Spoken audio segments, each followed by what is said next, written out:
We're streaming to the King Kayfabers. Morning, everybody. Welcome to a new comics book day edition of live recording. Yeah, man.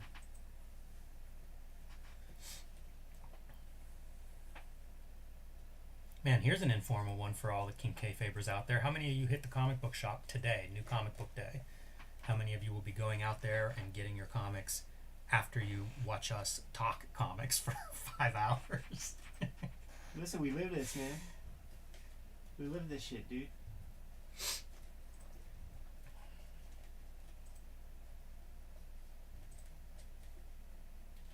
For some reason, I'm not seeing it on the live.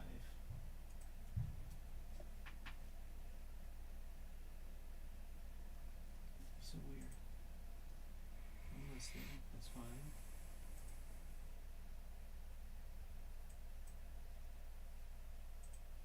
We're showing up there, but we're not showing up. Like, I don't have a link. Let me see.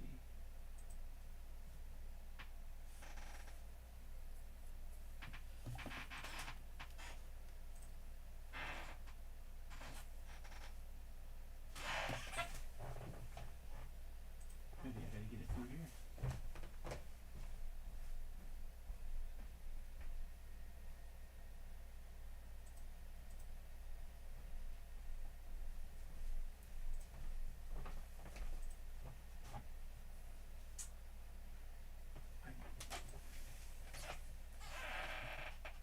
I just don't understand. I'm gonna stop it. Alright. I'm starting another stream.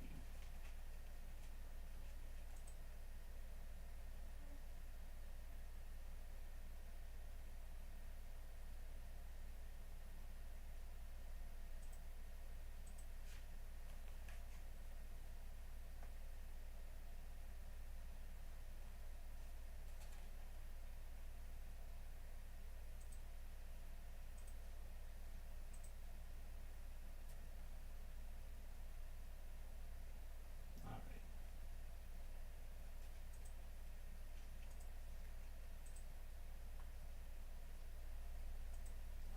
Cool. I guess we're good. Yeah. Yeah. Good morning, King Kayfabers. As I was saying, how many of you go to the comic book shop today? We're recording on a Wednesday, new comic book day. Will everybody be hitting up their local shops after this? What's the new comic book day practice out there? We should have included this book on our esoteric tools. Yeah, man. I love this book. I have a couple of these. One is like it's like a design book.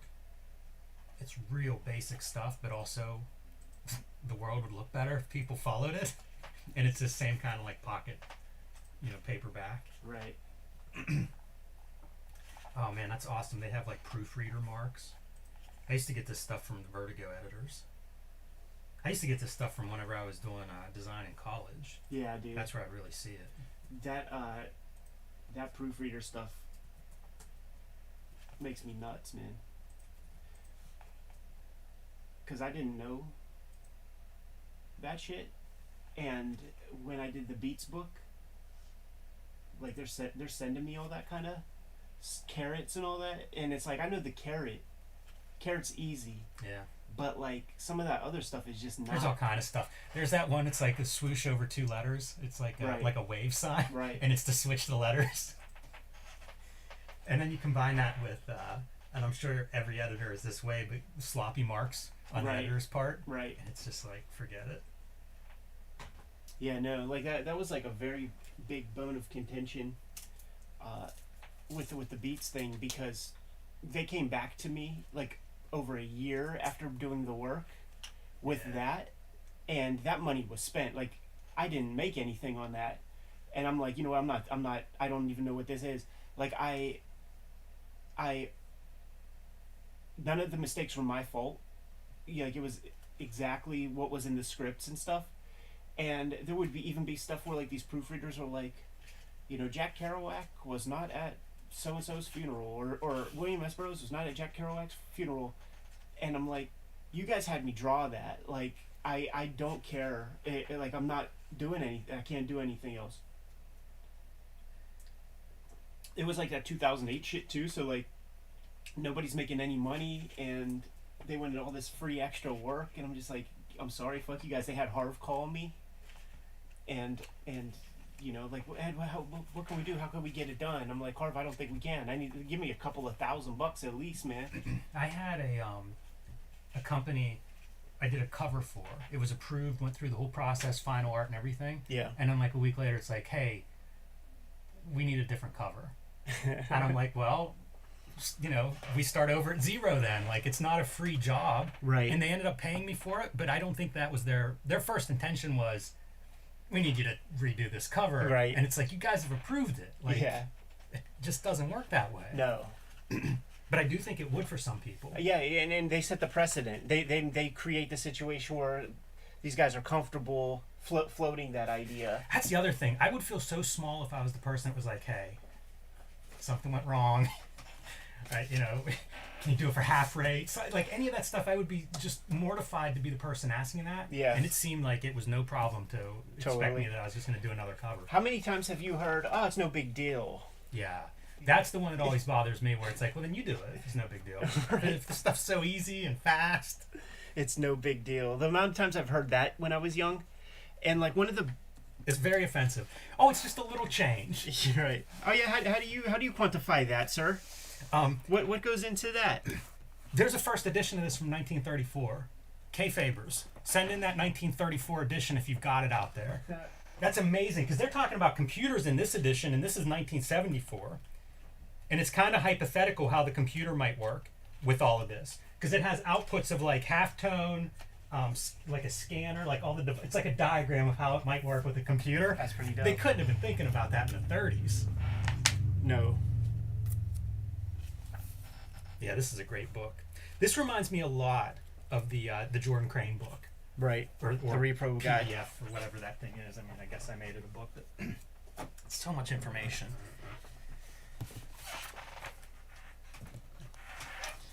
Oh. I'm sorry, Jimmy.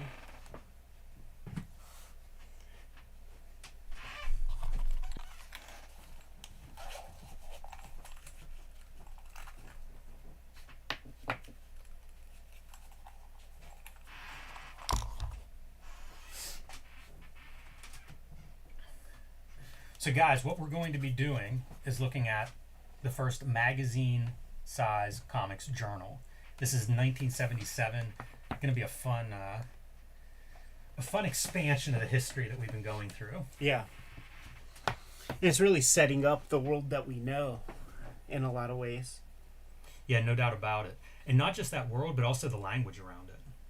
Sure.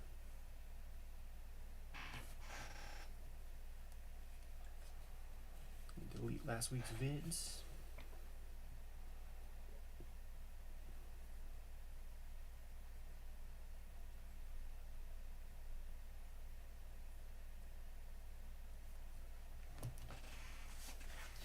Got some good supplemental materials. Got some good books this week too, everybody. Yeah. I mean, looking at some definitely some fun stuff. A lot of artwork. John Byrne book on the pool list.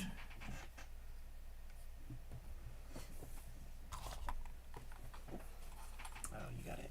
He's fun because like I feel like with that book he created that style, that like his kind of hack style. I don't know if he created it there. He was definitely in that. He had it down pat by that point. Yeah. Man, he went through such a weird, ugly stage. Yeah. And it was around then. Mm-hmm. And because into like Wonder Woman. Woman. Yeah. And it looks like it's inked with a Sharpie and then like Totally. some smaller marker. Yeah. Yeah, like that rubble and stuff. It ain't something he's dipping. Yeah, it's very odd. He was doing that printout computer lettering. Yeah. Before anybody. I kind of love it all, but it is definitely it's a far cry from his most polished stuff. Yeah, because his most polished He stuff. calls them burn victims in the back. I don't know if you what version you read, but calls them burn victims. He really is like a Danny McBride. Yes. Kind of character. Wow. You know, you could imagine Danny doing his Eastbound and Down comic book version. Man, if those dudes were just more into comics, they could mine gold out of the characters they could play. Did you watch the Adrian Adonis Dark Side? No, I haven't, and I also haven't seen the Abdullah just dropped. That just came out yesterday. Yeah. I'm pretty pumped for that. Was Adonis good? It was so good, and there was something I didn't. It's so it's the darkest thing ever. So like, you know, he died in a car crash with like 3 other wrestlers, and some other wrestlers like stopped by and like saw that it was them, and they robbed his corpse. They took the money and rings and shit off of Adrian Adonis and kept pushing. They did jail time for that, for robbing his fucking dead body. Like if that's not Was it anybody Carney? known? Not really. Wow. And even the other guys, like they had to do all kinds of gymnastics to let you know who the other wrestlers were that passed away. You know, they were all just job guys or whatever. But tell me that ain't just the most Carney kind of thing you could imagine. That's unbelievable. It paints a picture of what that territory wrestling was. Yeah, just grifters. Yeah, totally. And you know, like the other like, thing, you couldn't trust anybody. like okay, so like we know of all the excess, you know, with like the bulk of those guys doing their coke and like all that kind of shit. Well, what happens when you have a grifter that's like Jerry Lawler, who's like known sober dude? So he's like in his total conscious mind being a robber and a scoundrel to people, you know? Well, I mean, I hope that's not the case with him. I don't know that I've heard any bad stories like that. Well, but definitely ribbon dudes yeah, pretty hard. yeah. I'm not talking about robbing, but like just the like wrestling is a lie, and you're selling a lie, and it's all this like, you know, catch wrestling shit, and like, you know, clubbing dudes on the head like to knock them out. Like he was part of that kind of shit. That's my next wrestling. Like the wrestling story that I'm working on right now is set in a carnival, and it is those kinds of things. And you know, like reading, somebody sent in an early printing of Hooker, the Luthez autobio. Yeah. I'd like more details on that edition, because if it's one of the initial, because they printed out like I don't know how many to send to publishers, Right? And it feels like that's what it is. It's spiral bound and stuff. But I read like the real printed version, and he talks about all those dudes, and like there are nightmarish stories where these guys like they get in a ring, the dude pissed them off, like we're gonna go. And they'll like literally rip somebody's arm, just completely destroy it, and you know, a week later it's amputated. Oh my goodness. And it'd be like some kid that didn't know any better. Oh my goodness. And they describe these dudes as like, in a lot of these books, they describe these guys as like they enjoyed, you know, torturing people. Right. There was stuff. I think the Eddie Gilbert. Did you see that Dark Side of the Ring? I think they talk about that whenever Marks would want to like join up, and they would come in and they would get just destroyed by somebody, and then like Gilbert would put the boots to him and stuff after they were basically like beaten horribly. Right. It was almost like just the joy of like kicking the shit out of somebody. Sure. These are dark people. Like, yeah. It's a business that attracted a certain type. Yeah. Like the profile of a professional wrestler in say the 60s and 70s. Man, if you find one that you go, that's a good guy, he's surrounded by not good guys. Yeah, no, like I mean, in the Eddie Gilbert one, I think that's where Hulk starts. Yeah. And they like break his jaw or something, and he comes back. They broke his ankle. Yeah. Which was common. Yeah. And it was like, oh, if the guy comes back after that, then they're serious or whatever. Right. So you gotta like destroy him. Yeah, that's It makes sense why Hogan is the type of guy he is. Like, who's the top to come out of the territory system? Of course it has to be a scumbag. Totally. And like he just thinks, like, I mean, it warps your mind and you're like totally a part of that whole system. So like when he answers modern questions, like they were asking him like, Roman Reigns, the longest to hold the belt, yada yada, if you guys were in your prime, like how would that play out? And he would just be like, yeah, we draw money. So he's like talking that Carney talk, you know, yeah, I think we could draw big money, and like just talking all that Carney shit, really. Yeah, it is funny So whenever even though those you guys make- continue to be in character or kayfabe Yeah. talk is it's a bizarre business. It's such a cartoon, except that it's real people. Yeah.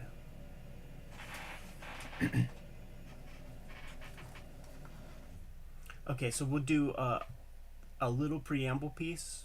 We're going to be looking at Comics Journal. We're going to do it pretty regularly, and we'll do it chronologically. We've looked at some previous Comics Journal interviews in the past.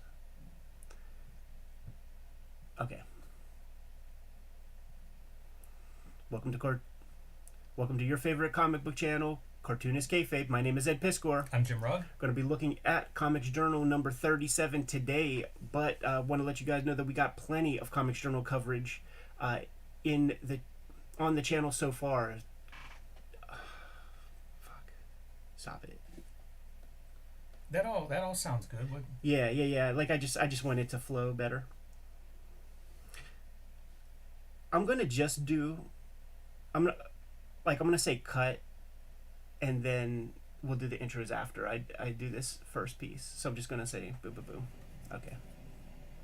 Ready? Yep. We're going to be looking at Comics Journal number 37 today, December 1977. To let you guys know that we have a bunch of Comics Journal coverage that we've already recorded on the channel. You can find that in the playlist. I'm sorry, man.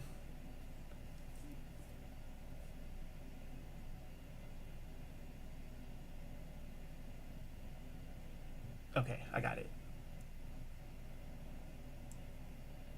We're going to be looking at the Comics Journal number 37 today, December 1977. We're going to start to go chronologically, but over the past 5 years of Cartoonist Kayfabe, we've recorded several conversations about interviews from Comics Journal, including Todd McFarlane, Bill Watterson, Mobius, Jack Kirby. Search our channel. You can find those interviews. Let's get on with the show.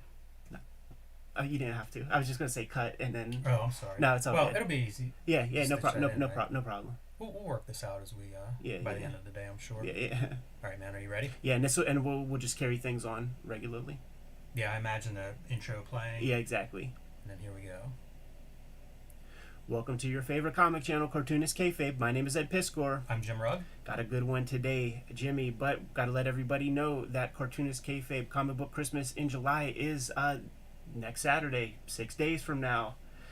This is where we are taking our comic book doubles. We are taking our comp copies sent to us from our publishers. We are going to our local comic shop, hitting a dollar bin, getting a bunch of comics to put in the free little lending libraries in our neighborhoods to spread comic book awareness, create new comic readers this way. We also have a Patreon, and the King Kayfabers on the Patreon. They have access to our live stream recording sessions when we get together and make our episodes. They also get delivered all the videos before anybody else, thus mitigating the kayfabe effect. Without further ado, Jimmy, let's take a look at the Comics Journal, issue number 37, December 1977. This is the first issue of Comics Journal that is a magazine. Before that, it might have still been called Comics Journal for a little bit, but the guys at Fantagraphics, who would have been Gary Groth and Mike Catron, bought a zine called the Nostalgia Journal. They operated a little while under the banner the New Nostalgia Journal, and then they started to pivot away from the tchotchkes, away from the Harryhausen and away from the Tolkien, and to focus more on their prime interests, which would have been the comic industry, the comic book game. In the previous couple of issues of the Comics Journal, or the late New Nostalgia Journal, there would be advertisements for a zine in there called Kapowie Wowzy or something like that, Wowzy Kazowie, and that was Kim Thompson's adjacent zine. You would see Kim Thompson's name in there. He was not, he didn't buy in yet to the Comics Journal, and he didn't buy in yet here. He is just what they call an associate editor. He's not a co-publisher at this point.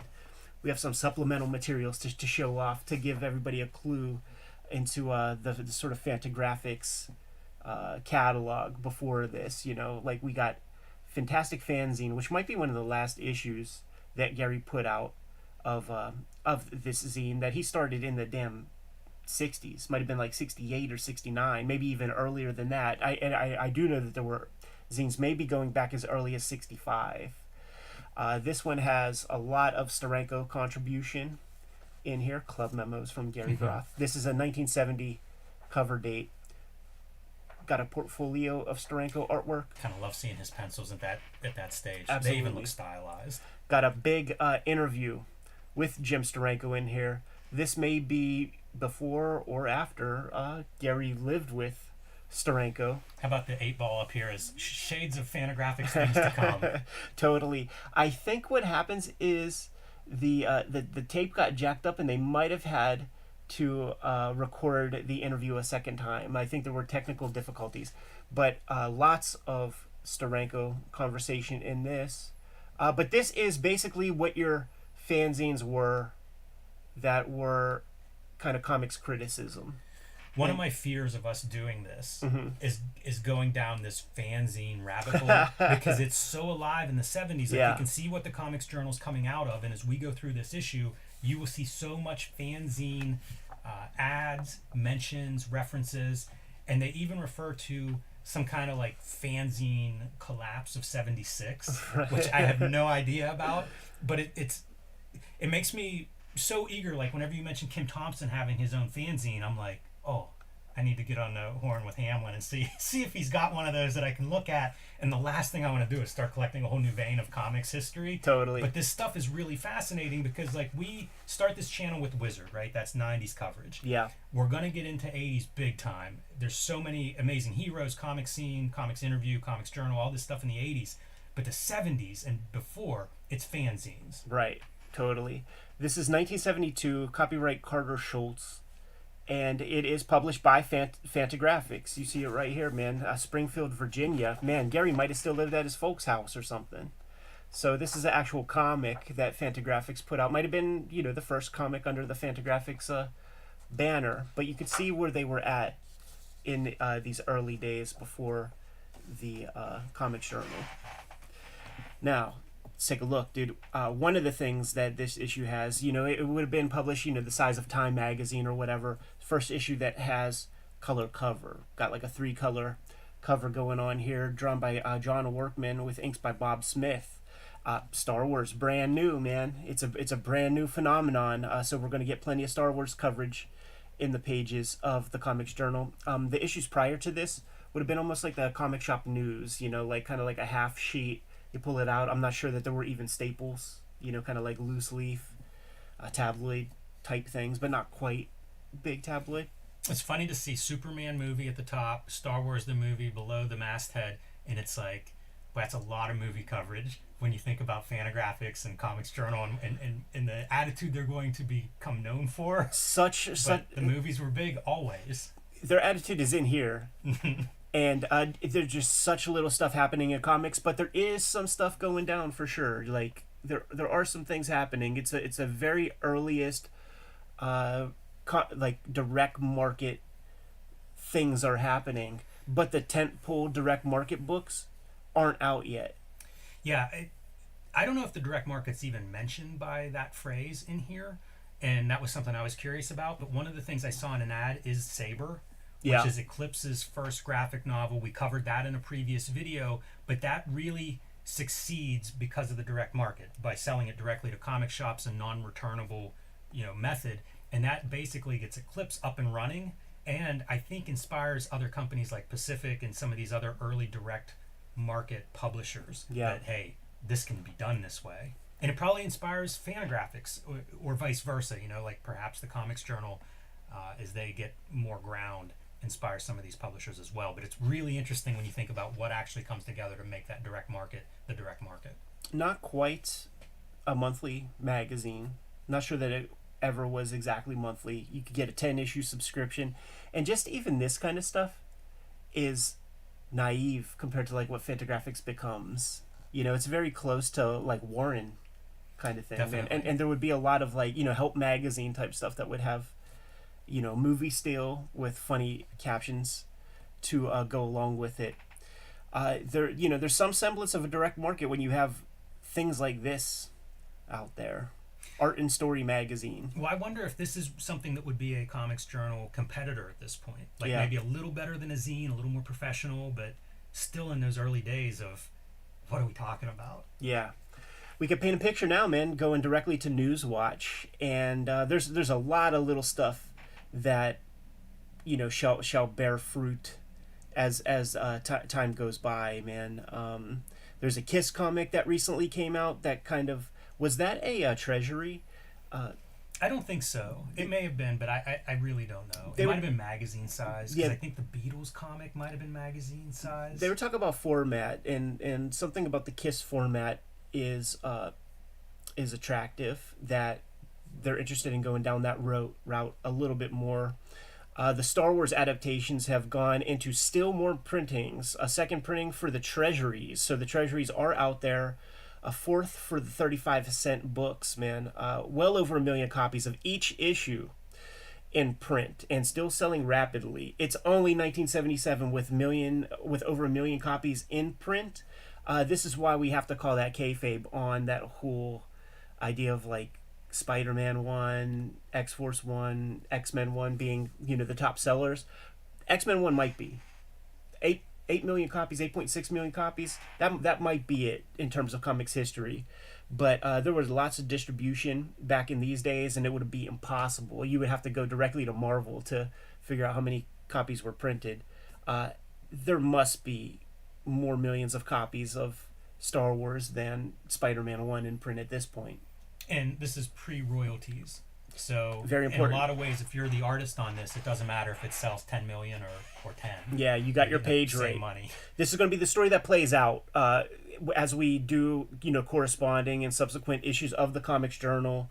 We're going to see those inequities shape up. We got Steve Gerber, who is still doing Howard the Duck comics, and he's in the back of this issue here. He's doing the Howard the Duck weekly newspaper strip. So he's going to be one of the first guys that is going to these conventions, seeing that Howard the Duck is going for basically more than what he got paid to even make the issue, and he's not getting, any rewards for that whatsoever. So he calls the BS on that. Roger McKenzie gets on the board for Daredevil, which is going to be a noteworthy piece because he will be the writer of Daredevil whenever Frank Miller jumps on board. Miller's name not mentioned once in this entire issue, so he's a straight up noob. X-Men is finally going monthly with John Byrne on duties, man. So Cockrum leaves X-Men, but he's still connected with Chris Claremont through Ms. Marvel, and John Byrne is the dude drawing X-Men. But it is not quite the only sense of it being any kind of a hit is that it's going to get a monthly slot. It's not mentioned as being a gangbusters hit by any means, and from conversation I've heard with like Jim Shooter, it really is like the Death of Phoenix that hits that tipping point for X-Men and keeps it the top book for 20-25 years. That all said, we're going to see Claremont a few times in this Yeah. issue. So he's definitely a guy who seems to be making noise, trying to make noise, getting in front of microphones, doing whatever he can. Like he's pushing himself, which, why not? The other note that I took from this Newswatch Marvel part is Roy Thomas is writing a bunch of books. Yeah. And those books are having fill-in issues and things because they're late.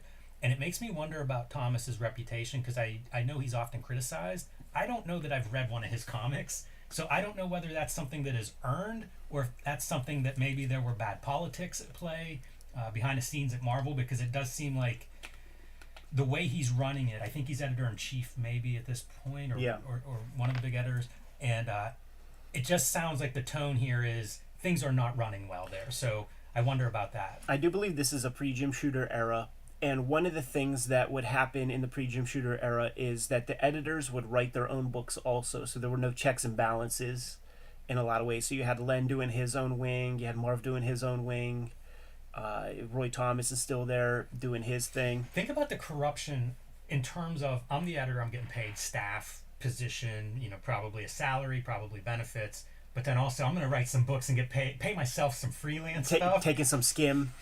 Yeah, you got to have some kind of system probably to keep that from happening, or else it's just going to devolve into corruption. Yeah, and all the books are late. Jim Shooter gets all the books back on time, after a little while. Figures out cost-cutting measures, and they finally start making money. The Simon & Schuster books are happening for Marvel, so they're talking about the next one that's coming forward for down the pike with that. Great Marvel Battles. Then there's going to be a Best of the Hulk. Which would be the first one that focuses on just one character. Yeah. That cover I reproduce in the collection of the Hulk Grand Design, because I think it's, that's a significant book, as noted here, and the beginning of Comics Journal, the magazine. Len Wein is bouncing, man. He's going exclusively to DC. Going to be picking up big titles there, dude. Detective for a while, doing some Batman works. This is the mention of the Justice League of America newspaper strip in which the syndicates are bristling at that word America in the title. Like they don't want it to be called that. And I think that is because a big chunk of syndicate business really is foreign newspapers. And maybe it rings a little jingoistic to a Dutch newspaper or something. You know, even beyond that, just having the name America makes it a smaller title than if it's Justice League. Sure. You know, you've got Superman and Wonder Woman as like the anchors for that series. Yeah. At this time. That's international heroes. You know, like why limit it? Exactly. Superman versus Muhammad Ali tabloid has been rescheduled yet again, this time for a January release, which would be a month after publication here. Pencil script are now finished. Dick Giordano is on the inking chores. So I think that this was a book that was much anticipated. Definitely.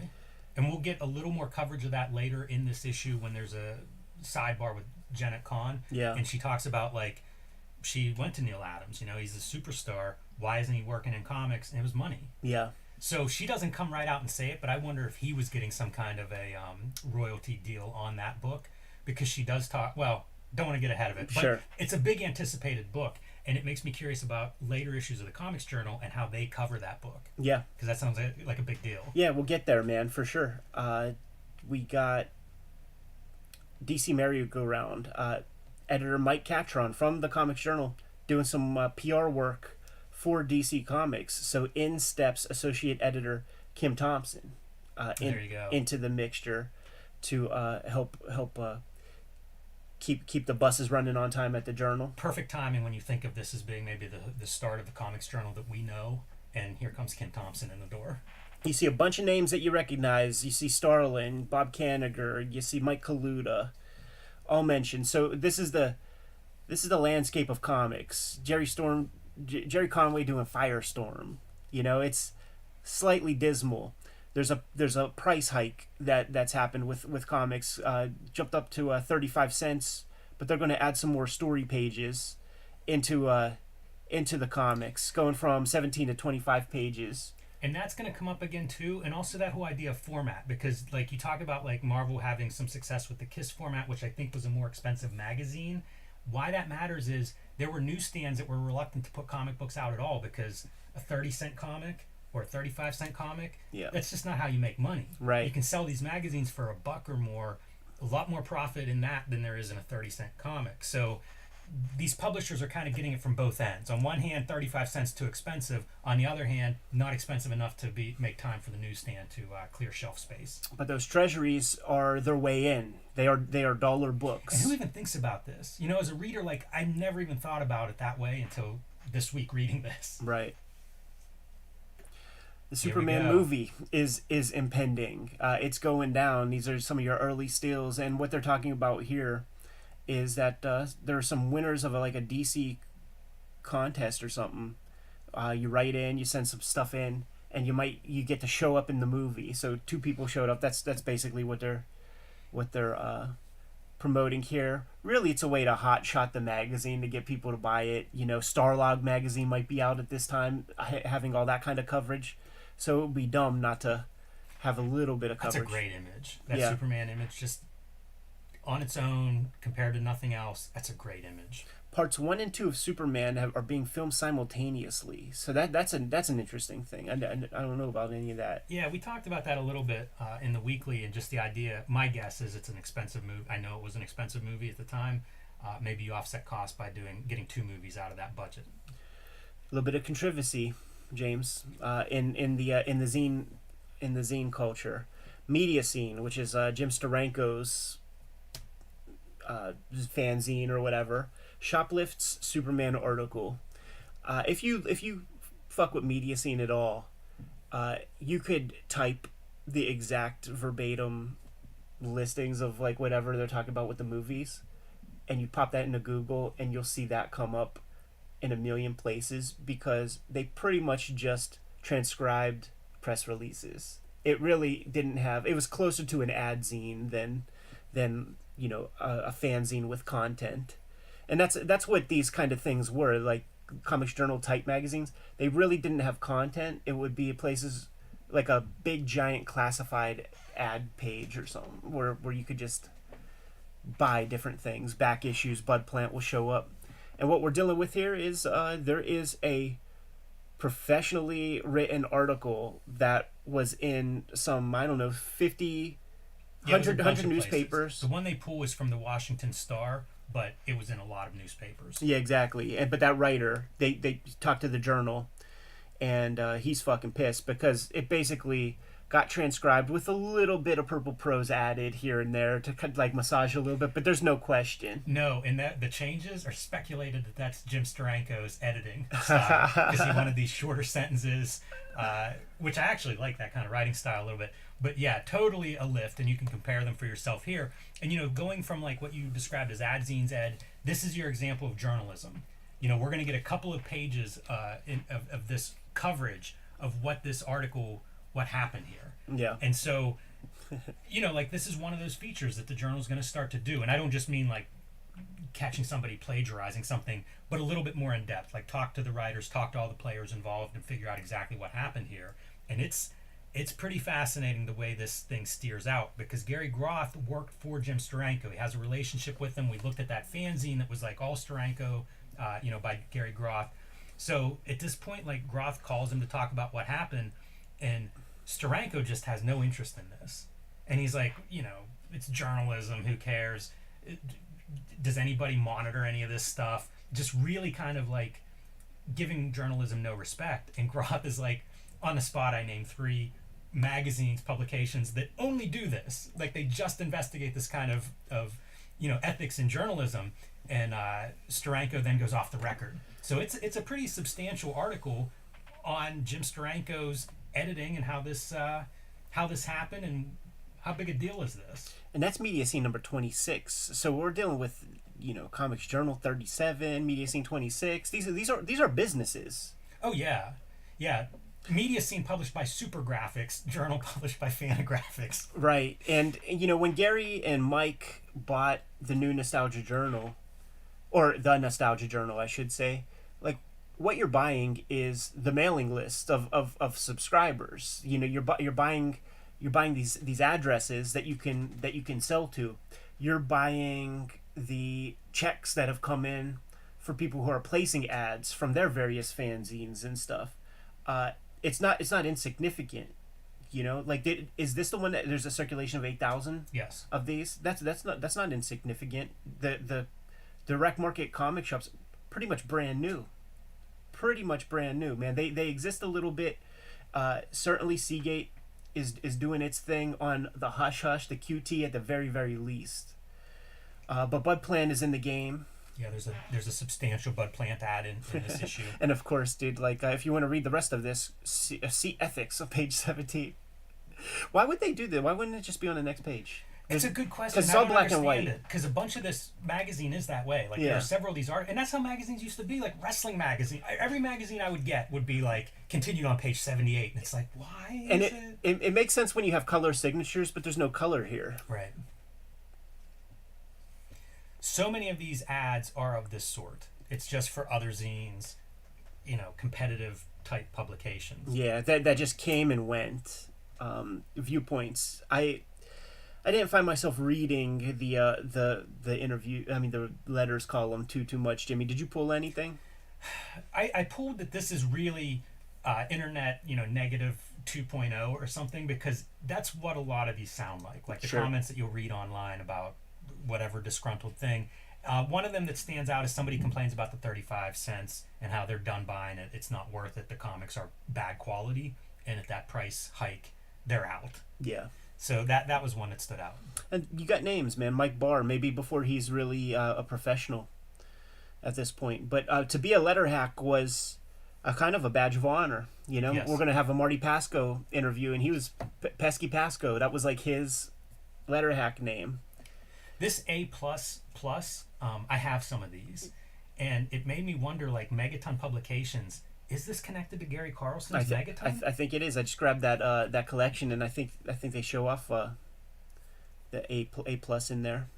That's really interesting to me because like Carlson, that adds one more chapter to his publishing legacy, and really puts him in a position of like publishing from the 70s, 80s, 90s, even to today. And if I remember correctly, these are those odd shaped size things that are half inch too tall or something. You find them in the quarter bin kind of bent up. Yeah, I'm not sure. It's quite possible. They're definitely that weird. They're the pre-80s black and white explosion.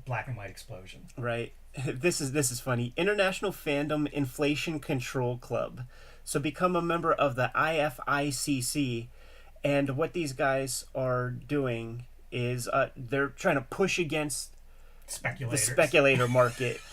Have you guys heard this before? Have you seen any of our wizard coverage? I don't understand what any of the benefits are beyond getting addresses Everything for other seems shit. like it's just I want your address. Yeah. It really feels that way, and they try to make a point of what they're going to do here, but it really feels like what we're going to do is sell you alternative collectors. Yeah. And it's just buy from us. We'll give you fair prices. They talk about like the guys who sell comics that are collectors first. Right. Those are the good guys, and then like the speculators are just these businessmen. Yeah. And I don't know, man. I think you could really have a debate on the merits of both directions. Totally. And there are guys like a Bud Plant or a Bob Beerbaum who identify good comics. Bill Boychelle, who identified good comics in the 70s when other people weren't looking at them. And then you order 1,000 giant size X-Men's yourself. And then when all the stores are out, like supply and demand. This WSA logo, I don't know what that is, and it appears several times throughout this issue, like, mostly in conjunction with different fanzines. So it was some kind of, I don't know what exactly. Same with the NCBPA. I see that's a publishers alliance. These organizations, like, I have no knowledge of what they are. Right. Weird World. So we got comics reviews, and the very tippity top one is by Kim Thompson, and he is extolling the virtues of Weird World, the series that shows up in Marvel Premiere, and he's hoping that with all that Marvel has on its plate, that they're not looking too closely at Weird World or the crazy stories that are coming through this thing, so that you could just get some varying content with a Marvel logo on it. Yeah, very positive about the artwork. Mike Plug and Alex Nino on inks. Pretty straightforward review. P. Craig Russell's going to be coming soon enough. I think he's already involved in Star Reach. We'll see, some later stuff. This Avengers review now. Jesus. It's a long one. Jesus. Lengthy. And it goes on to several pages. You got to go to page 36 to finish it off. It's talking about every single panel. And it is not by Kim Thompson nor Gary Groth, nor any of the other big wheelie Comics Journal, scribes.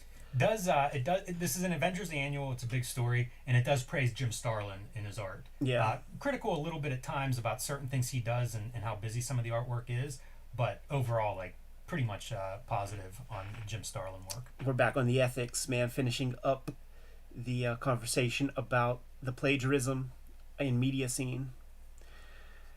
Makes me wonder about how the business model of the journalist who did the original article, because it's like he's able to syndicate that himself or something. Yeah, I think there was wouldn't have been Associated Press, but something along those lines where you could syndicate, where you could have an article available, and then if a newspaper wanted to run it, you would get X amount of money. Not dissimilar from comic syndication. Sure. It's just this might be more of like an article by article basis. Yeah. Which is how you could have newspapers in all these different markets.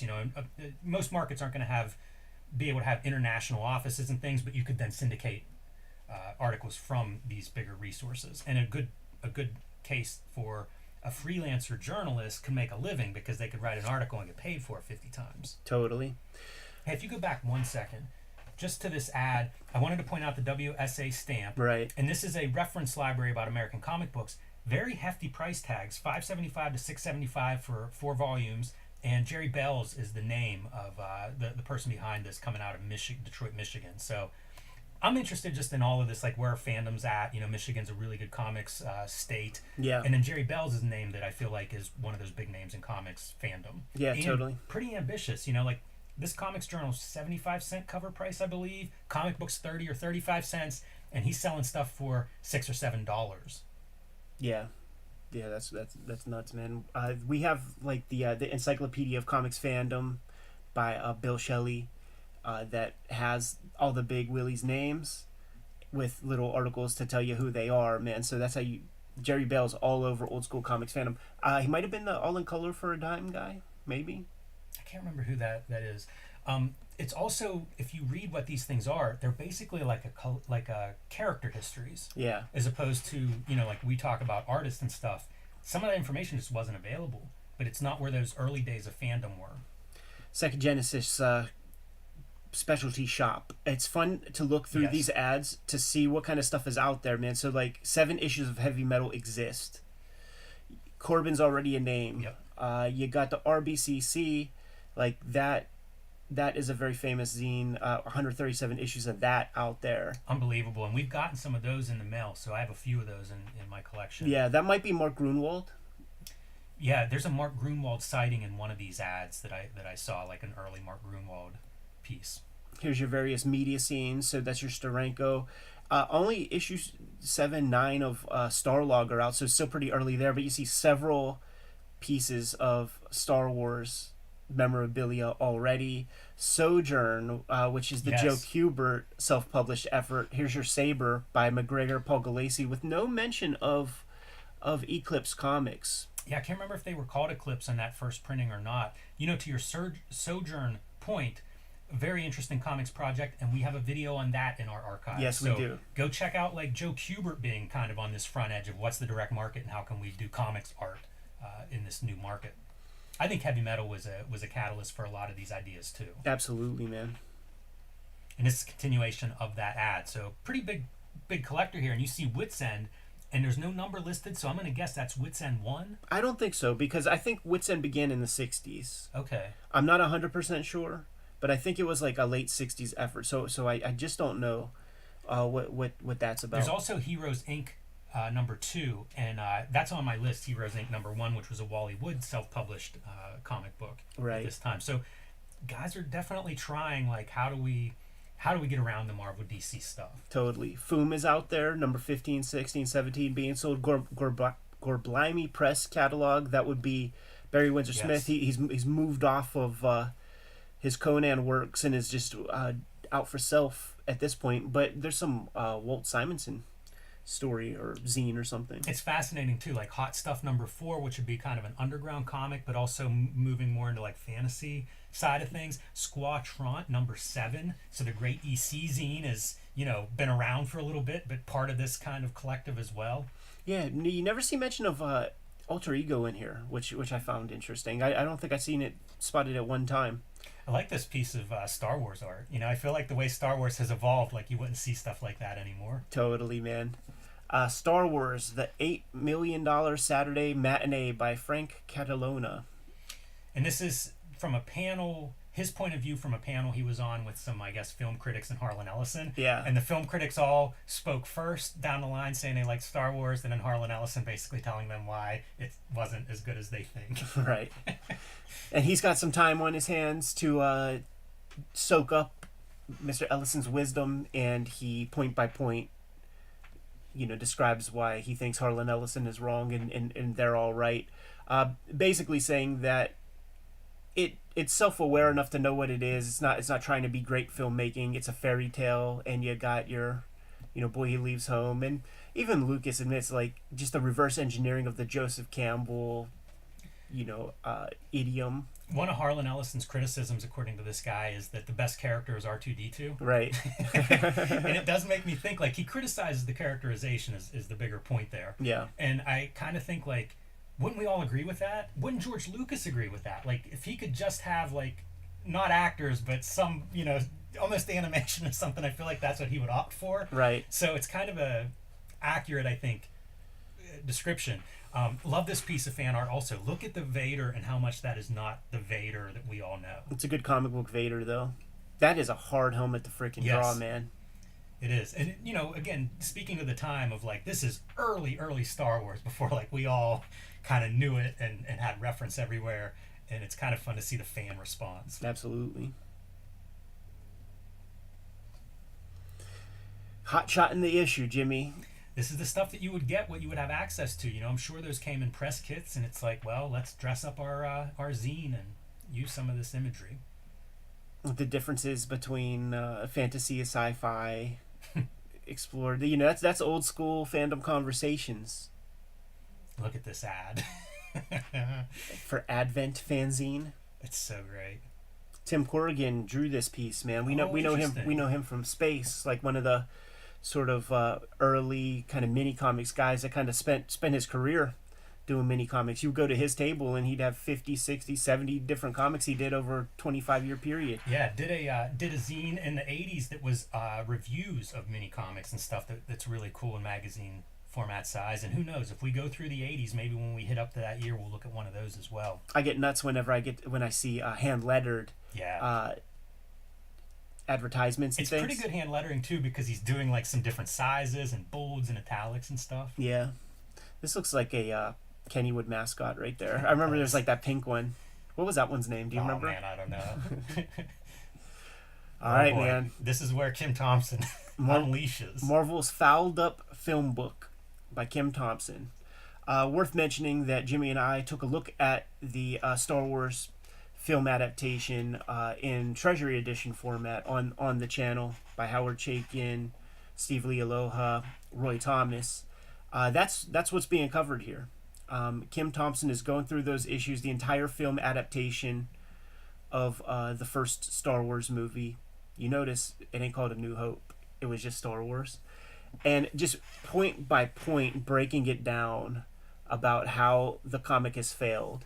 Successful film, good for what it is, shit comic. Howard Chaykin hacked the artwork out, rushed it. These first two paragraphs is him saying like why something is that way. You know, like why is it look this way? Possibly a deadline, possibly this, possibly that, probably this, you know, and he's kind of going through and saying what's bad and then like speculating on why those things were done the way they were done. Doled out in about 17-page increments in the issue format, so he had to create these arbitrary cliffhangers at the end of each ish that were dubious at best at times. I know them from the Treasury, so like it's more seamless.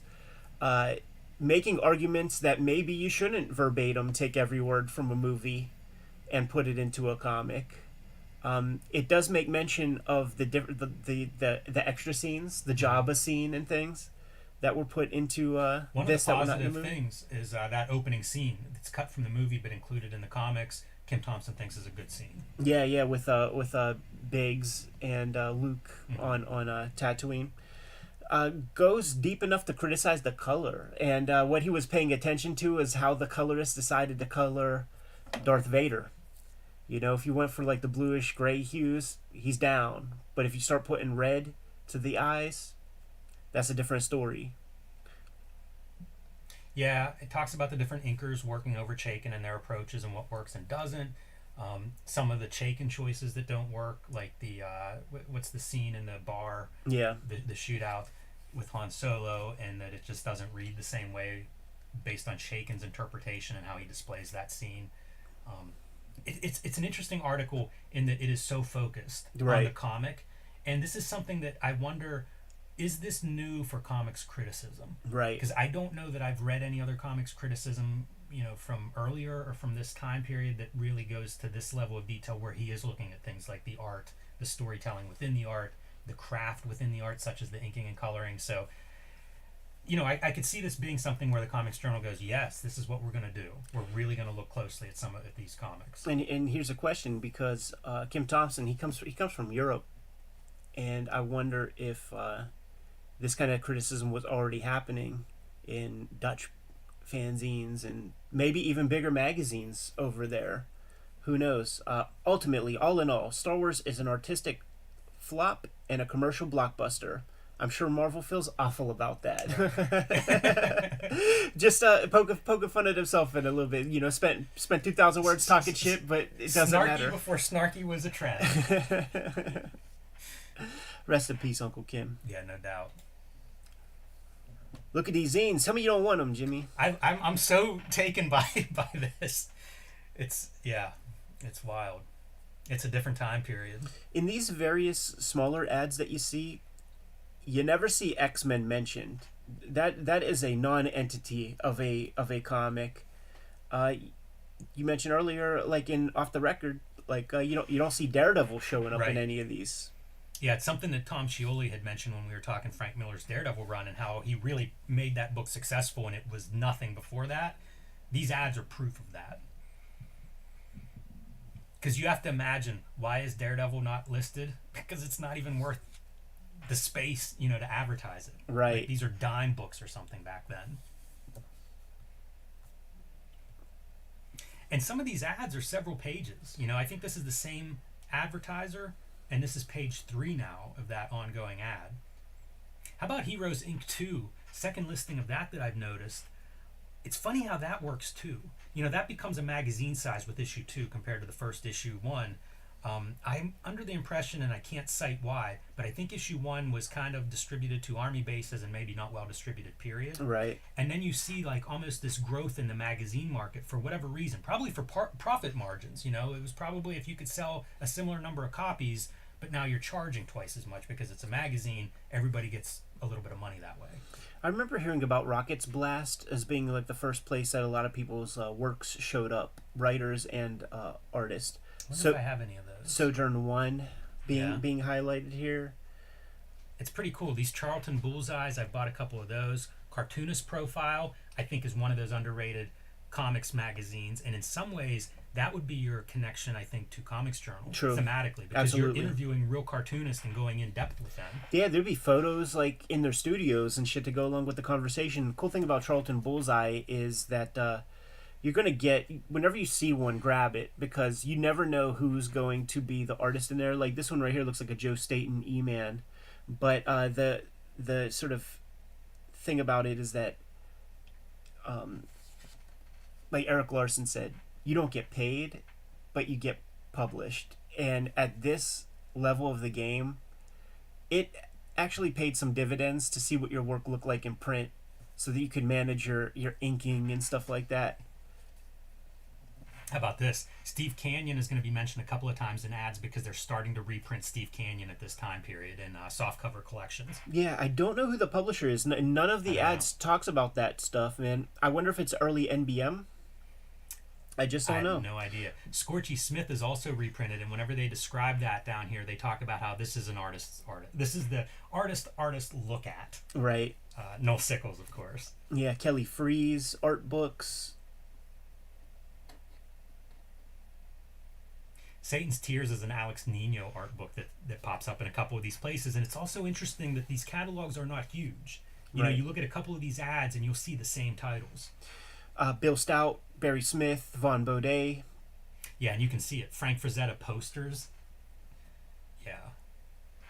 EC Portfolios, that might be noteworthy because I think Russ Cochran had a hand in that, in doing that before the hardcovers. So we're going to start to see That could be building his money chest to get into the hardcovers. Yeah. And building his mailing list That's to sell true. hardcovers. Got the A+ stuff from Megaton. Eric Kahn, that's a book I some have. of those, yeah. Fat Freddy's Cat. So, dude, probably like one of the very few undergrounds that have been mentioned. Like the undergrounds are done. Shout out to Evan is Power Comics. 5 issues of Power Comics listed here. How about this one? Now, this is going to really like root it into a period of time. Quack number 5, with stories including the Beavers by Dave Sim. So Wow. this is pre-Cerebus. That's what I'm saying. Like we don't have ElfQuest here. We don't have Cerebus. We have these ground level comics. The Mike Friedrich stuff. I think Quack is a Mike Friedrich. Starreach Yep. absolutely is. P. Craig Russell is on the scene. That Parsifal story is like a legendary story. It's like one of the most noteworthy stories like in Starreach that a lot of cartoonists would reference as like being important to them. And he was at the cutting edge of comics artwork.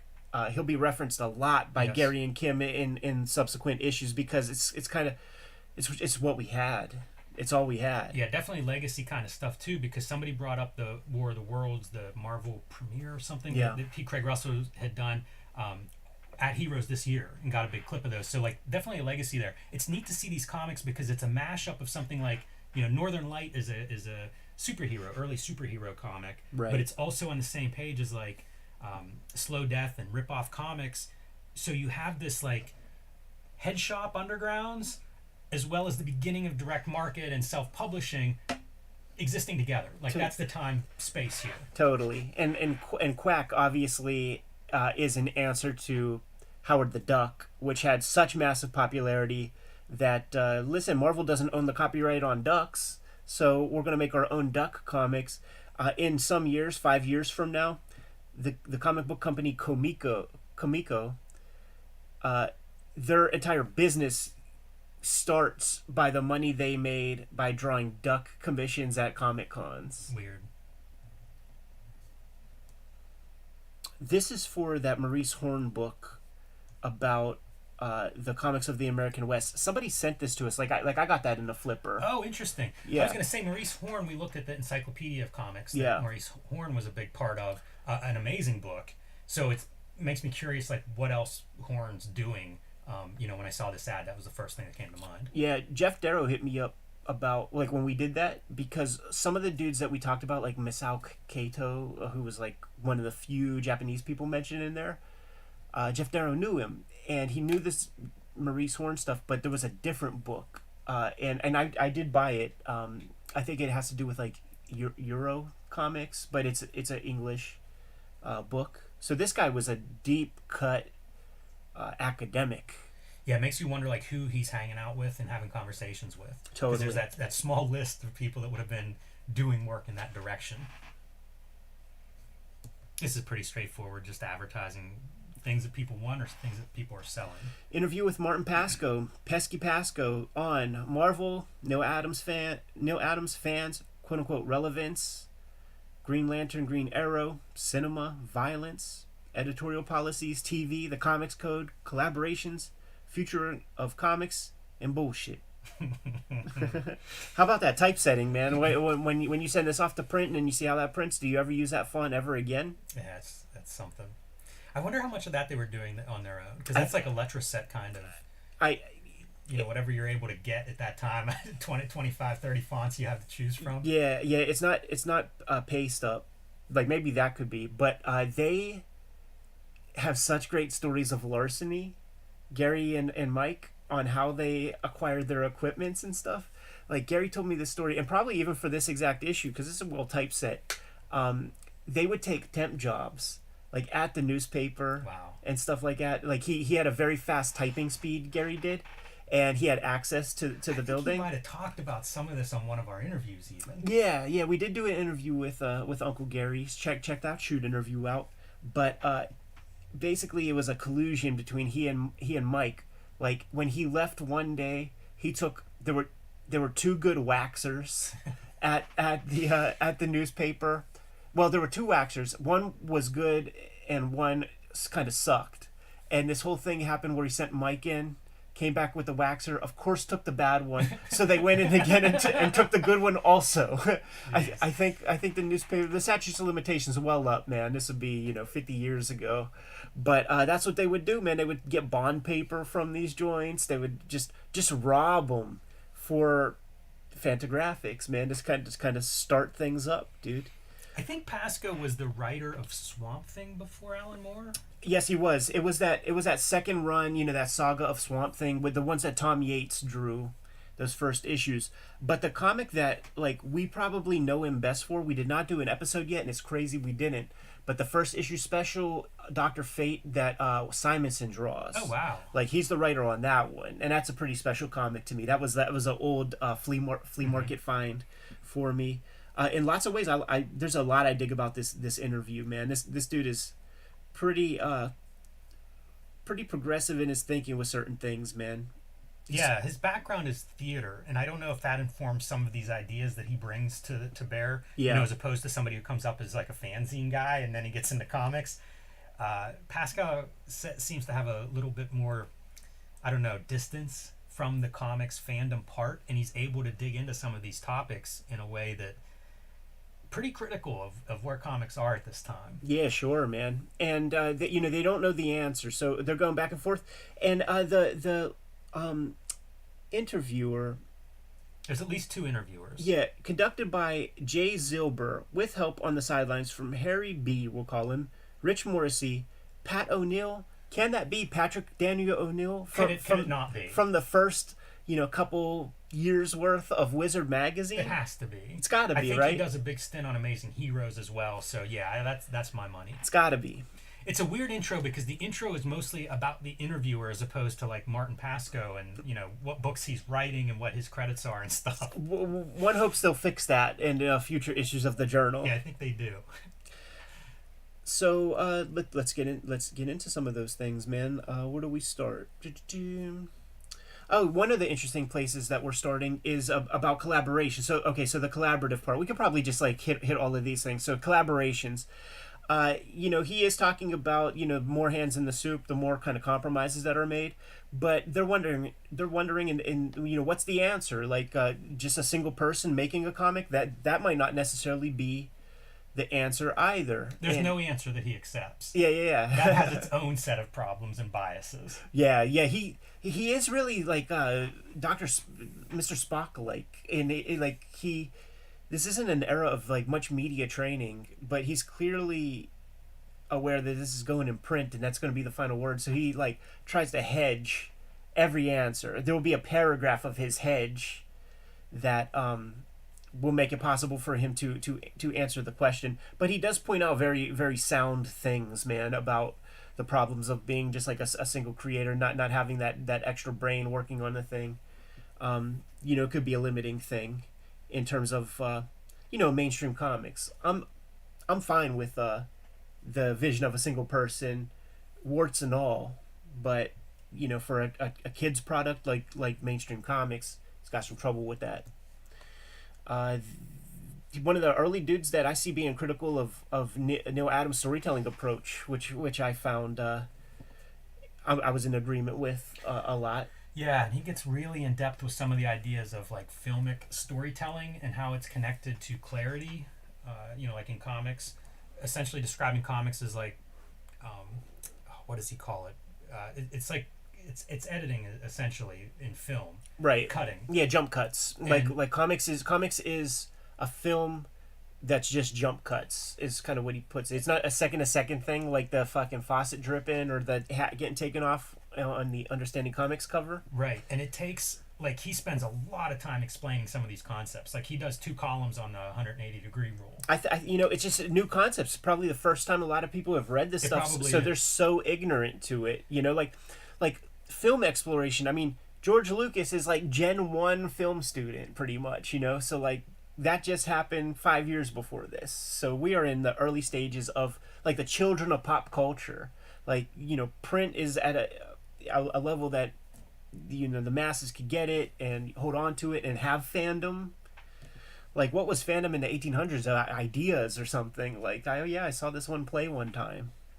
It's very much towards the end of this interview, but he talks kind of about the idea of like youth culture. Yeah. And how he doesn't want to do this forever for that reason. Like I think he's about 27 or something at this time, and thinking in terms of like his 5-year plan and his life goals and things like that. And kind of critical of that youth culture, and if you spend too much time in that area, right, such as comic books at this time period, and their readers are young. In this interview, they use the term relevance. So you putting relevance in comics, and we know that as like whatever the progressive stuff that's being done today. Like so, it's always been going on, right? And I agree with 100% of what he's saying in regards to that, where it's like, dude, you could deal with anything in a comic, but if you're like got it on the cover that this comic is about the population explosion, and now you're like giving a lesson to kids, they're not gonna take you need to put some sugar with the pill, man. And that's what he's talking about. And honestly, that's what like so many people have been bristling about for the past 20 years pretty much. Yeah, and he's talking specifically, like the example that he's going through is Green Arrow, Green Lantern. Right. Green Lantern, Green Arrow, whatever order they're in. And it's pretty interesting to hear him talk about it because, like he said, we get a lot of media coverage for that, but that book just didn't sell. Exactly. It didn't sell for years before that, and that didn't make it sell, but we loved the media coverage. Right, exactly. Which is to this day. Put this hot shot on a book, from outside the culture. Make a girl Thor. You get a little bit of juice, but ain't nobody buying it. But he's describing like how you can have such things, and as part of storytelling content, which I think everybody's 100% in agreement with. Yeah, he also says that he doesn't have numbers on sales of any of his books, Right. which makes it hard. Like some of the stuff that he's saying is a little bit harder than to parse because, like, well, how are you applying this? Right. Like, and he kind of points that out. Like, it's really hard to tell what makes a successful book. And we're back to that today, by the way. Like numbers. Some of these companies protect those numbers like you do not get to see them. Yeah, totally. And, I don't know why, and I don't know how that's a good thing, because how do you know what is working? For sure. Like, they know you don't. Check this ad out right here for original artwork. For the measly sum of $30 each, you're getting John Byrne pages from Iron Fist. And, dude, 14, is that for the first Sabretooth? You could have bought the first Sabretooth page for $30. It's amazing to look at this, and then, like, I brought a Heritage Auction catalog that we're going to look at later to see, like, how these pages would be presented, 35, 40 years later. Yeah, man.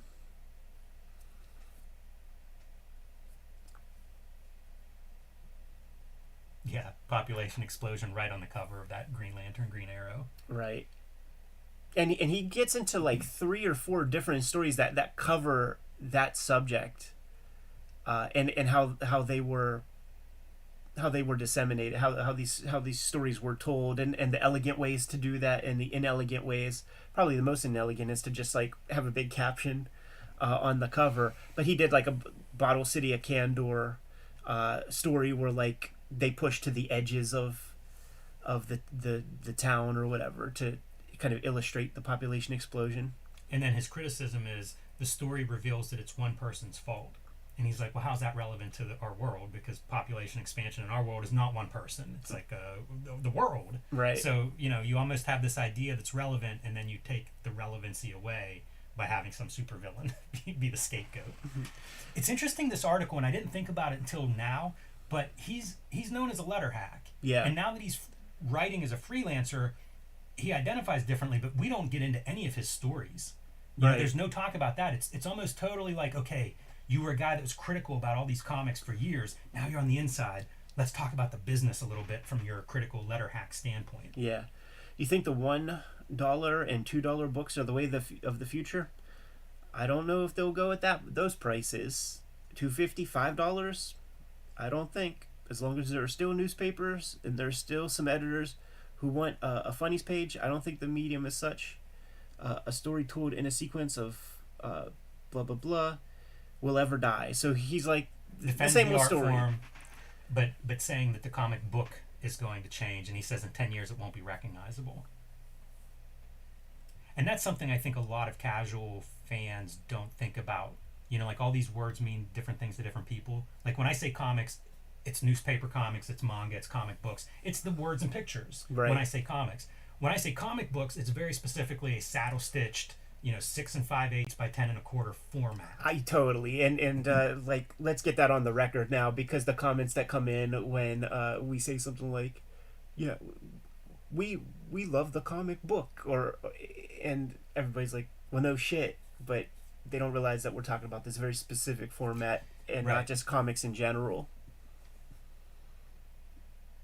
Yeah, I have no interest in the let's define everything, but Yeah. at the same time, I do want to let people know what I'm talking about with that. No, yeah, of course. I mean, And I mention it here because, like, this is a conversation that has gone on forever. Like, my entire life, I'm born in 77, this is printed in 77, so literally my entire life there's been a conversation about the comic book format and whether it's done. how about Julie Schwartz's flat files that are full of ideas? Like, I'd be curious what that is. And he says that so many of those ideas do come from the letter hacks, who essentially his thoughts are the idea of like a no prize thing where people call up or send letters and they have a criticism about something going this way or that way. like you could just make a story out of that and you know turn it into something. Yeah, and he says sometimes you can do that and answer that question in 2 pages, and then you get 15 pages to play around as a writer. Totally. Which he does describe the differences between Marvel and DC at the time are that DC wastes a lot of good story opportunity because Marvel might do a several parter and you know explore something in greater detail, but DC might get the germ of a cool idea and really shoot their load really pretty fast. Also, there's no real continuity in DC Comics because of the little fiefdom system that they have set up, and that's going to come up in conversation here. Of the little fiefdom setup where you got like your Weisinger Supermans and Julie Schwartz doing other stuff, and the Kanigher Kuberts doing the war books. So these little fiefdoms, they never kind of intermingle, and now you got Earth 2-3, Earth 3000. You could see within the body of this conversation that we're going to need a Crisis on Infinite Earths at some point sooner than later. And I'm in the process of reading Jim Shooter bibliography of DC Comics, and I'll read the entire comic. He doesn't write, you know, he'll write the Supergirl backup feature, but I'll see where Superman is at that time. And there'll be 2 Superman stories of like Superman from the year 2000 and then a different one that's Superman from the year 3000. And so what the fuck are you guys doing here, man? Yeah. Mark Grunwald, who would be known at Marvel as having that continuity in his head. Totally. So you get an early reference of Mark Grunwald, who before he enters the system is still already cataloging and chronicling some of these histories. This is fun, man. Spidey super stories in this ad. So that's from the Electric Company. So that's happening, dude. You're gonna get to see a little bit of Spider-Man on the TV. He don't say nothing. He speaks in thought balloons, and he might bump into Morgan Freeman a time or two.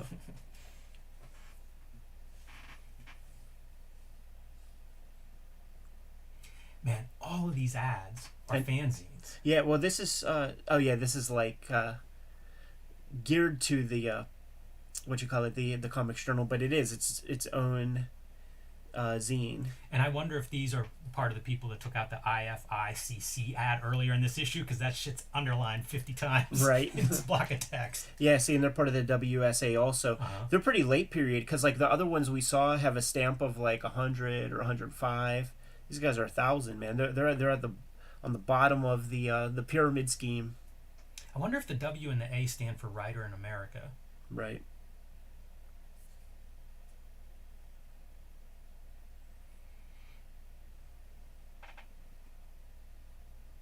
Oh, and now we're talking about how the books are kind of exploding. There's a lot of material being put out, certainly by Marvel at this point. I guess they're done with was it Independent News? Was that the DC distributor that they were a part of? I think I'm not sure. I think that's done.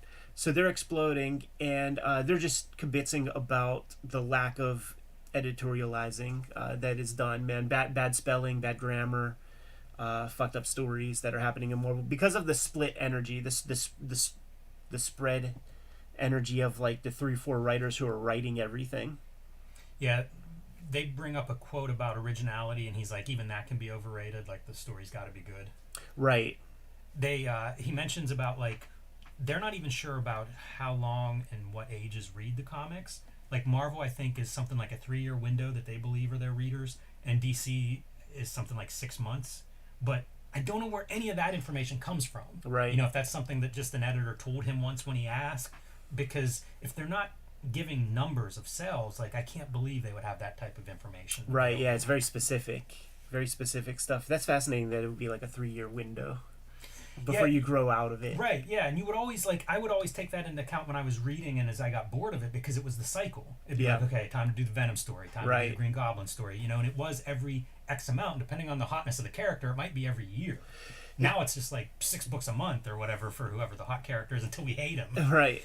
Yeah, it's so fascinating too, and like with the model that they built and having all these extra new books, like the administration of these companies, they think so little of the medium that it is a kids medium, because like why would you not try to have some titles for late period readers? Like let's keep them on the hook forever. You don't have to grow out of comics. Oh, is there a publisher on your Steve? It's called Comic Art Publishing, and I'm thinking California. I think I know. I think I have some of this stuff. You could get them at Ides, like in their aftermarket. Yeah, Like that like makes so, sense. it's like a one color, kind of landscape format type book that might have 2 strips per page.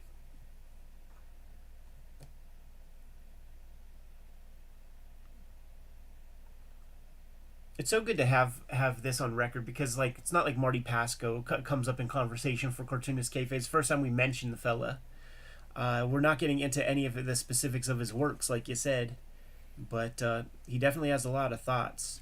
Yeah, and this is the end of the article, I believe, and he talks about he's approaching age 30 and wants to kind of be done with this stuff because a lot of people are washed at that point. It's youth movement. What are you going to do as you get older? Which is really funny because we're going to see like the ages of the DC editorial staff Yeah. a little bit later in the magazine, and they're a lot older than 30. And he's like, I can't afford to waste much time, but he's going to continue writing at least into the early 80s. I don't know how long he writes for DC, but at least that long. So whatever his plans are to kind of like make his mark and move on, sticks around a little bit longer than planned at this stage. They're even having those conversations. They're talking about the code and how much of a paper tiger it is already in 1977. How meaningless it is. Yeah, there's some strange. They get into some strange territory here. Yeah, I wasn't even gonna say anything about that shit, man. Very bizarre ad right here. I don't totally understand this because it almost looks like content. Totally. It's from the UK. So what's cool about it is that you get to see stuff like where 2000 AD is. It's in its first year of publication at this point.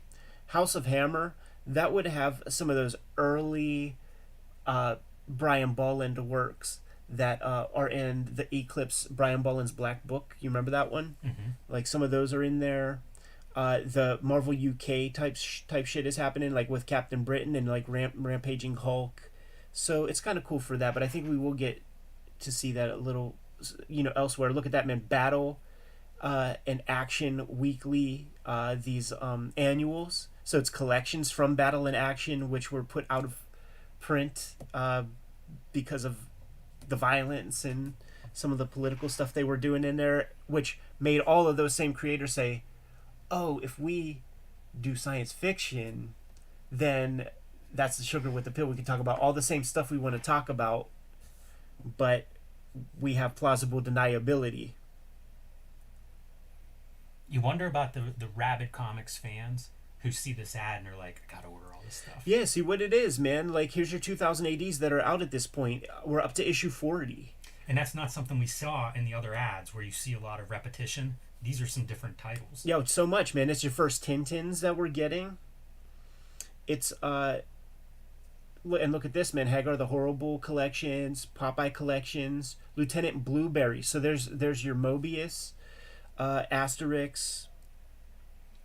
Yeah, and speaking of Blueberry and Mobius, it's like there is some, if you're the crazy person with this stuff on your wall and threads connecting everything, you can connect this to heavy metal now.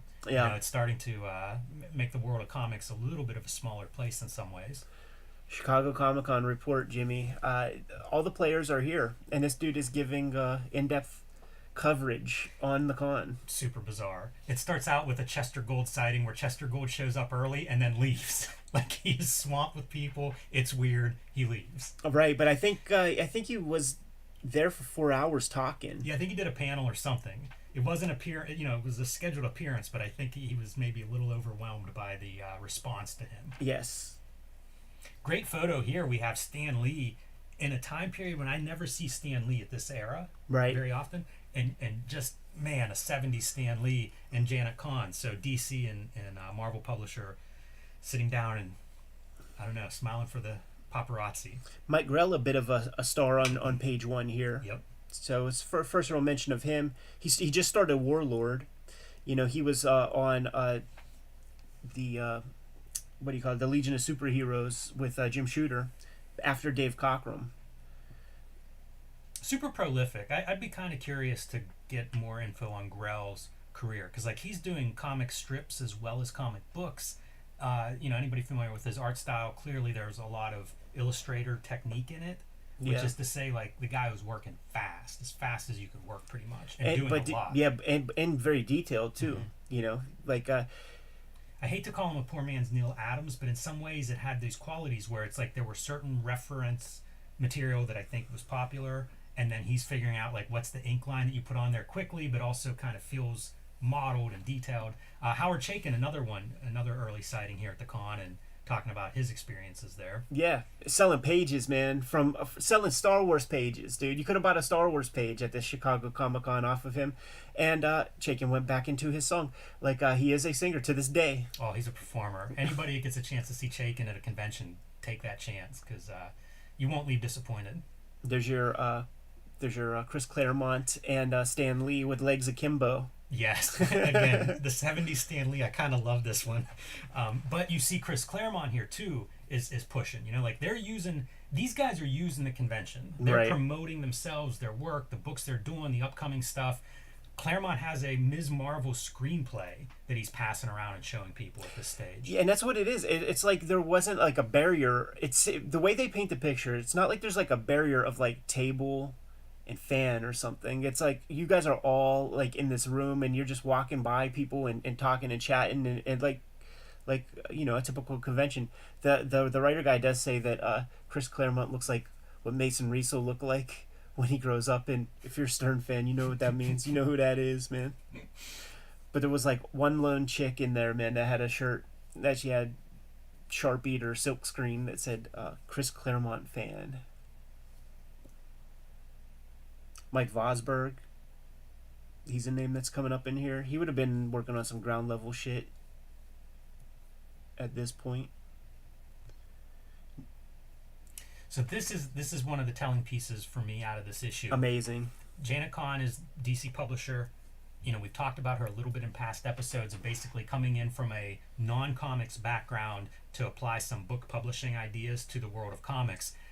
And it's kind of fascinating. There's a licensing fee that she is giving creators if they come up with a character that gets picked up that essentially DC will then own but be able to sell, right? Yep. And so, like, let's give some incentives to creators to come up with new stuff. And there's like a whole pilot program of how that works. Totally. But that licensing fee, to me, early royalties in comics. Totally. If you can give us something valuable, we'll make it worth your time. And she describes morale was low, and trying to create a better atmosphere for the people making the damn comics. So instituting a policy where like if you deliver a finished strip, you are leaving with another strip to draw. Yes. Constant employment, so that you can't be poached. One of the little pieces, even in the very beginning, dude, and even the company logo has been redesigned. So she is getting Milton Glaser to design the iconic DC logo that we all know. The best DC logo by Milton Glaser, one of the greatest graphic designers in the history of the universe. Like, she put that to practice, man. And that logo stood for 25 years. Calls out the ages of the editors and how, like, this has to change. 65, 60, 48 years old, respectively, these editors at DC. They had a couple younger editors and one left. You know, Might have been Len. I was thinking maybe Denny O'Neil. Yeah, maybe. But in any event, like, she recognizes, like, we need some new ideas here. We should so 65, 60, and 48. I think the 48-year-old is Joe Kubert, Okay. and then you got Jolie Schwartz is one of those old heads. I think Mort is well dead at this point. I'm not sure. Yeah, I was thinking Joe Orlando's probably there then, so he might be 60s feel so old for him. Like if 54. Like, I always think of, like, if you're in EC in the 50s, say this 20 is years 25 old. years later. Yeah. Maybe he's 48. I see. You know, maybe Joe Kubert's a little bit older. He might be the 60-year-old because, I mean, like, when does he start comics? You know, he's like 15 or whatever. He was 12, but then that would mean that I knew like a 90-year-old Joe Kubert. I don't think so. Yeah. Yeah, but in any event, recognizing that, like, we're making stuff for kids and it's 60-year-old men here that are making these decisions. Like, come on. Yeah. This is great. Gets into the Neil Adams stuff, you know, that this Superman Muhammad Ali, like, how big is that book? I know it years after it's released, so I don't think I understood, like, that was a big event. Right. And Neil Adams just makes it bigger, you know, like it's amazing. And combine that with the Superman movie release, like, the synchronicity of what they're doing there, it's amazing. But she talks about, you know, he left comics for money. So she doesn't say it, but there had to be some kind of, I assume, like the licensing money. There must have been some money to be like, Neil, come back. Like, Right. we got something worthy of your name. Talking about the price hike of just the regular issues and how it's not really going to anybody but to pay for the better product. Yeah. And just rising costs of production. But I think she's the one who mentions about like the newsstand distribution and how they prefer if the book's $1 than 35 cents. But then you got to figure out how do you make the dollars. And they were doing those big 100-pagers. Yeah. Or 68 page, 80 pages, whatever they were. But they were the bigger, thicker comics. And then you could do dollar issues. And if you ever wonder when you find those in like back issues or whatever, like why people are complaining about 35 cents, it's to appease the newsstand distributors, which is pretty interesting to think. Like simultaneously you have now comic shops in the direct market starting to come up, so now you've got like these two very, very different interests between what a newsstand dealer wants and what a comic book shop dealer wants. Yeah. Fascinating little piece here. Pretty cool. Yeah, makes me wonder, like, as Comics Journal evolves, like how much Gary's putting together issues and going, you know what, more of this, Right. this is interesting, let's keep her on speed dial. Barry Smith is there, dude, with freaking Conan pages, showing off pencils. I love too that Chester Gould is like, you got to get a picture of him if you can. Like, that's a celebrity within this world, you know, in ways that like Chris Claremont isn't, at least yet, not yet. And this would be 77 is his last year of making the strip. He's pretty much done. You know, he keeps the office at the Chicago Tribune for a while. I have this documentary that I've had this documentary on DVD for years, and I only just watched it for the first time recently. And part of his workday was a 100-mile commute to and from his house in Woodstock to Chicago by way of train. And I'm imagining that's right. He writes on the train, and then draws and executes when he gets to the office, and maybe writes coming back or something. But a 100-mile trip every day. It's a long time on a train. Yeah. This is an article about a magazine, or I guess not a magazine, a paper, about Frederick Wortham and basically the comic censorship that comes out of the Comics Code in the 1954 Senate hearings in America, and the idea that comics are contributing to juvenile delinquency. Right. As viewed through like I think it's a German paper, so as viewed through the eyes of Europeans looking at this stuff. Yeah. It's very strange. Like, they call attention to the idea of William Gaines doing this full-page ad, and it doesn't say where. I don't know if it's Mad Magazine or one of the Sounds other like DC it. titles, but the group most anxious to destroy comics are the communists. So this is an ad that he would have put out in the 50s, and kind of like, I don't know if they're validating him exactly. That's what it seems like. In this article or what, but yeah, it's funny that this continues to be a part of the comics conversation 25 years after. Yeah. We're getting some, not really a mea culpa, but some Tony Isabella love, or at least making excuses for why Tony Isabella's comics ain't that good.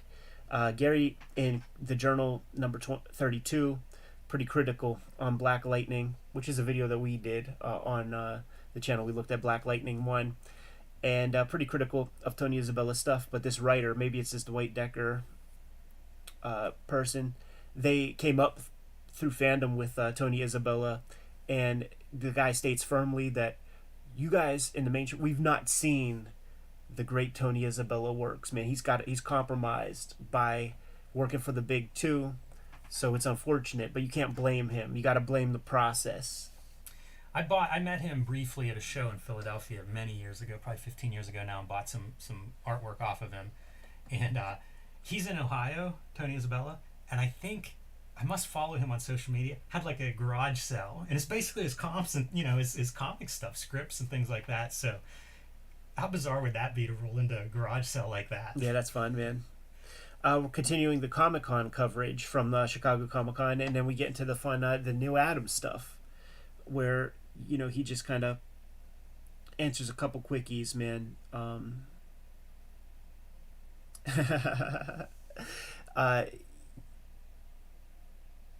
Neil Adams, dude.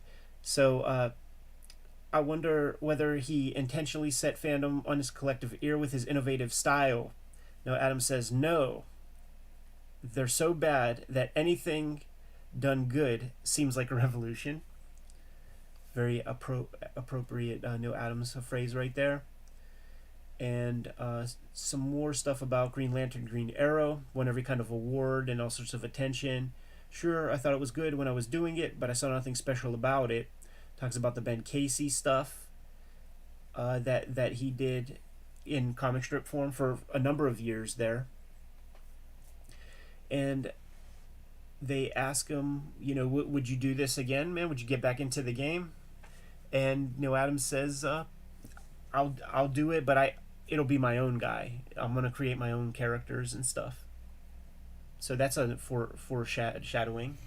Yeah, it makes me wonder if some of the payoff of that Muhammad Ali Superman story ends up setting up Continuity Comics. Yeah, he passes through Pacific right before that. Heads up the crusty bunkers, man. Anyone around at the time to help save a good pencil job from a bad inker. Yeah, that's fun. And Continuity Associates. So and he describes the model. So like if you're at Continuity, like he's not giving you work. Like you're basically a freelancer. He's got a space, and you can rent a cubicle or something. I think it turns into something much more than that, because during COVID and things, he was showing around the space, and it was opulent office with lots of square footage and glass walls and all kinds of beautiful stuff. He has some of the artwork from, I think he still has the cover to Superman Muhammad Ali like in a frame, like at Continuity. Oh man, what must that be worth? I'd be curious about a continuity history and how that develops, because I mean at some point he's doing he's an ad agency. Totally. Yeah, so, he calls it two different things. You got the comic shit is the crusty bunker. Continuity Associates is the ad stuff. But I have when we were digging with Fife at IDES, Michelle Fife, I grabbed this one magazine, this Charlton magazine format called something like Emergency. It's either like firefighters or like ambulance drivers, and every artist and creator is a crusty bunker person. It's like Terry Austin, Klaus, Larry Hama, like it's the crusty bunker crew put this together, but the name Continuity nor crusty bunker is on it. It's just like if you know, you know. Yeah, that's and interesting. And it has like a marker cover that looks like a Neil Adams type comp.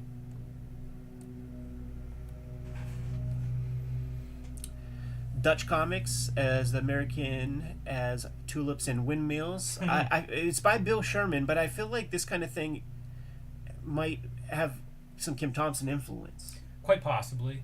It's an anthology book featuring these Dutch comics. Most of them translated to English. They talk about one word balloon fell off, so you get like English on top of the character's face and then Dutch in the word balloon. Is this Juice Swart? I don't know about that.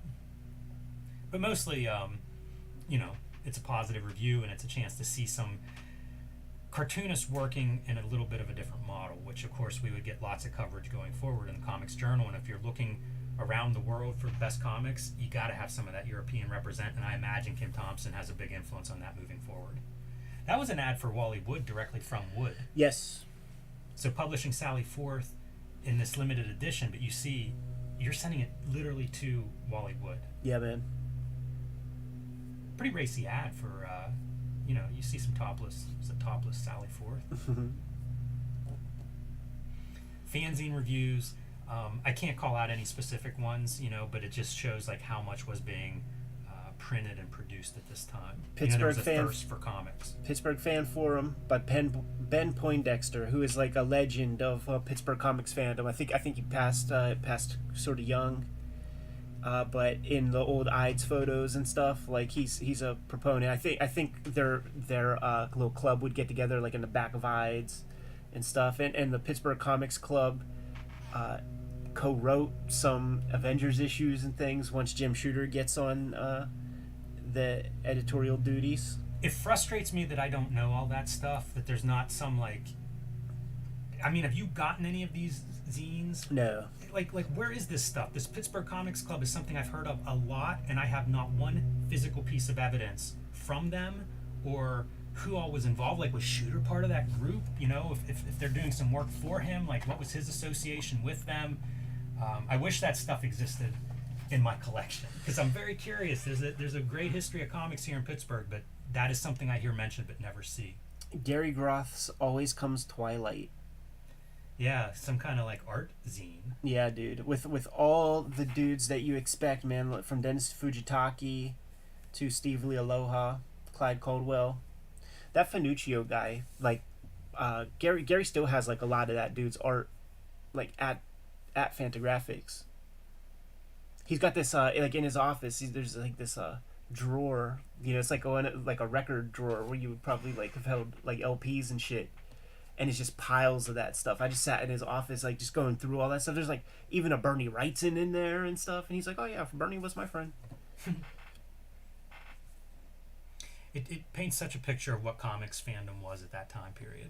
Yes. And then the conclusion of the magazine here are Spider-Man Sunday strips and Howard the Duck Sunday strips. Yeah, amazing by John Romita. These look fucking spectacular.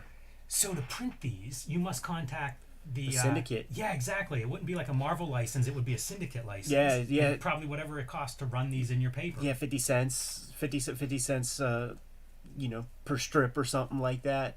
Yeah, I was thinking the same thing, man.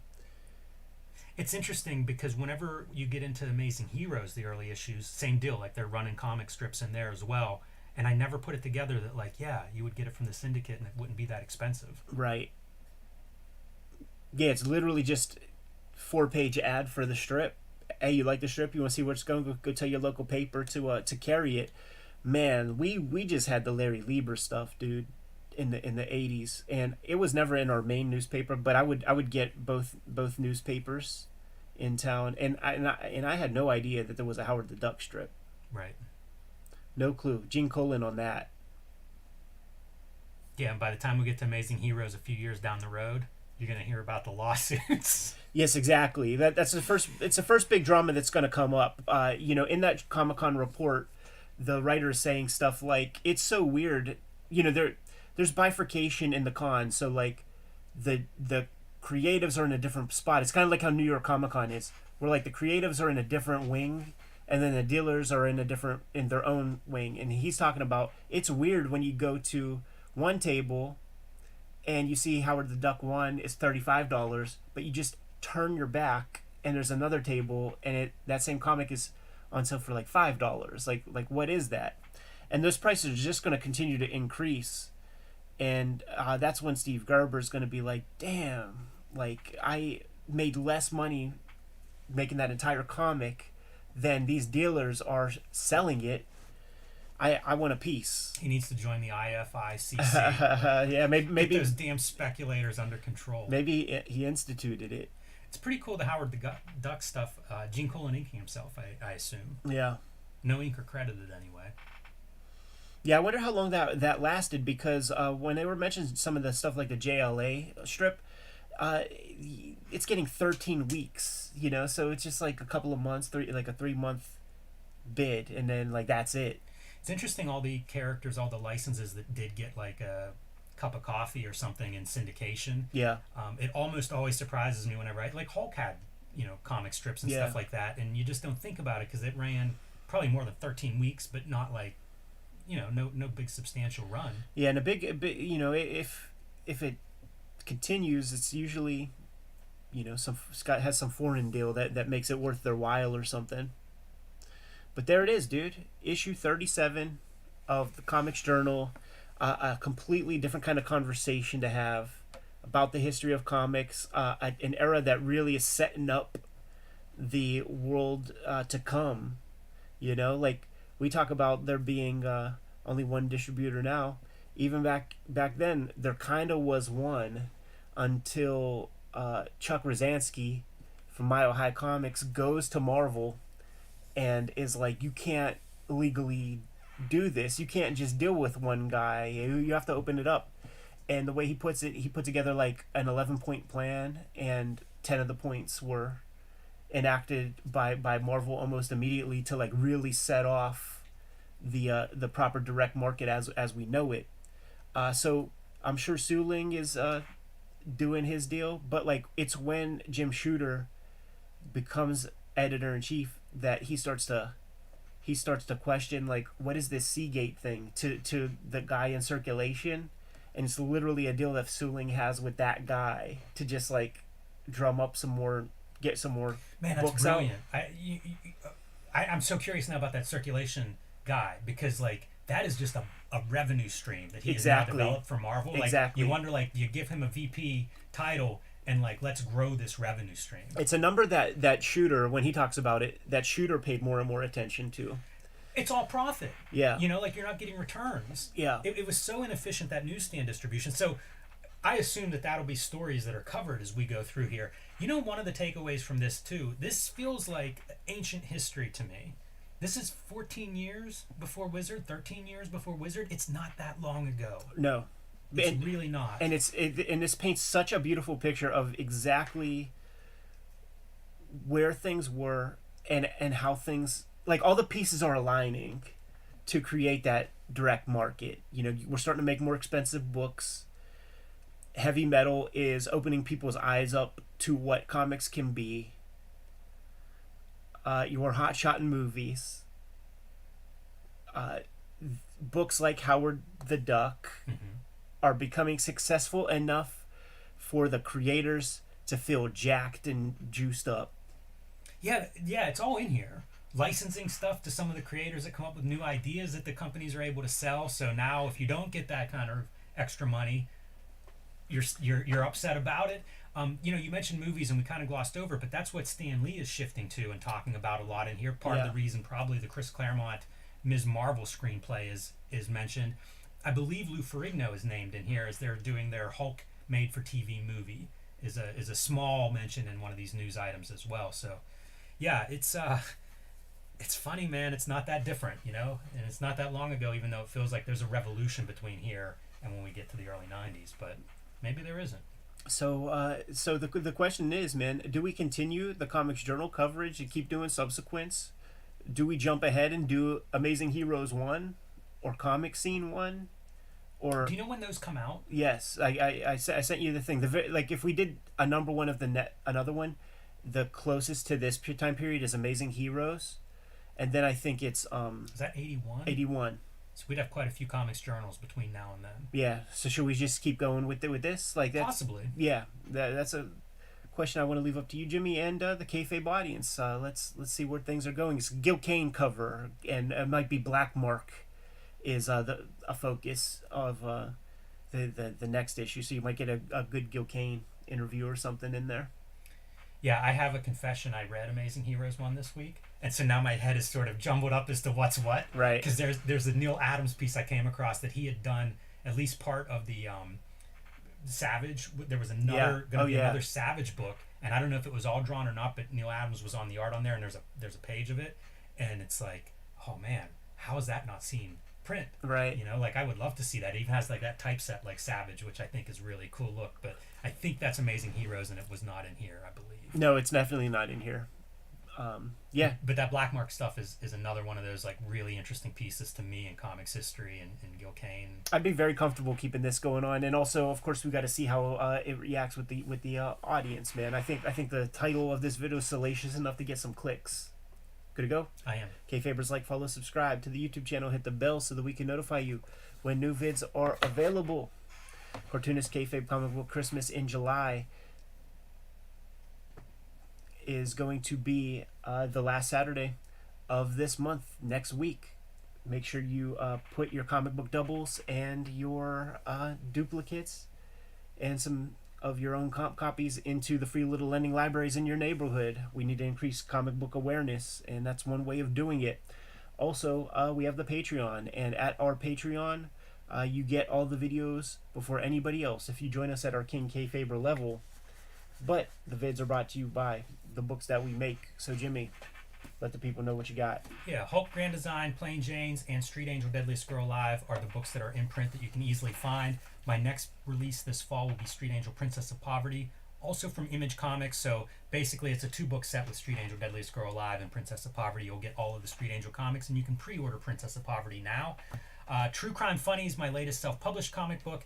Out of print at the moment. I do plan to reprint it later this fall, but you can read it in its entirety on my Patreon, patreon.com/JimRugg. You can also download it along with several other digital comics at jimrugg.com. So if you missed out on the first printings of that, you can still read it right now. Hip Hop Family Tree Omnibus coming to you soon, in time for the holidays. It collects the 4 volumes of Hip Hop Family Tree, as well as 140 pages of additional material. Make sure you get this thing pre-ordered because we had to print them, so now those numbers are limited. We're locked in. Same deal with the X-Men Grand Design trade paperback that is forthcoming for the holiday season. There are out-of-print volumes of X-Men Grand Design, so this is going to be a way for you to get all of it. Red Room is my latest focus. Red Room Crypto Killers is the latest season of Red Room Comics. There are 2 trade paperbacks out there right now. As of this coming Wednesday, the 3rd issue of Crypto Killers is coming out. That's going to be a hot key for Ed Piskor bibliography, because the characters that I put into the backup of that comic are going to be the focus of my daily strip. Jimmy, what are some other ways that the people can support the Cartoonist Kayfabe channel? Subscribe to the Cartoonist Kayfabe newsletter at the links below this video. You can also find Cartoonist Kayfabe t-shirts, merchandise, hats, mugs, stickers, and more at our spread shop. That link is also under this video. All good ways to support the channel. Give them those marching orders and we'll be on our way. Read more comics. I hope that does well. Yeah, me too, man. I would like to do continue this walk through history. Yeah. Like the cool thing about the journal too is just like you get interviews with such different people. I'm gonna pull this down because I just know that. Well, yeah, I just ain't gonna push it because I'll be able to do 2 more. Which 2 are you planning to do? I'll do the art books. It doesn't matter. Okay.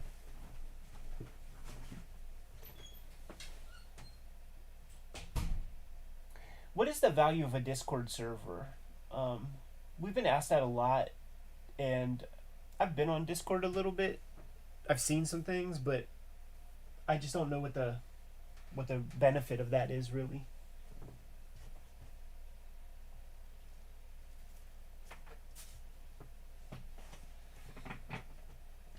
I'm gonna just plug this phone in.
People have been asking about Discord servers, dude, a lot. Like, basically since we started, and I just don't know anything about them. Have you done this? Is this No. some kind of update? I don't know. I don't think I did. I don't think I had the option. Because I'm getting no connect. But I can't even tell what's supposed to be updated there.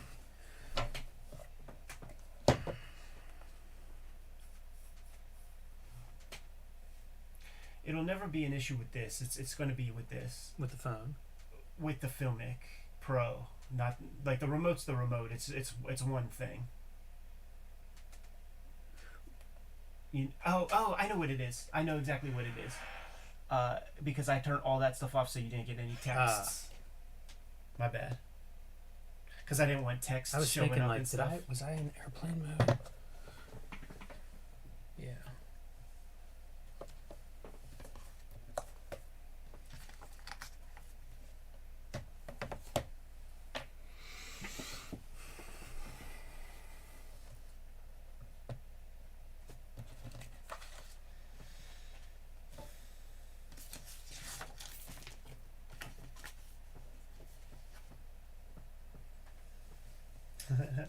Do you ever go to that ringside seats? Like I never do. The cartoon, like the dudes are saying that there's been jobber drama lately. I try to do as little in social media as possible. Yeah, that's the way to go. That's the thing. Like people say Discord, and it's like everybody do Discord, but like this is what we do. Right. You know, like if you guys want to have more of a group somewhere, like yes, do it, but it's not something that I'm not looking to add more. Yeah, for no. myself. Yeah, no doubt, man. And there's no way I'm looking like we're making what we want to make. So like, there's very little influence from the outside. All right, I gotta shoot Shoot the commercial.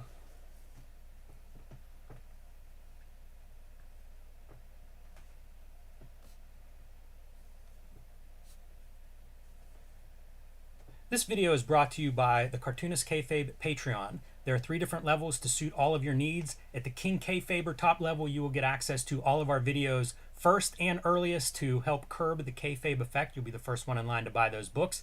And at the King Kayfaber level, you get to sit in on our recording sessions. So welcome to the Brain Trust. It is also brought to you by the books that we make. The books that you can get from me include Hulk Grand Design, The Plain Janes, and Street Angel Deadliest Girl Alive. These are all available currently in print. My upcoming releases include Street Angel Princess of Poverty, which will collect all of the Street Angel comics not in Street Angel Deadliest Girl Alive, and True Crime Funnies, my most recent self-published comic book. You can get this at my Patreon or at my website. Ed Piskor has a big year coming up, starting with the Hip Hop Family Tree Omnibus coming out this fall. You can pre-order that and put your name on a copy now. It collects all the Hip Hop Family Tree comics in one handsome volume along with 140 extra pages, so reserve that one today. X-Men Grand Design.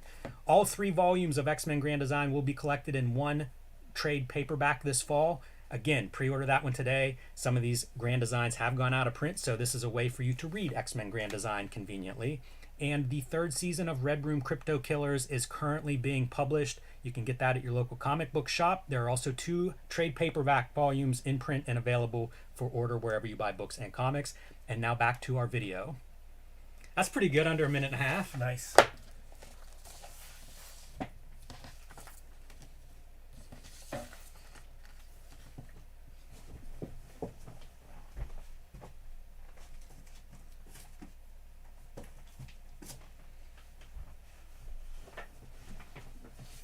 Might be cool to say something about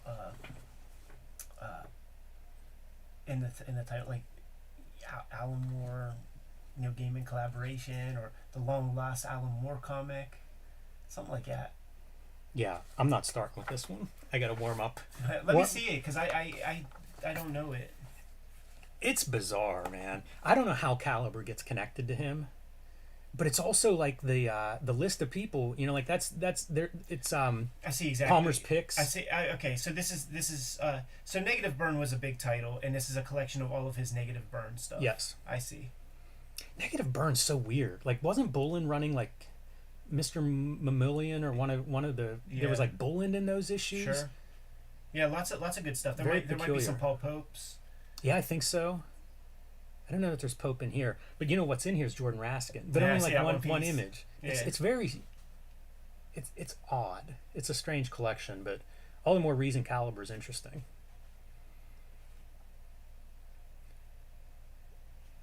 Art Adams does a couple of big monster pages. Oh yeah, yeah. Hey, I know. Watered by you over I know there. This one will. Pass that over here. Because this is in that Art Adams Creature Features, where it's like a song. And look at that lettering. Like, who lettered that? Might have been Art. Might have been if it's not credited. I really don't know. Because it's for real bad. Like you don't have any practice doing it. Pretty special. Dave Gibbons does a story, and it's like all high contrast photo, That's what this is? right? Oh man. Maybe it's not all. I don't even know. It's peculiar though. It might be like a digital exercise for him. Right.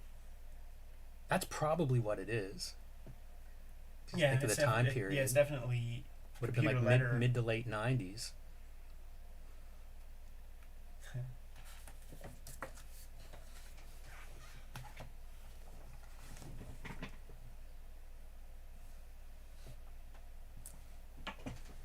Well, that's a lag, huh? Oh yeah. I don't know where the square is. It always finds itself in a white spot. Good. Yeah. So think of your preamble piece. Lots of John Byrne coverage. His critical error. Funny. I always feel like we do shit out of order because like Next Men will be bigger. Should be bigger than this. We did Next Men. Did we? Yeah, we have a Next Men video. The piece that would be chronological is Danger Unlimited comes before this. Yeah. And then he like just doesn't like it. Right. I think he does 2 series of this. He does. Babe 2. I remember Babe 2. Pretty weird. Good. Yeah. And then just you holler, man, and just like, all right, cut, and then You don't even have to stop it. I won't stop it, but you just, set yourself up probably. John Byrne starts publishing with indie creator-owned titles in the 90s, kicks it off with John Byrne's Next Men, Danger Unlimited, and then Babe, probably coming off the success of She-Hulk. So we're looking at a pretty unusual John Byrne comic, but good enough that he did a couple volumes of this in the 90s downward spiral of comics. This is one of his last creator-owned titles.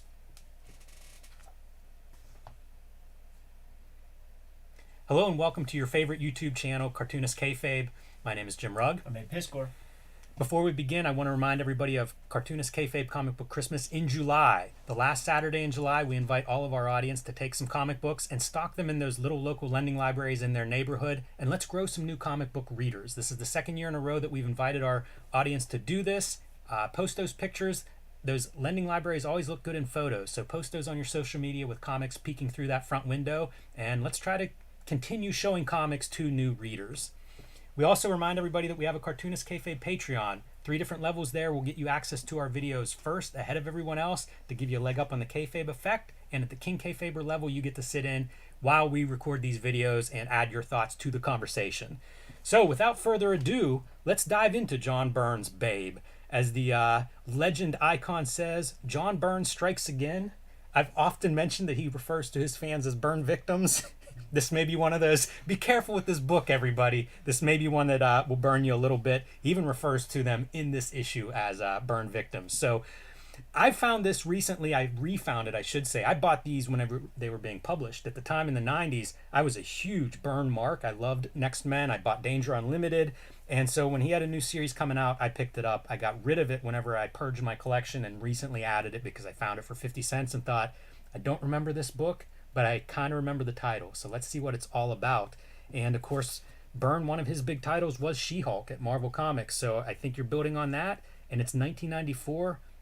Those bad girls are starting to become popular, so let's try everything, because I would guess that John Byrne, known as selling books, is starting to see those numbers plummet along with the rest of the comics industry, so you're chasing anything at that point. Yeah, probably much lower than he's ever seen. Maybe Doomsday numbers, man, from Charlton. Wow, that's an interesting comparison here.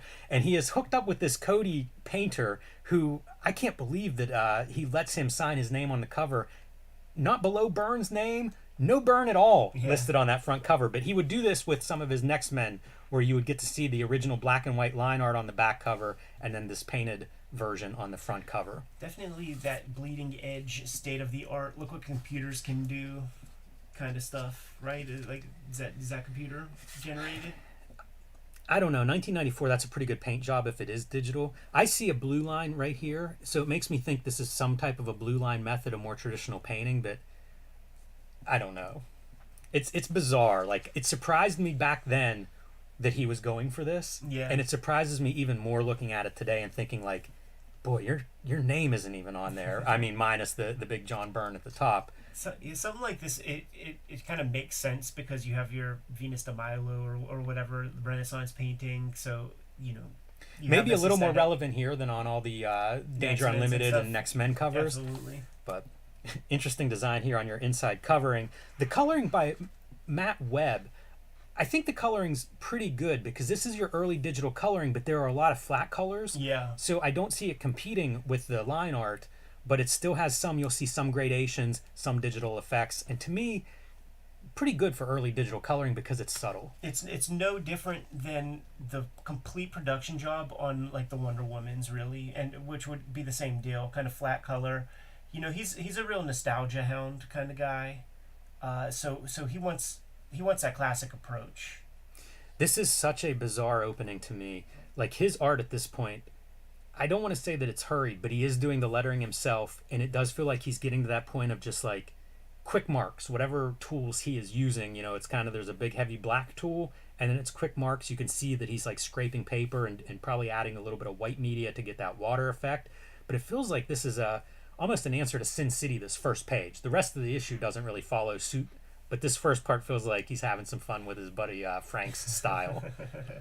Yeah, he's such a good drawer, and he's really figured out how to make economic pages, and you could reverse engineer. You could just keep flipping. Well, I do want to pose a question to our audience.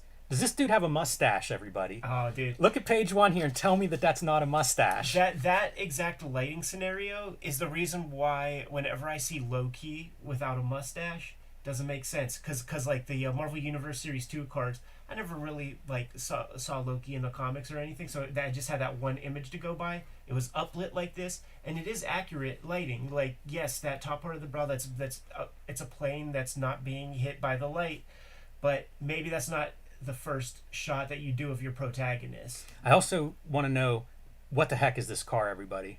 Because I see a different car in the front than in the back. So I don't think he has the car collection for reference that maybe Frank Miller has at his disposal.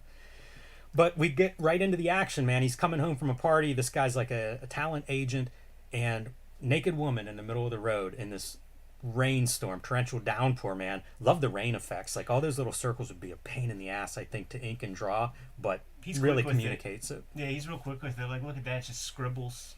So much crazy texture. But it's definitely from that period of Byrne art where he is just, he might have done, 100 pages that month. Yeah, definitely fast. And it carries over into Wonder Woman, but Yeah. I'm trying to think of the time frame for Wonder It's Woman. some years I guess later. it's 96, Yeah. 95, 96, so not too far down the road. And you wonder, like, is this how he gets Wonder Woman? Because he's doing another...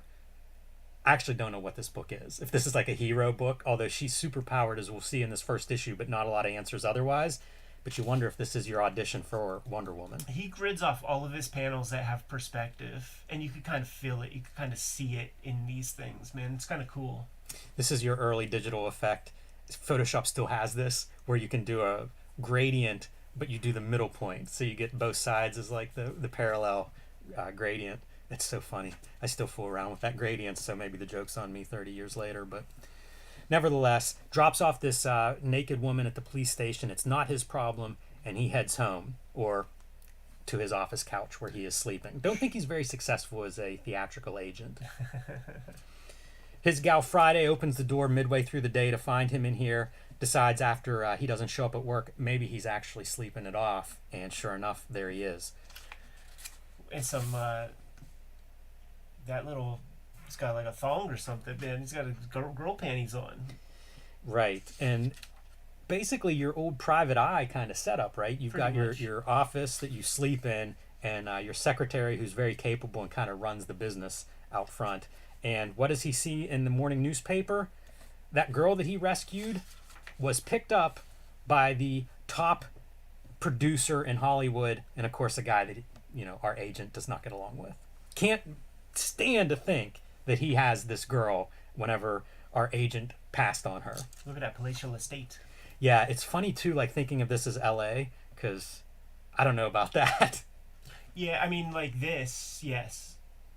You know, like there are people that got some crazy land like that up in the hills. It's so big. But you don't need no citadel. It's revealing to the style because it really does look like he has one pen. It feels like the Hearst Mansion or something. Right. You know, you ever see it and it's out in its own mountain range. The Winchester house.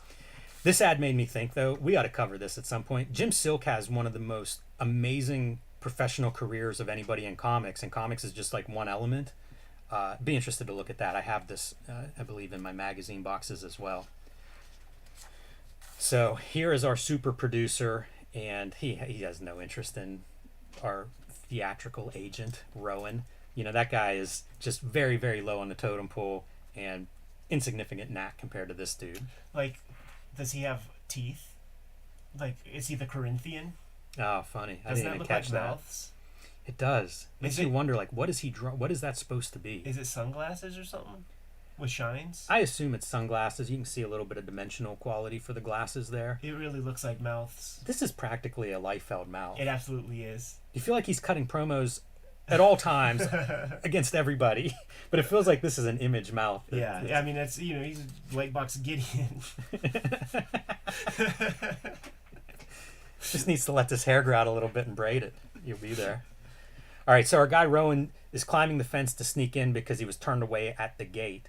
And not clear exactly what's happening except dressing her up, thinks there's some kind of talent there. This is a tall Amazon-like woman, beautiful woman that doesn't even know her name, doesn't really speak English, just says babe over and over. So I guess he sees something there that he can mold into a potential star or moneymaker. And our guy is like, I got to get in there by hook or by crook. Climbs up to the window, and before he can get her to open up the window, she just breaks through the wall. Yeah, with a smile on her jibs. It's such a weird, like... This was a weird read for me, because I don't remember any of these details, and like going through this, it's like... I'm kind of curious where the story goes. This is the only issue I have of it now, and I don't remember it from my childhood, so... Yeah, it's aliens. Is it? Yeah. Did you go further down this route? I thought we were Did you supposed to check it all out. Drawn into the Babe rabbit hole?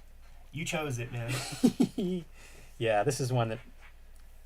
Is this suitable for Cartoonist Kayfabe Comic Book Christmas in July? This may pass back out of my possession soon. So he and Babe hit the road, man. They're on the run. Not sure why there's like a police officer stationed here, but doesn't really do anything except stand there and say, hey. And as they get back to this gigantic wall around the Citadel, she just pushes it down, keeps going. Can't decide if Rowan is selling this appropriately or not. I feel like you see somebody push that wall down with one hand. I don't know what the reaction. I think running the other direction might be the appropriate action, but instead loads her up in the car and off they go to the Waterbed Motel. Is this funny? Is this burn bit? Is this a comedy? I can't tell. I need a laugh track. All right, yeah, tell us. Ring a bell. Ring a bell when we're supposed to laugh. And then we have this kind of stuff, right? Like, let's just repeat some panels. That's the easy page. And that, I believe, is a photocopy. If you look at some of the folds on the shirt, they're repeated exactly. So, Oh yeah, no, of course, yeah. He just pasted that stuff up. So he's really figured out how to get a page done quick. One of the intriguing parts in here is she, again, is just saying babe anytime he tries to talk to her, and eventually spits out a regular word balloon. And that's the only time we see it. So she's back to her babe thing, and we're kind of... mostly that's the extent of what we're getting in this first issue. No real answers. That high rolling producer has sent his goons over to turn over the office in an attempt to try to find this woman. I don't know if she's more valuable now that she's busted some holes in the mansion, and suddenly it's like this could be a draw. But it creates a, I think, suitable setup. Well, there's a fetish for that. You can put it in a certain kind of movie.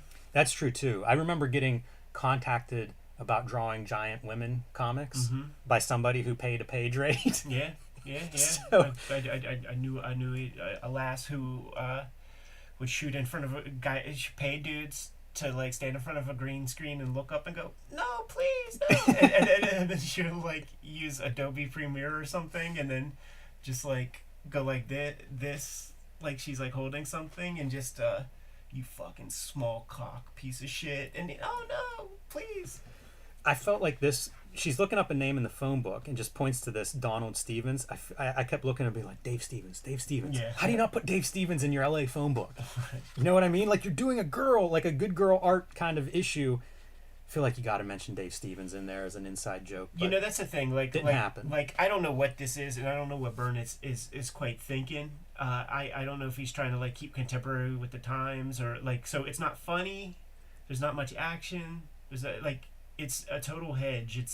It's like those boring trauma movies that don't have any gore or anything like that. Like those Battle of Love's Return trauma flicks and shit. Yeah, it's very strange because, like, okay, we point to an address. It's this mysterious woman, but she points to an address. So let's go to the address and see what's going on there. This guy lost a daughter in a plane crash recently. That daughter is not Babe, but maybe there's some intrigue. Again, I don't have the rest of the series in front of me, so I'm not sure whether that pays off. But it's almost just like filler at this point. You know, I don't know that we get anything out of that experience. No. He takes her to a costume shop, he being the agent who is now figuring out, like, I'm going to sell this somehow. This woman is super strong. Let me make some money finally. And again, driving home the point of how unsuccessful he is. This is his secretary's car who says he doesn't really even pay her. The secretary does suggest this is not the right costume to put Babe in. And dresses her a little bit differently for, I guess, a David Letterman appearance. Is that what we're seeing here? Look at him. It's so funny because he doesn't come out and say it, but who else is this? He's got the gap in his teeth. The trademark teeth. So opens up the curtain, and our Dave Letterman is surprised to see an average-looking woman, again his secretary, playing an average piano ditty, and doesn't really understand what the heck is. Why is this on my television show? I could have got somebody with more talent or prettier to be here. And then Babe makes her presence known by lifting up the stage with piano player, and talk show host all on top. What a way to throw the secretary under the bus, huh? Yeah, insult her while we're there. And that's basically the end of issue 1. I guess we do see aliens. Yeah. As you mentioned, Ed, as you gave away the spoiler alert, right? So I like this wasn't in what I read. So like, they just have any relevance? Like, does this illuminate anything? Not really. It says that he started working on this idea in 1990, and some of the visual characteristics ended up in other places, like Next Men. There's a character that was the original drawing of this sort. Wanted it to be something that doesn't look like She-Hulk, and that's basically how we get to this. What this is, I don't know. I would read another issue. I'll put it that far. I don't know if I'd get beyond issue 2 or not, but I would read another issue based on the reading experience. For me was fine. It was kind of strange. It does make me wonder, like you say, like, what is John Byrne thinking at this point? Because he is getting older. Sales are plummeting for everybody, not just him, but I'm sure that he's mostly concerned with his sales. And you just wonder, like, is this just throwing stuff against the wall and seeing what sticks? Yeah. At a time period when nothing is sticking, not just Byrne, but anybody. You know, it seems like all the sales are plummeting across the comic book world. So it's tortoise in the hair stuff, man. Because you got Mignola over there just doing his Hellboy, probably not selling too much for a little while, and then just fucking sticking with it, really turning it into something. Like there's a real lesson there. yeah, here's your Byrne victim, by the way, plug. Byrne victims interested in obtaining original art by John Byrne, contact Jim Warden, including Gary Cody's paintings. Right. Wonder what one of those things cost then and what you could sell it for now. Mm-hmm. How about this for a sweet legend ad? Yeah, the gang's all there, dude. Yeah, 1994. Makes me wonder how far along we are on any of these books. Do you remember when Hellboy starts? Is 1994 the beginning of most of these books? Yeah, I don't I mean, know. Sin City obviously has an earlier beginning in Concrete, but And this is Dame to Kill For. So we're there. That's actual Martha Washington. So that's like the second round of that. yeah, that ad is here for Martha Washington Goes to War. Yeah. Okay, so that's like my era. So maybe year 2 or so of Legend. Maybe about a year in. Yeah. Okay, you know exactly what it is, man. If the Legend pull-out poster is like issue 30 of Wizard, 31, I think. 31, 37 is my first issue. So it's really 7 months. Like it's very short period of Yeah, time. you should have been on this, Ed. This should have been in your wheelhouse. He wasn't my like even close to my favorite dude at that point, man. And certainly this stuff.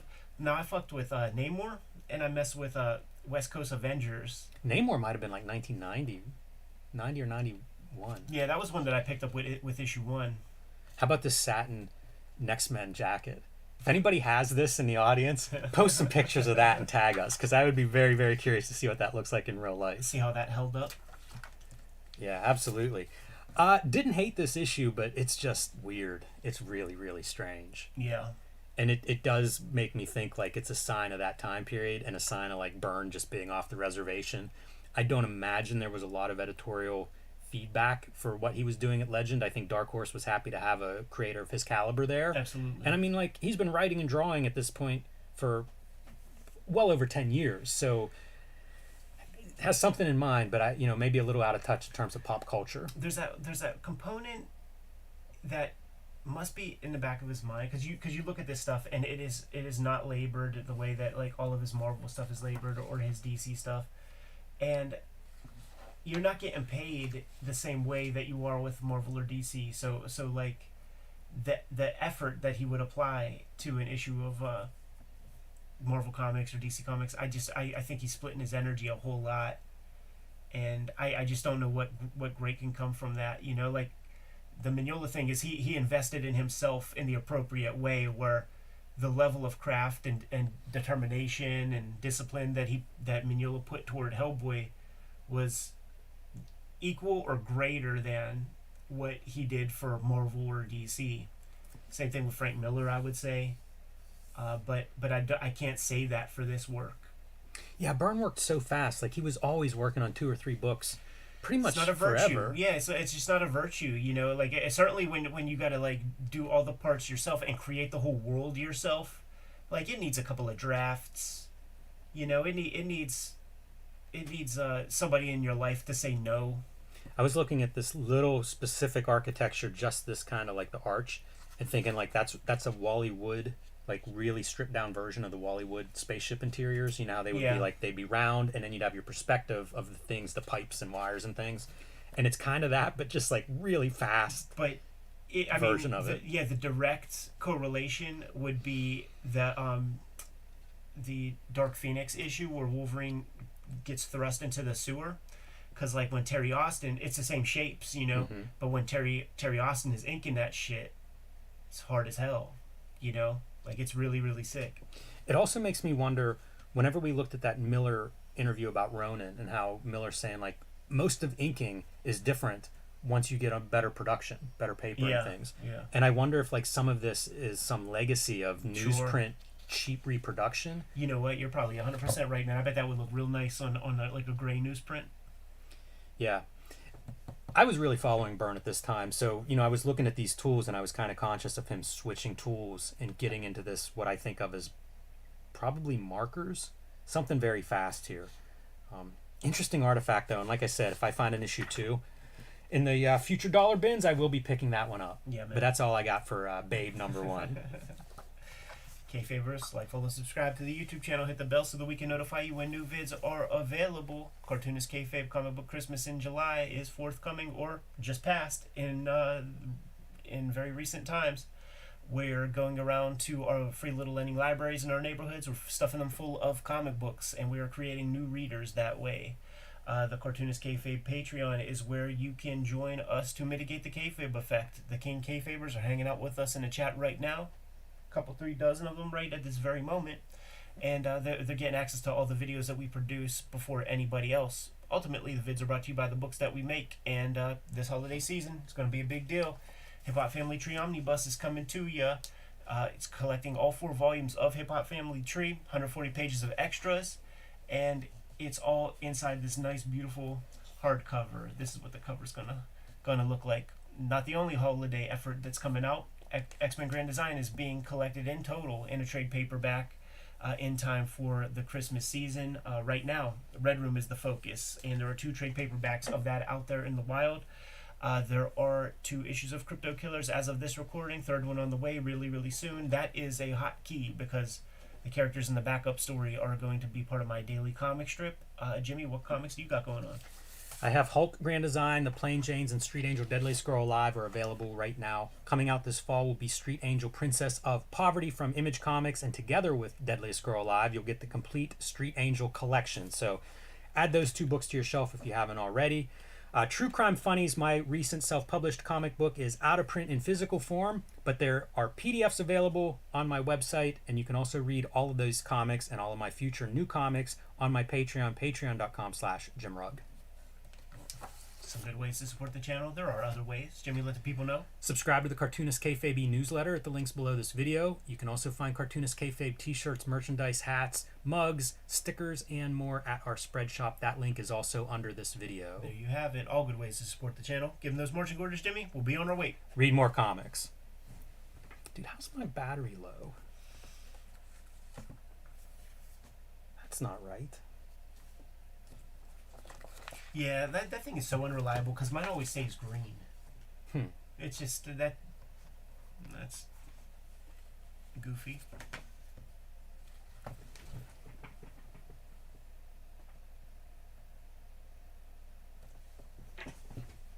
What a character. What a cover. Old Timothy Leary wannabe shit. Good to go? Yeah. We are looking at a very unusual Alan Moore comic book. This is not one I see mentioned very often. Alan Moore's songbook, teaming up with a great list of 90s artists, including Neil Gaiman illustrating one of these songs from Caliber Comics. Stop that. So, like, with the preamble stuff, what Homeboy was saying was, like, pointing out adjacent videos and shit. Yeah.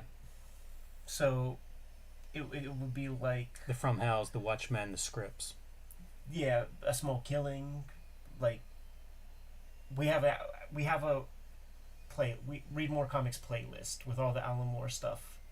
It's like we have the Read More Comics playlist with all the Alan Moore stuff, and the V for Vendettas and the Watchmen's, but nobody knows this one. Something like that. Good to go. Yeah. We've looked at a lot of Alan Moore on this channel before. We have an Alan Moore Read More Comics playlist that covers some of his hits like Watchmen and V for Vendetta, but also some of the deeper dives like A Small Killing.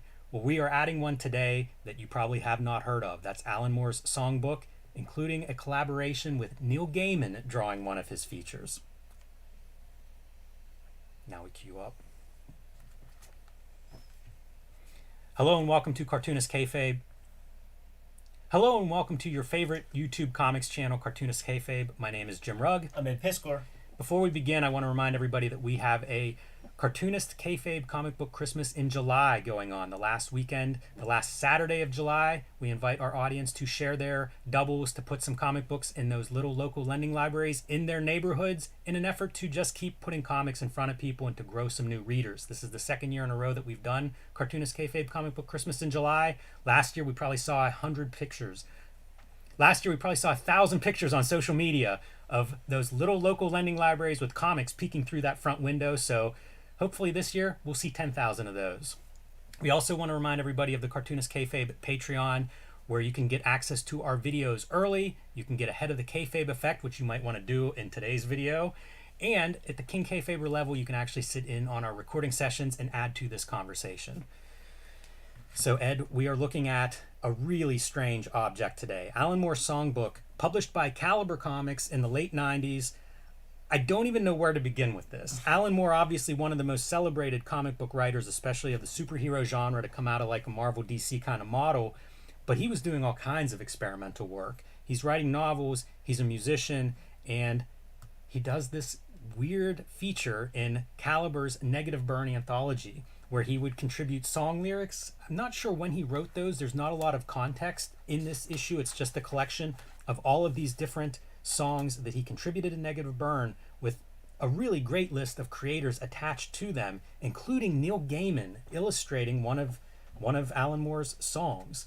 So I figure we'll just kind of flip through here. Some of these names we know, like Richard Pace, Art Adams. some of them we know from things like Wizards, Palmer's Picks, you know, James Owen, who starts this off, Star Child, not an artist that I have many of his comics, but somehow connected to Alan Moore. And again, I wish there was a little more context here to figure out how did Caliber do all of this.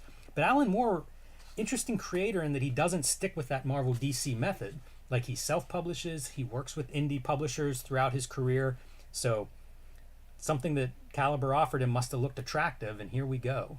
It really is that like late period Caliber where they do get some licenses, you know, like there was Mobius Comics and they got this Alan Moore songbook, but there's a kind of half-assed thing that I associate with Caliber. So your kind of kayfabe Dave McKean cover is a part of that, and this level of computer lettering. Now, this kind of lettering is in Star Child, so I'm going to put that on James Owen. But this kind of lettering, I would say, where it's just you know, that standard font that everybody used. It feels like a Caliber comic from that time. It's not necessarily a good thing, you know, to say. Yeah, and very bizarre in terms of how do you illustrate some of this stuff. This is almost like a Bonnie and Clyde story, so you see some of this violence, but within the lyrics they're talking about the pen. They refer to these guns as pens, right? The pen's mightier than the sword, coming out of a writer's pen. That's kind of what you're seeing in here. Also reminds me of like Natural Born Killers. Yeah. And it makes me wonder about that, how much that's on Moore's mind. I think the publication date is 98 for this. Might be in the back. We have that Rob Liefeld conversation where he talked to Alan Moore directly after seeing Pulp Fiction. And Michael Gaydos, I believe, is probably his biggest profile work, Alias, I think he draws, with Brian Michael Bendis at Marvel, I think. I was going to say, this feels like a Jinx or a Goldfish or one of those kind of Brian Michael Bendis type comics. Probably where those two connect is at Caliber, yeah. With Bendis having a couple of books published there early in his career. But this is the Neil Gaiman piece, and you get to see not a lot of Neil Gaiman art out there. Does a 24-hour comic that we covered in the back of a 24-hour comic episode. So does a little bit of art there, and I think does a little bit of sketching whenever he's writing comics, kind of like the layout and get the sense of a page. But this level of production is not something that you see very often. Yeah, it's really cool. It's kind of neat to see him like doing very comic-like drawings in the case of that gorilla, and then something else entirely with these pieces. And it looks like it's that sphere of influence, man, where McKean is inflecting upon Yes. Gaiman. Yeah, perfect timing for that. You know, you can kind of see it here of collage items and doing stuff with type that's interesting.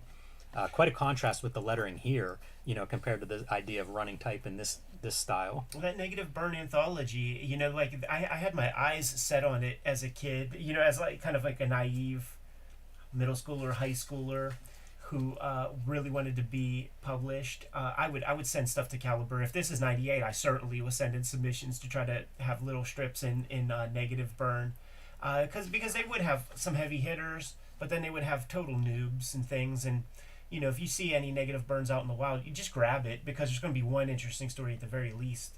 I do wonder, and this is a question for the Kayfabe audience, are Caliber around wherever you guys are getting comics? Because Caliber out of Michigan, there was a big presence in Pittsburgh. I see so many Caliber comics and have this big collection, but I think I may take them for granted. I don't know how well they did nationwide. Yeah, I mean, I think it was fine, because I mean, look at this level of talent. Like, they wouldn't do something for a total nothing. Richard Case here, know him from Doom Patrol, would be my first thought when I think Richard Case. Interesting to see him inking himself. There's such a there's a quality here that I don't see when someone else inks him, like on the Doom Patrol stuff's a little bit more comic booky polish. Right. I like this texture and the black and white quality of this. Yeah, and that's the thing, you know, like drawn for black and white. Phil Hester and Andy Parks doing the artwork here, and I wonder if that's a split, because it's totally different style between the two, almost like columns. Right. Yeah, this is definitely Hester style. Right. I don't know Andy Parks that well. Yeah, I don't either. I know the name for sure. That's why I'm not sure, like, division of labor and how this stuff adds up, but stylistically very different between the two sides. Leopard Man at C and A's. Like, are these young songs that Alan Moore's writing. I think he Right. was in like a bit of an avant-garde band maybe around this time. Maybe he still is for all I know. But it does make me wonder, like, when is he writing this stuff? Where is it coming from? And this art, Jordan Raskin, an artist that we've talked about a little bit, did a little bit of comics. Ripclaw, probably the Ripclaw special from Image is probably his highest profile job, but really liked his work. It was interesting and promising, but didn't do a lot. Predator Race War miniseries is another one. And I think Industry of War would be the third piece that I know of, and only does one page, unfortunately. Right. Some of this stuff, the ones that I would like more pages, you don't get. Bill Kobe, have no idea who this artist is. I would bet he hasn't done a lot of comics. Yeah. But Yeah. I like this style. Me too, man. This is one when you mentioned Dave McKean earlier, like people that were playing with mixed media and painting and stuff. I usually like seeing it just because it looks different. Yeah, it feels real close to an application of like the way Suko would make. That's would who make I thought her of. raw works. Yeah, that's who I thought of, and I like the lettering is much better integrated, in my opinion, than many of these strips. Yeah, it's true. Like that computer lettering is just abysmal. But I always wonder when you see a page like this, is this one image or are these like separate paintings that they're putting together on the pages? Right. I also wonder, like, when you get the phone call from the editor and they're like, hey, do you want to illustrate an Alan Moore piece? You're like, yeah, man, how many pages can I have? Right.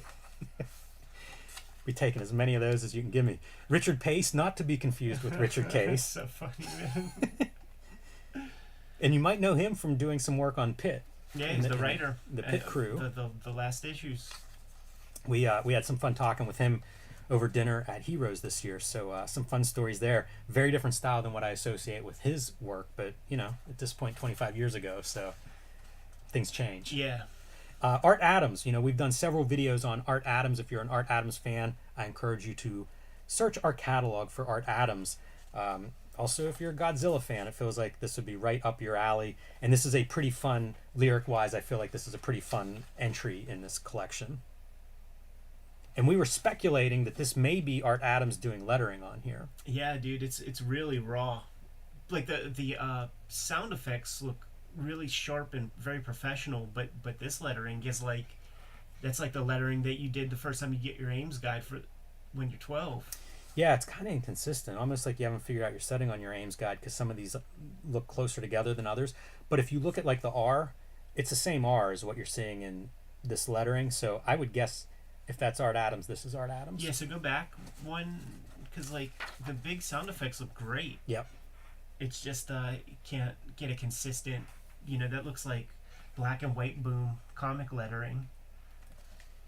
I kind of love the idea of Art Adams lettering looking like black and white boom lettering. Me too, because it's such professional illustration with very raw lettering. It's like this is inconsistent with the aesthetics. Terry Moore, again, coming out of like that Palmer's Picks and alternative and self-publishing Terry Moore, Strangers in Paradise, and approaching the song differently once again. A lot of variety in how these artists approach their page layouts, which I think must be up to them. I can't imagine an editor coming in and being like, we're going to run this one as complete, one page of prose and one page illustrations. I mean, it's probably in the script. You think? Yeah. I assume you would just get your more or less unformatted lyrics and draw something. Yeah, you're probably right. Pretty nice layouts, I think, for his story, incorporating kind of the spreads as part of it. And again, doing quite a few pages, which would have been my approach. It's so funny thinking about that, like you just get some scraps of paper from Alan Moore. That's like really juicing this guy. Dave Johnson, who would go on to be, a very popular cover artist in comics, only doing the one page, the Jordan Raskin kind of style. And I was confused by this, like, 14/2/99, thinking that's a date, but this is published before this, so it's not like this art was created in 99. Right. It's probably some music thing. I guess it may be the name of the song. Reuniting our Watchmen team, Dave Gibbons. And a 9-panel grid. 1995, and we were speculating that this is probably early Dave Gibbons digital art. Some of it looks like just high contrast photography, some of it playing with numbers and things. So I'm guessing that this is Dave getting his computer station and doing some work, digital lettering visible here. So he talks about that whenever we talk to him on the shoot interview kind of going digital very early, and I think this is an example of that.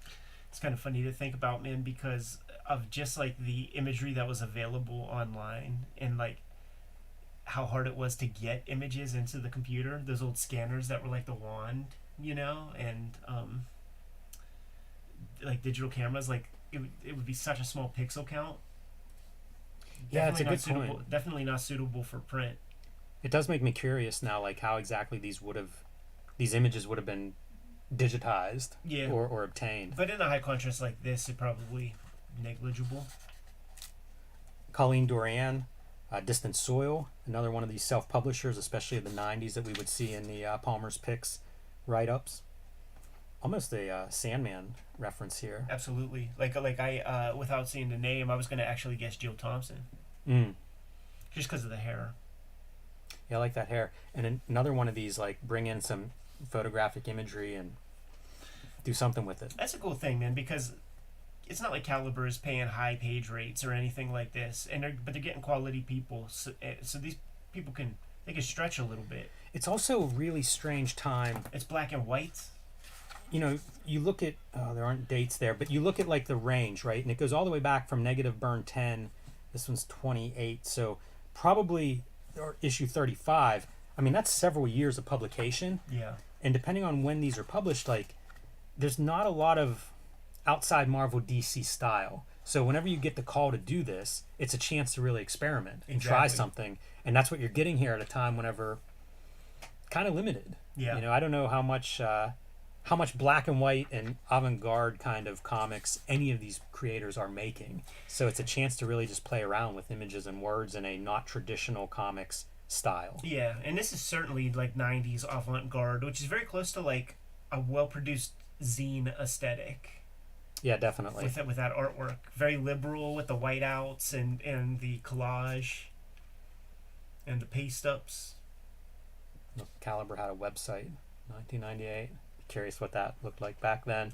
And this is, like I said, it is 1998 as the publication, and the copyright and DC are there.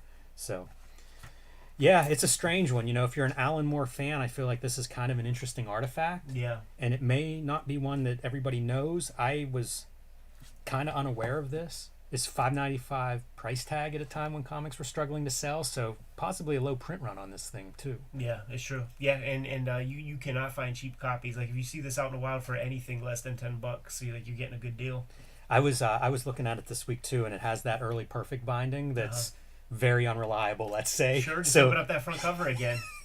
So even if you end up with this, you see a lot of these comics probably did not survive. Yeah. A lot of them were probably read to pieces and discarded. So and not a big book. When you see the third eye, that the previous owner might have had some stink like patchouli. That's true too. Smell your copy before you bring it home. Yeah. Ask the guy on eBay how much patchouli was near that thing, man, because it will invade your house. It's funny to see the digital effects here. You mentioned like Dave McKean being an influence. This is not his cover. I think it's maybe Ken Myers Jr. is credited with that. Cover artist Ken Meyer Jr. But you see like the microphones being bent. This is early digital. It's like, what can we do? What's available to us in Photoshop? You see the things of like laying type and drawings on top of everything. So kind of fun in that regard as well. I didn't even realize this was his hair. Good to go? Yeah. Kayfabers, like, follow, subscribe to the YouTube channel, hit the bell so that we can notify you when new vids are available. Cartoonist Kayfabe Comic Book Christmas in July is going down last Saturday in July. Make sure you put your comic book doubles, your comp copies in the free little lending libraries in your neighborhood. You need to increase more comic book readership. This is one way of doing it. The Cartoonist Kayfabe Patreon is where the King Kayfabers get exclusive access to all of our videos before anybody else. Mitigates the Kayfabe effect. This book is Kayfabe affected already, man, and they're getting the cheapest copies of it. The vids are ultimately brought to you by the books that we make. Hip Hop Family Tree Omnibus is coming to you this Christmas. It is collecting the 4 volumes of Hip Hop Family Tree that I've done starting 10 years ago. 140 pages of additional content. We looked at those proofs on the channel. There is another holiday effort that I'm putting out. It's the X-Men Grand Design Trilogy in trade paperback form from Marvel Comics. A couple of those volumes out of print at this point. This is your way to get your hands on all of it. And Red Room is the comic that I'm working on these days. Red Room Crypto Killers is the latest series of Red Room Comics. Issue 3 is coming out next week as of this recording. Jimmy, what do you have? Hulk Grand Design, The Plain Janes, and Street Angel Deadliest Girl Alive are my latest books that are available in print. Street Angel Princess of Poverty will be out later this fall, collecting all of the Street Angel comics that are not in Deadliest Girl Alive. So pick up both. You'll have a nice set for your shelf, and you'll have all my Street Angel comics. True Crime Funnies is my latest self-published comic book. It is currently out of print. I will be reprinting these at some point, probably later this year. But if you can't wait until then, you can read the entire thing on patreon.com/JimRugg. You can also download it on my website as a PDF. So if you can't wait, pick it up in digital form. There are other ways to support the channel. Jimmy, let the people know. Subscribe to the Cartoonist Kayfabe e-newsletter at the links below this video. You can also find Cartoonist Kayfabe t-shirts, merchandise, sweatshirts, mugs, hats, stickers, and lots more at our spread shop. That link is under this video. There you have it. All good ways to support the Cartoonist Kayfabe channel. Give them those marching orders and we'll be on our way. Read more comics.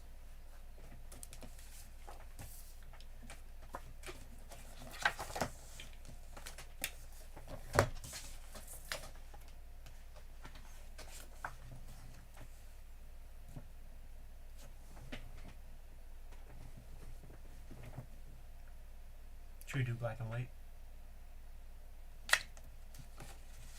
It's up to you. It's got a good border. Yeah, That looks nice. I'm good with that. Hey, let me think how we sell this one. Reference the interview. Reference the artist edition. Frank Miller. It's Miller Time playlist. It's Miller time. Yeah. That's great. Let's see what that looks like. Even that's odd. Yeah, it is. It's so funny too because when I see this, I'm like, "Oh, Teenage Mutant Ninja Turtles," except it's the other way. Exactly. You know, I in so many ways, Turtles surpasses this. That's bizarre to think about. Yeah, dude. Because it was criticized so much for being a ripoff of We this. should just save it all. Yeah. We should just save it all. I was Jimmy. doing flat the straight up. I think. What's that? Yeah, that's fine. Can't get it to lay well that way. Yeah, it's fine. I mean, we gotta look at it once. You're gonna pull it away anyhow, right? Yeah. Looks good. Oh, were you looking for those? Yeah. Is that what you were doing?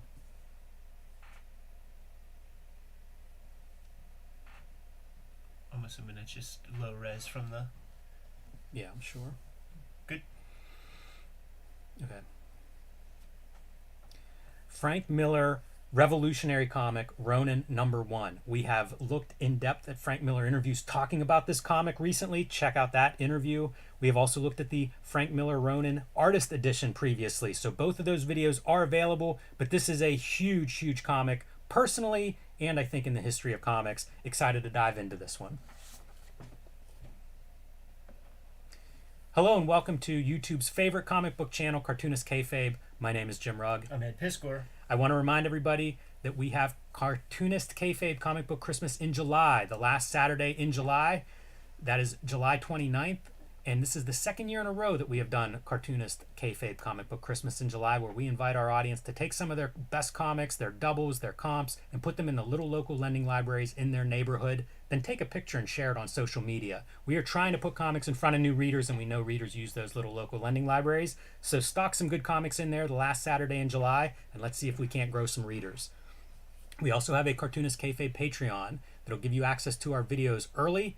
And in the case of the King Kayfaber level, you can also sit in on our recording sessions and help us not miss any bits of knowledge as we go through some of these treasures.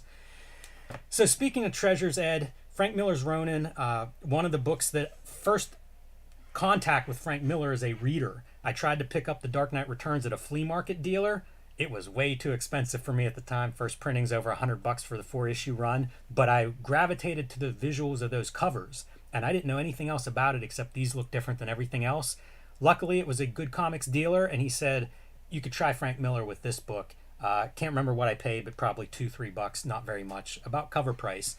This is from 1983, and it is Miller after Daredevil getting the keys to the kingdom in a lot of ways. A lot of creative freedom was given to him for this book, and in some ways he delivered, in some ways maybe it fell short. But I found it as one of the most exciting things I had ever seen in my life, bar none. Movies, television, books, anything you wanted to put against it. I had never seen anything like this in my life. I made a giant poster board recreation of this drawing, which it kills me that I don't have that anymore, unfortunately. But I was just struck by what this book looked like compared to the other comics I was reading. And that was it. I started looking for more Frank Miller work wherever I could find it. Found a Dark Knight Returns trade paperback. Traded Rob Liefeld New Mutants comics for Frank Miller Daredevil comics. Like, I was hooked. So pretty excited to actually go through this first issue with you and kind of like imagine, what this is like in 1983 when it comes out. Sure. You can see right off the bat, even the cover looks different than what we were used to. And we've been looking at various historical magazines that cover comics, and they're constantly talking about the price increase of comics. In 1983, I think comics were between 40 and 60 cents, somewhere in there. $2.50 for this one. This was, like I say, completely revolutionary. Not totally successful, probably for some of those reasons, but nevertheless, it was Miller allowed to do some things in comics that weren't being done, and you can see it on display. One of the things he talks about in that previous interview with him is how most of the inking techniques of old comics didn't work anymore once you get good paper, and you can see him like, I got good paper, what can I do? Let's push the inking, and that's what I responded to as a kid the first time through. Yeah, absolutely. It's such a bleeding edge comic for Frank Miller, but also for Lynn Varley, because she could color this Dark Knight style. It's blue line, like she could have done that, but she's figuring out her process along the way. So it is very accurate to say that you just do not get Batman Dark Knight Returns if you don't go through the Ronin boot camp to get there. What a workshop. It feels like this is Miller getting his master's degree in a lot of ways in comics making and really trying some new stuff. And I linger on this cover just to show it off because we were looking at it before we hit record. And of course, famously, this is the Teenage Mutant Ninja Turtles #1 cover format.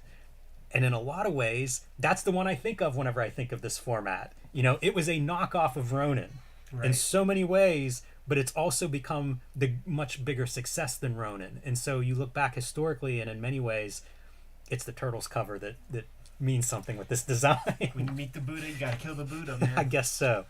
So let's dive in and get into some of what we have going on. We didn't talk about it much in that Miller interview from Comics Interview, but he talked a lot about doing research on samurai just to kind of get a backstory on this main character. Right, but it really it really is that it falls short. It's just like all the cool, like, most brutal stuff. There's not really anything cultural in here except for like the top tier stuff that almost everybody knows if you just watch a couple of movies. Yeah, it feels like it's I don't want to say superficial, but it definitely is sort of like almost a caricature version of some of this stuff. Superficial is a great way to put it, to be honest. It's not deep, nor is it designed to be. And it should say, for anybody that doesn't know, a Ronin is a masterless samurai, I think is your Webster's dictionary version of this character. And this is our Ronin character from feudal Japan, and this is his master, who he's supposed to be protecting. Straight from Central Casting. And who is being attacked not by statues in the cemetery, but by evil assassins hiding behind those statues. Got this widescreen view, five tiers, and that's an interesting approach. Other comics didn't look like that. So in a lot of ways, Miller is just doing whatever is opposite in mainstream comics, like in this thing. And he said in that interview, because you would see a little bit of this kind of wider panels in his Daredevil, that a lot of that was developed. The editor, Denny O'Neil, had pushed him into figure out fighting for the Daredevil comics. This leads Miller to Lone Wolf and Cub, which wasn't even called Lone Wolf and Cub. There wasn't an English version, but he would pick up those tankobon in Japanese and could follow the stories and the action, and you can see it on these pages, like wearing the influences on his sleeves. Right. But great page and eye movement. Like, I was so excited rereading this as you come down the page, and then our hero's almost off the page, throw the sword back in. Let's go back in. Keep those directional devices moving with your reading. You got all the weapons from Ninja Turtles throughout these comics. So you have your sai, you have nunchucks, you got katana. And our young samurai gets rid of 2 of the assassins, but also loses his sword whenever he throws it through the second assassin. So the master's got to get his sword out and save our young samurai from that last assassin. And we watch the Master's sword drinks the blood. Yeah. And we get to learn about this sword. It's actually from a demon named Agate, who will be our antagonist in this series. And he explains that that blood keeps the demon at bay, but if you want to kill the demon, you're going to need an innocent's blood in that blade. When you see this kind of stuff, in the interview that we covered with Jim Salicrup and those guys talking to Frank Miller pre-Ronin or during Ronin, they mentioned Robert Crumb. Hey, you look at Robert Crumb, and if you fuzz out your eyes, man, and just try not to think about the color, those are Robert Crumb types of strokes. But look at what Lynn Varley's doing here. You know, she's playing with a little modeling and things, but really not that much at all. Like, it could almost have just been a Baxter Paper straight up separated comic in so many ways. Like, it probably didn't have to be, you know, this deluxe kind of thing, because, like, you're not getting much just because you have some brush strokes there. Yeah, I have to imagine, like, how much she gets out of this experience, too. Like, seeing this in print and then thinking, like, okay, I can push this further if I want to have more painted marks visible. But also, like, doing a lot of these flat colors, it's something that we see when we talk 90s digital comics coloring, is that idea of, like, go subtle at first. Let's see how this works. Like, slowly start to use the tool and what you can do with it, as opposed to, like, the full-on, check out all of these bells and whistles. How about this for your transition as you turn the page? So it's the same composition, but drawn differently and rendered differently as we go into the nighttime now in this feudal kingdom. And Master is taken up by I guess they go to a strip club. It looks like here, man, doing what they do, earning their pay. And he's carrying off the dancer into the night, but our young samurai is going to stay vigilant outside. Yeah, like they take a good 7 pages to really paint the picture of the honor and the responsibility that our young samurai has for his master. So they take you through 3-4 paces, and the master is like relentless. Oh, you don't even like girls, yada yada, and the boy has to be stoic the whole time, and it's supposed to be with the master all the time, but even the buds are like, listen, let your master like just be alone for a little while. And of course that's a mistake. Yeah, and we see the mistake here, and I believe Frank Miller lettering sound effect, because he does the outlines of the word balloons. He doesn't do this traditional lettering, and I bet he doesn't do clap, but I think that looks like Miller drawing. The inking is so bizarre. He has this like doodle round inking line, and it kind of is in a lot of places. Like, all of this panel features it in the building and the architecture, as opposed to the cross hatching that we see a lot of as well. Yeah, like he'll move away from this, and then he'll start to lean heavy into the hatching in like a Carlos Esquerza kind of way.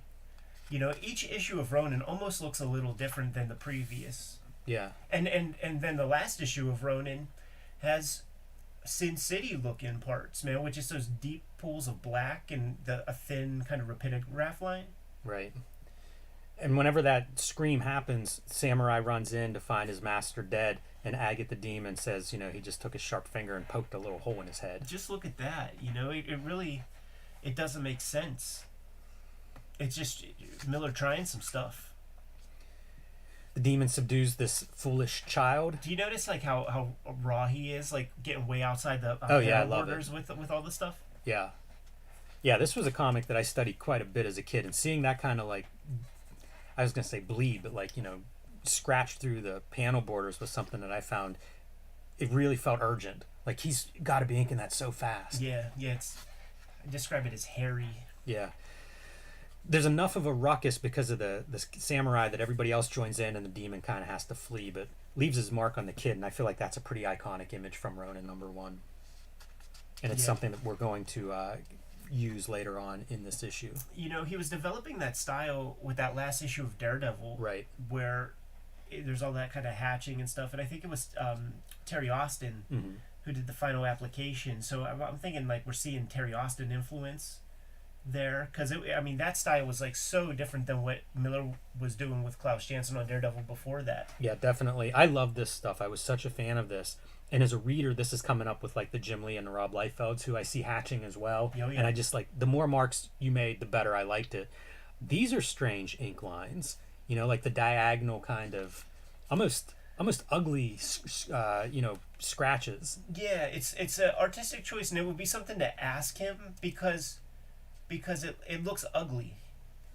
You know, it's like why? And I'm not even criticizing it negatively. It's just I don't understand it.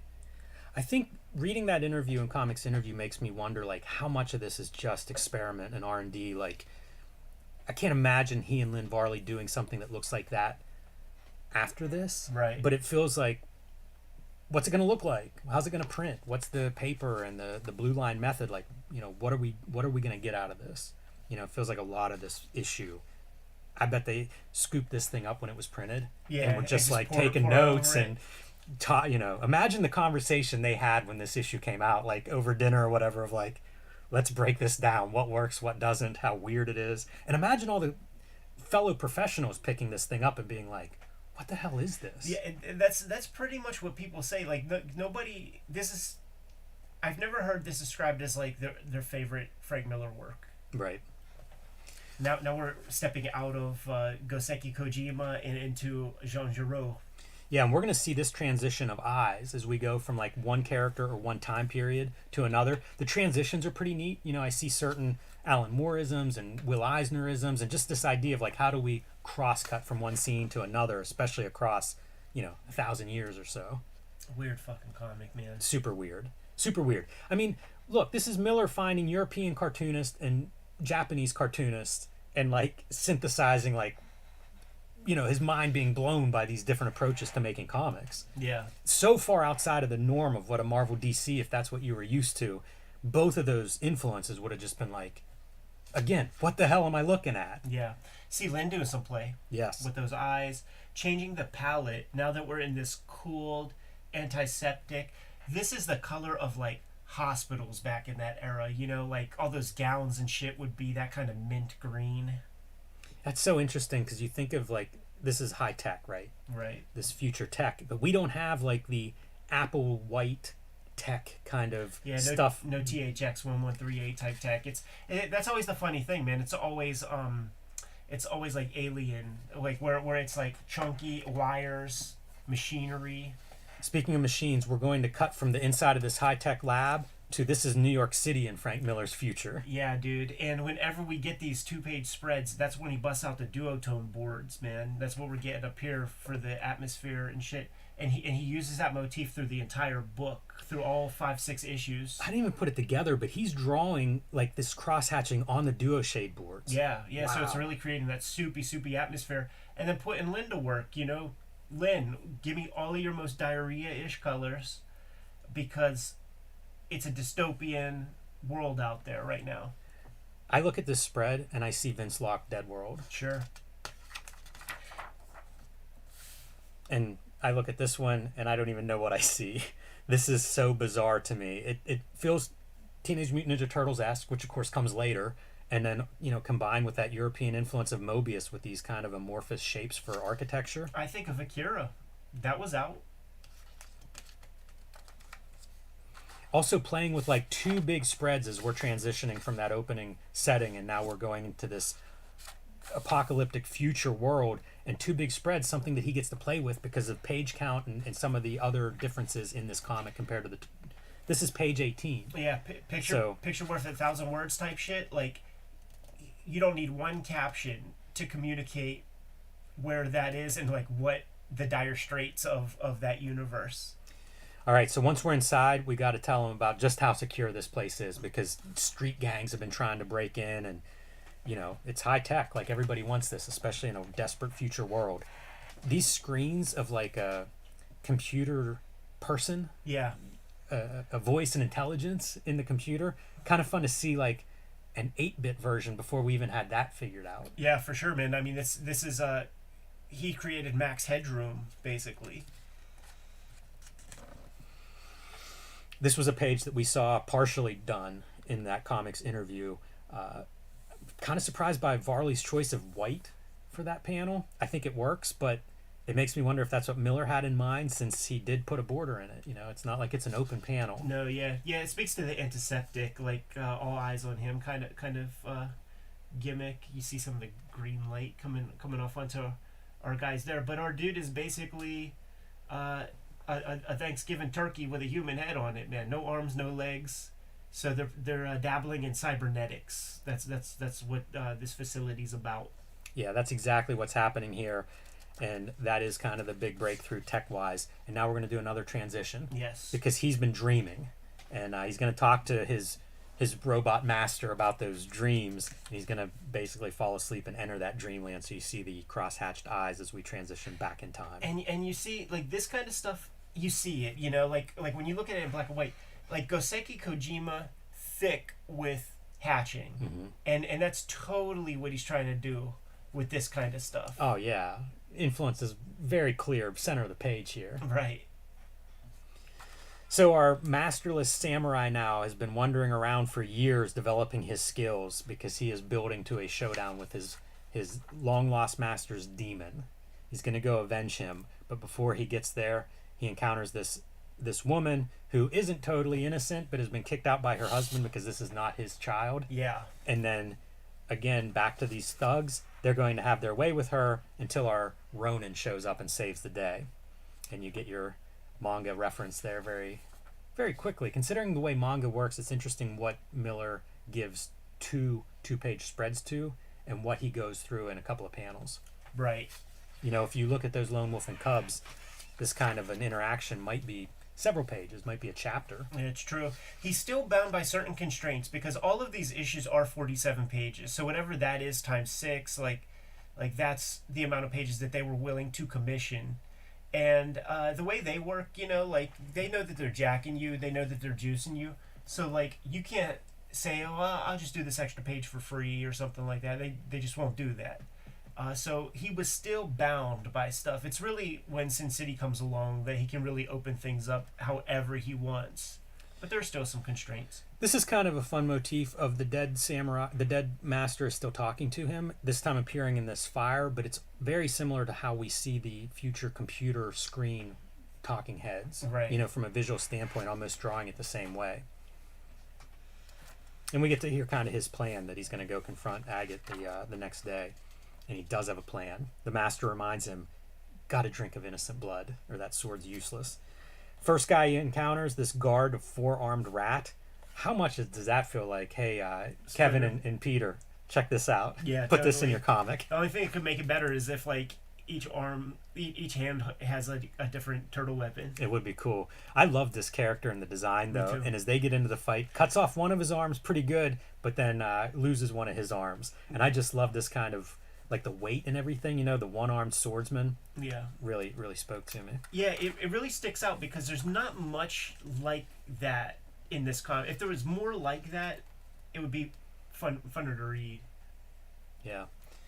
We've gone now to this vertical selection of panels, and again there was a little bit of this in Daredevil, so not completely new, but a contrast from the previous fight scenes that were all the horizontals in this issue.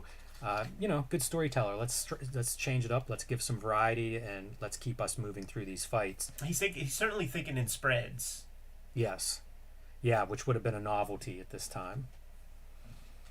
Overcomes our rat creature and sets up our showdown. There's a lot of ground covered in this first issue, and I think that's different than the subsequent 5 issues as well. Sure. You know, like I read this and it was like, I gotta get more. Right. But as I read through the series, like probably by the time I was done with it, I wasn't as impressed. It's true. It's funny how that works, and I'm very interested in going through each issue over time to see exactly where it goes off the rails. Where do we lose the enthusiasm as readers? Maybe we'll be surprised. Yeah, it's true. And continuing this vertical panel piece as we continue through this showdown. But when Agate shows up, it becomes hot color palette. Yeah. Oranges, reds. And there's your innocent blood, right? He copied that. He copied out off that one New Mutants comic that I was reading at the that's time. right. That's right. I was so mad because I had read this comic way before that New Mutants, and I was so mad whenever I read. I think it's New Mutants 98 I think or it's 100. Like, how can you just copy that spread? And it didn't seem like anybody else cared, or maybe knew it, or whatever. Imagine trying to explain my outrage to my friends who don't even read comics. Oh, I know. I know what you They mean. weren't interested. Yeah. But I was furious. Nevertheless, that's his plan for Innocent Blood is himself. And also, he's thrilled that, you know, he finishes his masterless, he avenges Master. You know, that was his whole samurai purpose. But unfortunately, it takes a minute for everybody to die, and a curse is put on him by the demon. Yeah. Which brings us back to this future and this guy who's having these dreams and not sure really, like, what does it mean? It seems so vivid. Yeah, our little Thanksgiving turkey with a body, with a head. So our know-it-all, essentially the internet, our mother box, explains that sword was found recently and struck with a laser. And long story short, the demon is here. He's coming to get it. That's cool, man. That screen with the like interlaced lines. Yeah, it's a pretty neat effect. Like I said, whenever we're seeing the flashbacks and her little images that almost like foreshadow this. Yeah. You know, that same kind of visual style. There's a Ditko aspect to that face right there. What do you think it is then? It's the eyes. Guess it's always the eyes with Ditko, right? There's a lot of Ditko in Miller. And the scar is now opening up on her face. Just like the Ronin. Yeah, this is just the weirdest thing where Billy turns into the like that. That is so far out. Because then what happens to our little turkey body guy? Where'd he go? Right. Well, he becomes the cybernetic, right? Like the limbs and things. Is Billy? Yeah, I don't know actually. Yeah, it's Goofy.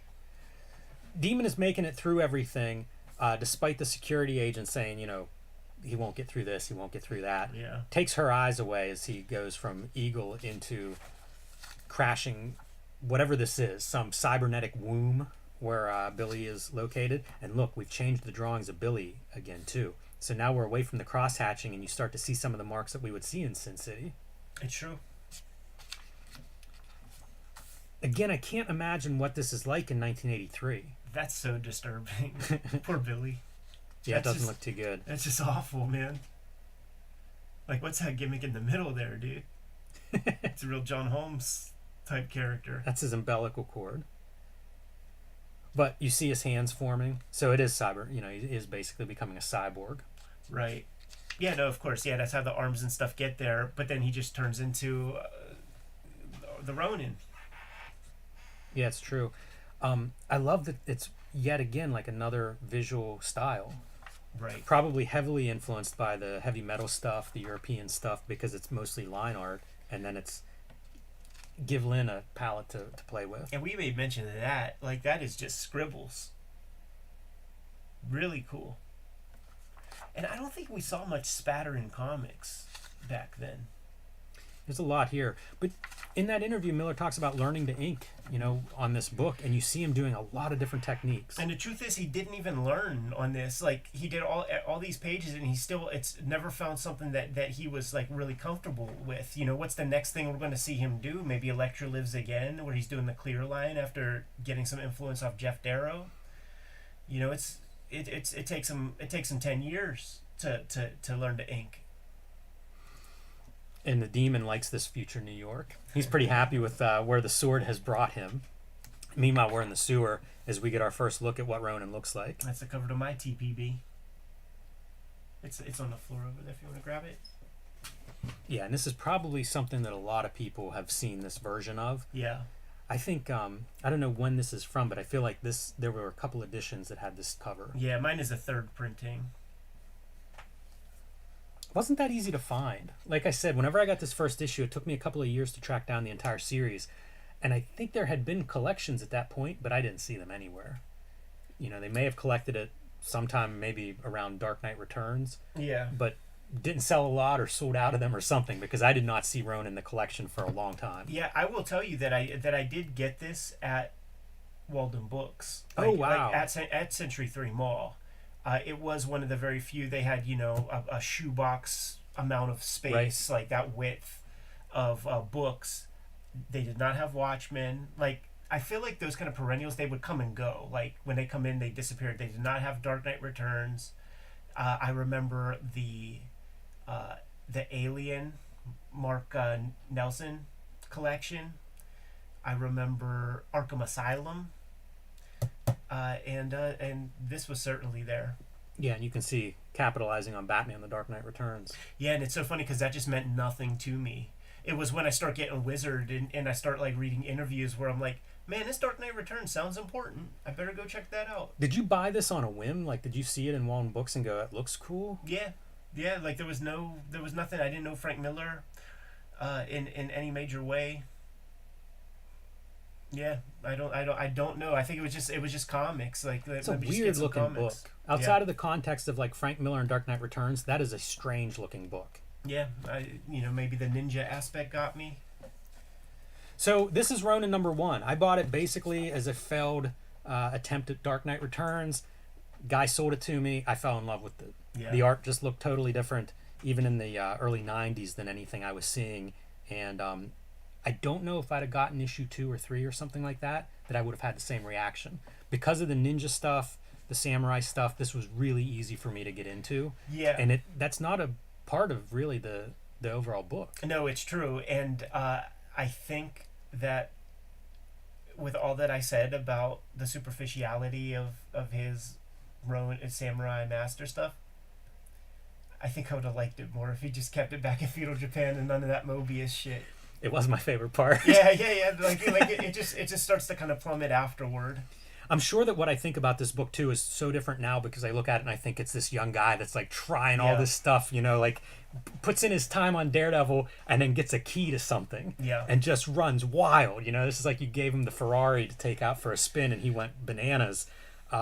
I appreciate that part now. I don't know how successful it is as a narrative for everybody, but as a young artist that's very ambitious, that's what I see and respond to now in Ronin. Yeah, it drops off. Here's what I remember, man. It drops off when you hit chapter 2, but then there's like a steeper plummet by like say issue 5 or something. Like it drops off pretty far compared to like where we were from per my recall. It's been a long time since I read this, but we got this channel.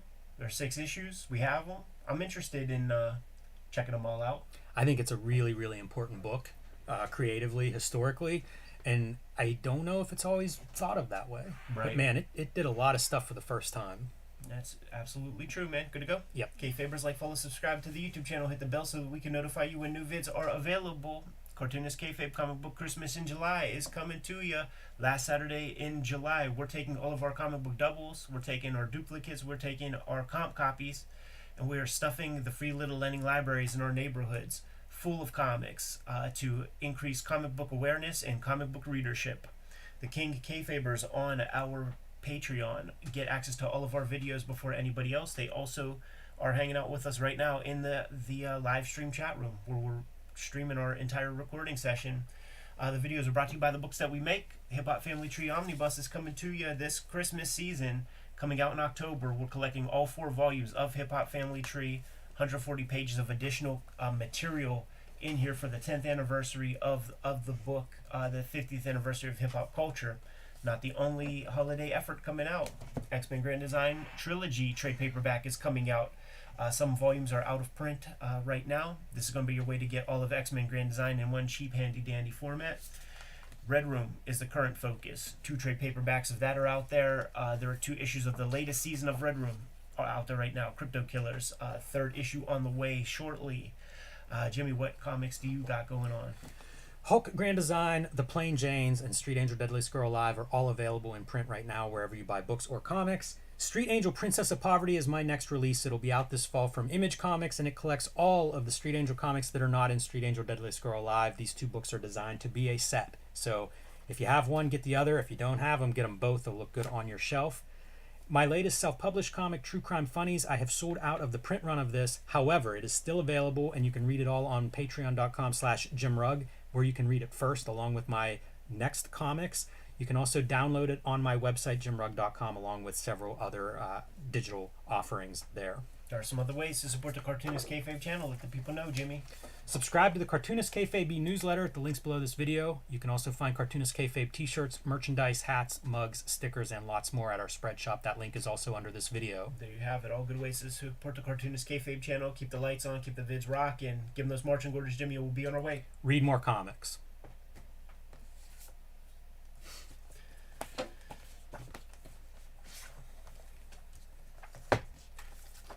Heritage?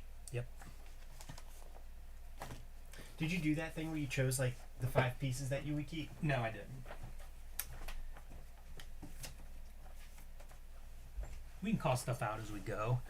The stuff that I liked the best was in the back, and I don't think we're gonna do the back because I don't know again like if you went through it, but it's this, and I just feel like it's so small, and it's half of the catalog is this, and it's great stuff. Go through it because like stuff like that corner box, like that's money, dude. That's real cool. That's about the only thing that you can read.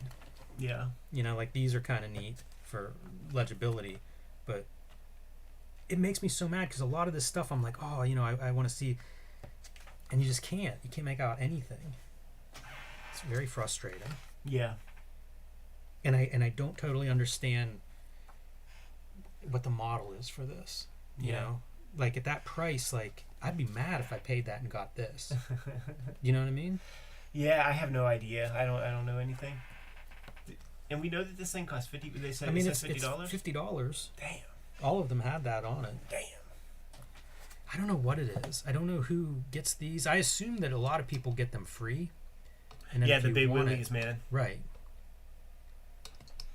So, guys, we're looking at a heritage comic catalog. So somebody out there gave us a grip of them. Dozens. Jimmy, we split them up. Jimmy took half, I took half. We each probably have 12 to 15 apiece, probably. And it's almost like artist like editions this many that you took. Because the box was like that. Heavy, too, man. Yeah. Good quality paper. The guy that sent this to us paid some shipping for it. Yeah, man. The quality paper is no less than Harper's Bazaar. I mean, these weren't published weekly, were they? You know, like, you know, it's a weekly. That's a week of auction. There are ones that like have the same, like it'll say summer and it's like different ones. Yeah. This was a page I would want, and that Munhall cover, and they're both tiny in the back. Yeah, it's too bad. It's frustrating. Yeah, it's weird that like how they sell this stuff. And dude, it's Hignite. Like, come on, Hignite. But I guess he knows his people. Like, you know, like Dave Mandel don't care about that shit. He cares about there's like something this. I do want to say about that part, just the volume of what's in here. Yeah. But I want to say it on record. Comic Book Christmas in July, still plugging. Do you think we're out of videos for that? I don't know. Like something like Babe, like that's low on our tier. You know what I'm saying, man? So like, if depending on how you sell this or whatever, like this might happen. I just don't know. Like, Ronin definitely is going up super soon. I feel like those two art books. I feel like that Alan Moore is definitely going up soon. And we got some other stuff in the chamber. Okay. Yeah, so I don't know. But I see that Alan Moore one being successful for sure. Good to go? Yeah. I love artist editions. I think they're one of the great comic book formats of the last several years. And this is essentially an artist edition from Heritage Auctions. You can see it. It's, I don't know, 100 pages plus of high quality scans on that artist edition level. I had no idea these existed until a Cartoonist Kayfabe fan sent us a stack of these. So super excited to share this with the audience because it's comic book art. Hello and welcome to YouTube's favorite comic book channel, Cartoonist Kayfabe. My name is Jim Rugg. I'm Ed Piscor. I want to remind everybody of Cartoonist Kayfabe Comic Book Christmas in July. The last Saturday in July, we invite our audience to join us in putting comic books, whether they're doubles, extras, comps, whatever you have, put some good comics in your little local lending library and take a picture of it. Share it on social media because we are trying to make new comic book readers. We know readers go and use those little local lending libraries, so put comic books in there and let's see if we can get a couple of new readers to join the fray. And we had probably 1,000 social media posts sharing photos of those things last year. The comics look great peeking out of those little libraries. So take a picture and share that on social media and let's try to grow some new readers. I also want to remind everybody of the Cartoonist Kayfabe Patreon. There are levels there that get you access to our videos ahead of time so you can get ahead of the Kayfabe effect. And at the King Kayfaber level, you are sitting in while we record and adding to the conversation. So check out our Patreon, see what level fits you. All right, Ed, as I said at the top, this is Heritage Auctions catalogs, big square-bound editions, $50 cover price on these things. I don't know how frequently they are published, but I feel like the Kayfaber that sent these to us, it was a couple of years worth, and they must have been this many. Right, yeah, there was probably at least 30. So I wonder, like, this is an auction for September 8th through the 12th, according to the spine here. I don't know if they're releasing these things weekly or how frequently they come out, but they're amazing. The production values are as good as any book that I'm looking at for comic art reproduction. I was blown away when I started looking through these. I more or less picked this one at random, but there's Miller's in here, there's Dan Clowes, Mike Mignola, Kirby's, you name it, they're in here. And I figured we would just kind of do a flip through, look at some of the artwork that is available, and basically let everybody know that, like, these things exist. If you can find them somewhere, these are beautiful art collections for comic book fans. Yeah, totally. You know, heritage auctions, like you go to the site and you get to see those super high res images. So if this was anything less, that would be a big mistake. Yeah, you couldn't really do this on the cheap. Although I have catalogs of original art going back to the 70s. Like, we looked at Super Graphics, the Jim Steranko collection, and much lower production value, one color printing and stuff for the most part. How much do you appreciate the 4-color original art after you've looked at some of those black and white versions? So crisp and very sharp, and it reminds me a little bit of, we looked at like those European Steve Ditko books from an art show, yeah, and it almost looked like they were scanning or printing or something at a higher quality. I feel like that's what we're getting here, because when you see the small reproductions, their lines are just crisp and as sharp as you could. I can't imagine better. No, this is like absolutely. high definition printing or something. Totally. You know, I'm doing a Sotheby's auction right now, participating in that, and they scan the back of the art too. That's like the B image that you get to see is just like, what the heck does that back look like? How about Pittsburgh's Matt Baker being represented? A lot of this art is 60s and newer. Every now and then you will get a piece like 1946, and they'll have a little write-up about it, probably about how rare this stuff is, because like you get into the 40s and so little of that art actually exists today, let alone somewhere that you could buy it. Yeah, and it's got the whole bondage fantasy, which is very important, especially when you're talking Matt Baker. Yes, definitely. So one note, they trim these things very tightly for the catalogs, and they make a note about that. If you want to see like the full-on piece of paper, you can see it online, enlargeable images, and also where you would bid online. So pretty smart to make sure you don't bury that lead. But it bums me out whenever you see the pages reproduced small like this. Like, I want the big reproductions. Oh, I know, man. I mean, you got a Brian Bolland right there. Clearly this is give away the razor, sell the blades. Even though this thing costs $50, they want you to go to that website and really see these things up close. Yeah, and I would also say, as you're watching at home, keep track of the high-end quality of what these pieces are, because the volume, dude, is staggering. Yeah. When I think of how many of these things we were looking through the other week, right? How much of this art, like how many people are bidding on this stuff to get these into the thousands of dollars and the tens of thousands and sometimes hundreds of thousands? But like Simon Bisley, Death Dealer painting, as you mentioned, Brian Bolland, Animal Man cover, and it's just stunning, the line work and everything. And these catalogs are full of it. Like, how many people are participating and buying original comic book art today? Yeah. It's a much larger number than I gave it credit for. Yeah, those dudes like Mandel and them, like he was talking about, like you could go to San Diego Comic-Con, just like pick up a Watchmen page and like it's no thing. But now there's like a lot of people who got their hands in it, dude. Look at that, man. Silver Surfer 1 reproduction. Okay. And they give really good notes on some of this stuff. Sometimes they'll talk about how the art is clipped, if there are pastes ups, if there's discoloring from rubber cement or anything like that, smudges. You know, they're very, very detailed in what they're describing. Gotta be. It's so fucking expensive, man. Like, you gotta know exactly what you're getting. And I find it really interesting, like, you know, production trimmed top right corner, white out corrections, light residue staining and handling wear. It's very interesting just how you're viewing this if it's something that you're selling. A lot of terms that we don't really cover when we're looking at artist editions or something, we're often just focused on kind of the craft of the art, as opposed to the state of the original art.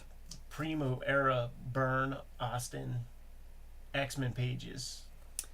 First Sabretooth appearance, original art. Okay, dude, so like we looked at Comics Journal, and man, do you know what page that is? It's 14, page 7. so like you could have bought this for $30 out of Comics Journal number 37. Yeah, and I mean, you could look it up right now and see what it goes for, the to the Kayfabers out there. It's staggering to me the amount of money that is in comic art right now. Sure. Even from 20 years ago, it wasn't like that. Yeah, no. This is a great page here. So John Byrne, Fantastic Four, 255, and it's a Daredevil, is your feature. I see certain amounts of Frank Miller, but I also look at like these backgrounds because Byrne is so prolific. He's writing, penciling, and inking Fantastic Four this issue. But you look at those backgrounds and you can almost see like shorthand, right? They look great. They look like $1 million, but also from a drawing standpoint, flat buildings, no perspective on that. And it just feels like, okay, you can study these and see like how this is done. You could do 2 or 3 of these pages a day. The other part that's noted, this is done 2 up. These are other Fantastic Four pages by him in here. They're just your standard 1.5 times up. So I don't know if this was something that he had a little extra interest in or why that's drawn 2 up. Maybe the whole issue was drawn 2 up, but kind of wild. And again, that's what these notes really illustrate. Like they give the story of each of these pieces. He's definitely using like a fine liner that is not archival too, because like even with these scans, you could see that starting to fade red a lot of these lines and things. Yeah, and you'll see that, and there are examples of that are very, very, very obvious. Some of the lots are sold like 2 pages from Superman Man of Steel #3. Those are going as a lot, so you get both of those. Gene Colan, and John Tartaglione.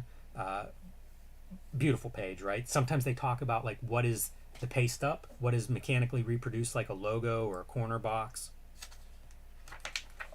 It's very funny to see how that detail is considered. And then Johnny Craig, and they go through and they talk about the qualities, right, of like how grotesque, how morbid the bulge of bone is in his neck.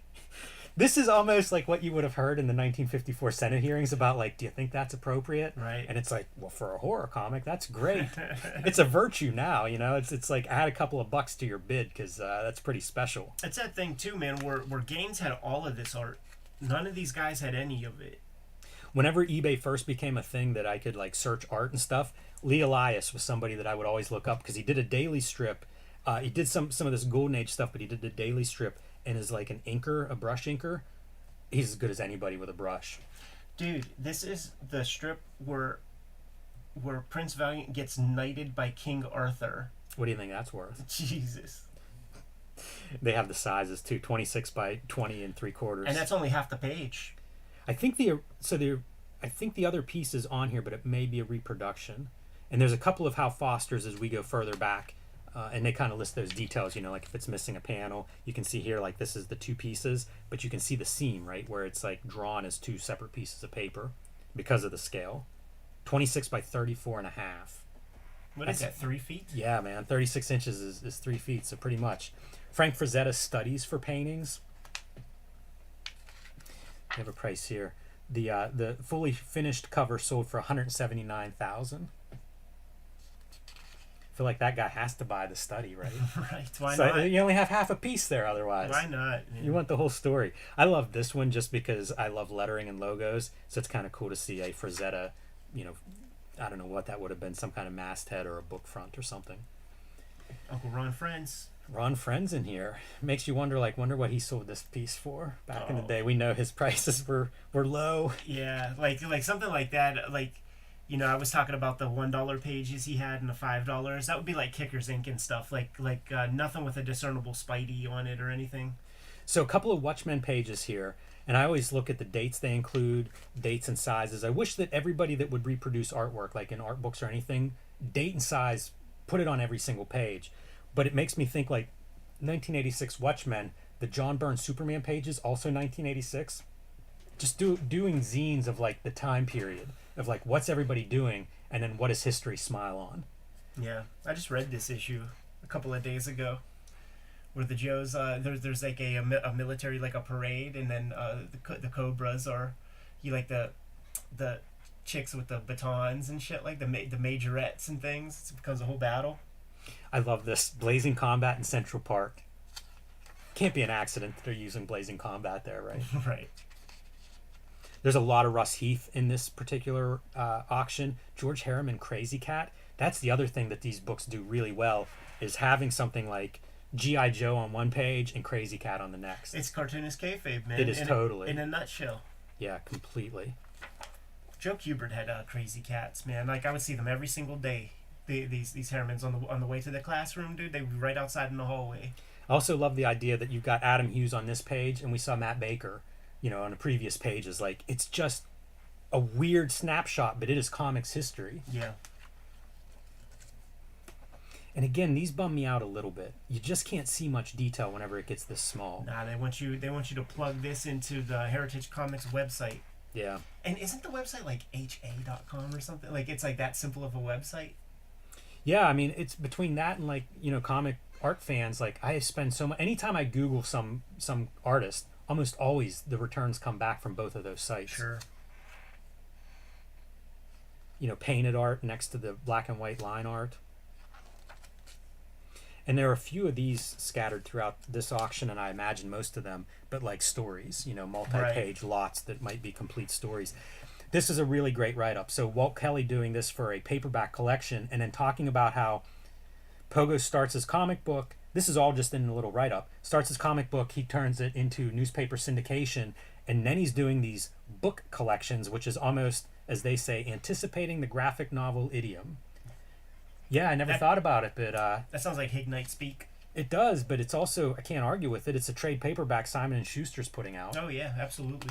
And no idea that all this was done on the page, because this would probably be a separate color and stuff. Like, no idea that that's all, like, hand-done stuff. And he's so known for that great lettering, like, really showing it off in this piece. You see it everywhere you look, former Disney illustrator, so he has all of that locked in. But, yeah, this guy, they were not using his full superpowers. Right. Some Gil Kane. It is a wealth of material. Sam Keith from Marvel Comics Presents, we looked at that story. It's one of my favorite. I mean, it made me Sam Keith, for life. And then next to Jack Kirby's, Ed, what are we living in? Like, I mean, seriously, if you'd have handed me this in 1995, $50 would have been a bargain. Yeah. I would have never, it took me decades to see this kind of artwork. Yeah, absolutely, man. I never thought I would get to see like a Watchmen original or anything. Did you have any idea that like these existed? No. Print catalogs with this quality of reproduction. There's your Joe Kubert. Yeah, I was curious to see some Joe Kubert in here, man. Like comic art. That's such a high class kind of like I don't even think about it. You know what I'm saying? Gary Larson. What's the size on Gary Larson stuff? Because I've always been curious. The image size is 6 1/4 by 9 1/4. Nice. So, I tell you, 9 1/4 is weird because it's almost a square. I feel like the 6 is almost represented, but I don't know about 9. 9 would be about here, so a little bit below actual size, but sure. Pretty close. Sure. Like, who knew that like all this like filigree is done by in-house? That seems like a lot of extra work. 2 J. Lee Hellshocks in their entirety, and there are a couple of these pages that are laid out this way where you get to see all of the pages on one. And Kirkman bought those, right? Call him up, see if we can see these in person. But you know what? I kind of like seeing like an entire page laid out like this. Yeah. And it makes me think like if I do layouts and then have all of my finished art, like that's a cool way to show it online. Yeah. Like layouts next to that. It reminds me of whenever we looked at the Steve Rude layouts and they're about that size. Really neat to see them translated. Jim Lee and Scott Williams. So you see like a pretty good selection of Jim Lee art scattered across these couple of pages. Ghost Rider Jim Lee. This is another one though. I'd love to see a full page of one of these. Sure. Name your poison. I don't care which one, but this is about as small as I want to see any of this art reproduced, and they go smaller sometimes. So that's my big criticism. You're talking about archival materials. Wow. Rob Liefeld, New Mutants 98. Look at what he was coloring that stuff in with. It's almost faded away. It really is. And like, there are these little Kirby dots and things. Same deal. Like it's just barely there. That's crazy. Like that was hung up facing the sun in somebody's house, man. Yeah, it really was. And that's your lesson for everybody at home is like, you got to protect this stuff. Even if it's under the UV protected glass, it will still do this. Yeah. That stuff is not 100%. Todd McFarlane, look at this page. For Todd McFarlane, we know has sold work for almost $600,000. A McFarlane looking Superman as a splash. Not too many of those out there. That's true. I'd be curious what this goes for. And look at the names that are part of it. Keith Giffen and P. Craig Russell also involved in this original art. Yeah, it looks McFarlane-esque. No, it's Invasion. Yeah, like Keith Giffen wrote it, so he provided the thumbnails. Yeah, I was going to say layouts. and McFarlane just did his thing over top. It's fun to think of P. Craig Russell as being like the finisher on this, and then the finisher on like the Rom Steve Ditko issues. Yeah, he's the cleanup hitter, man. Really bringing his guy. So we've got a couple of this is funny. Todd McFarlane and Danny Mickey Spawn 50 story. So I always think of McFarlane, if you're going to get his hand, it's in the inks. But in this case, he's actually working with Danny Mickey as an inker, I guess trying to emulate it, because, you know, it looks very very McFarlane-esque, the ink marks. So I think he's probably doing his best McFarlane impression there. This is one of the pieces we had talked about playing a game of what pages you'd take out of there. I'm kind of embarrassed to admit it, but this is one because I love this cover, and I always wanted to do a piece like if I were doing, you know, museum stuff, where you would put the cover on the wall, like the comic book, and then draw, you know, like mural of that giant statue-esque thing that he's fighting there. Nice Frank Miller Daredevil page at a nice size too. That's from 167. I think that might be when he starts writing. He might start at 168 writing it completely, but it's a really good Daredevil piece. And Klaus Janson on your inks, but it feels a little more Daredevil, a little more Miller than Janson. Yeah. You know, I don't think Janson's doing finishes yet. I think he's still doing the inks at that stage. Punisher Frank Miller from 184. Ronin. We gotta do that Child's Play set of stories, man. This is page 1, and they talk about like getting right into the action. Yeah. Again, the commentary, whoever's providing it, good stuff. You know, they even cite like the Turtles stuff as being like, you know, drawing from Ronin #1, the influence what this is. So you're selling some shit, man. You gotta give it that context to get the rich guys who you want to part with their money to not have buyer's remorse. You want them coming back. They mention how rare pages of this stuff is too. Rumor has it that most of the pages from this series, Ronin, have never left Miller's possession. Yeah, that's with all of it. You know, it's Lynn Varley who's sliding the stuff out. It's, you know, famous story. He holds on to all his stuff. And then I love whenever you see like Kevin O'Neill doing color on these pages. There are a few Kevin O'Neill pieces, and he's like, this is watercolor. I think this is markers, or color ink maybe. So I don't know if that might be, you know, Doc Martin dies whenever they talk about that. Yeah, because you see wash right there. But look how similar it is to the watercolor version of the clouds. Yeah. Very similar, but different, slightly different media, which, again, give us the insight here, because who knows. The size of this, 17 by 26 inches, this is a big piece. Yeah. This one is funny. George Perez and Jack Abel are the original artists. The coloring was added to the original after the fact. Is this a Steve Olaf? I don't think the colorist is credited. Yeah, I think it is. But there are those stories of guys that would buy original art and then they would have somebody color it. Yeah. Steve Olaf just did a big post on his Facebook and showing some stuff off. It was like before he was really a pro, and you know, he's using all kinds of unarchival kind of, you know, trash materials. This is marker color. Yeah. So like, that's not archival. Yeah, man. And you know what? That's kept well. Like they kept that shit in pure pitch black. I'll tell you what, that Iron Man is about as well colored as any Iron Man I've ever seen. Yeah. It's beautiful. It's just nuts to me that you're going to get, because what is this page? It's a whole Avengers team shot by George Perez. Like, what would this page be worth? Yeah, probably worth a little bit less with that marker on top of it. Yeah. What'd you say when we were talking about that? Customer's always right?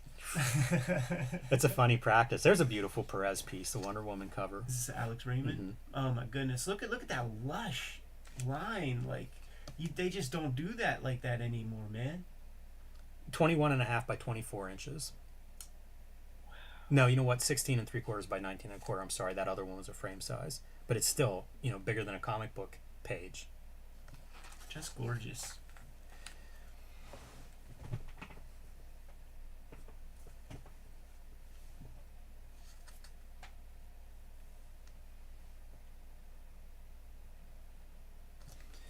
Some really good John Romita doing Spider-Man both as a page, but then also like the strips daily and Sundays. Those are gorgeous. Give me this idea of the scale of those. Image area 10 by 15, 4 4.25. Very small. Like that's small.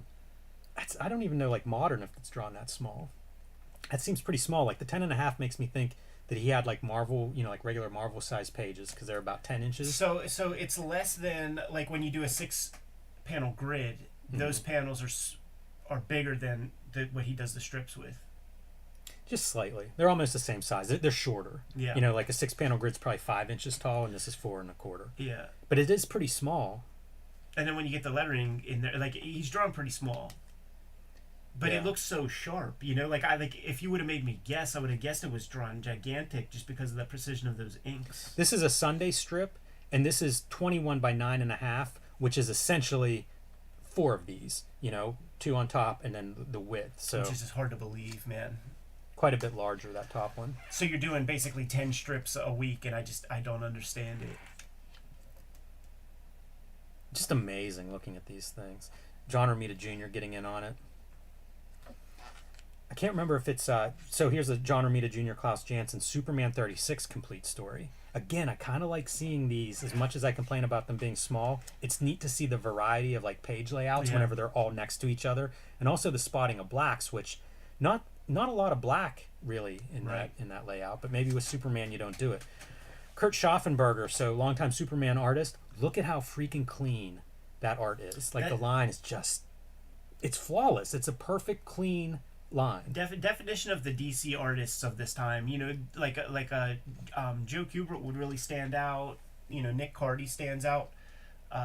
Couple dudes, but so much of that was this exact thing with like, you know, the thick line on the underpart, the thin at the top, and just almost like, you know, Church of the Subgenius clip art type drawings, and they were so literal. Like all those comics were so literal. If like even when I was reading this one where Superman's like talking to like, you know, Atlantean people or something, and their hair stayed like this even underwater. You know, like these guys, they could draw the figure, but they had like no imaginations.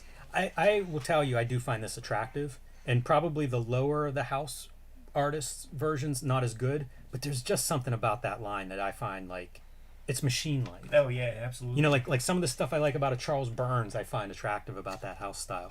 A lot of Charles Schultz stuff is in here as well. Kind of neat to see him doing screen tone. Yeah, would that be in the 80s? 97. This is pretty far along, but they do go in chronological order, so 56, 69, 70, and 71. Take a look at the sizes on those. Maybe like is he playing with different sizes as the years go by? This image is 27 inches by 5.5 to give you contrast of what we were looking at with that. I mean, it's almost the John Romita Spider-Man a third. It would be like this wide, right? You know, unbelievable.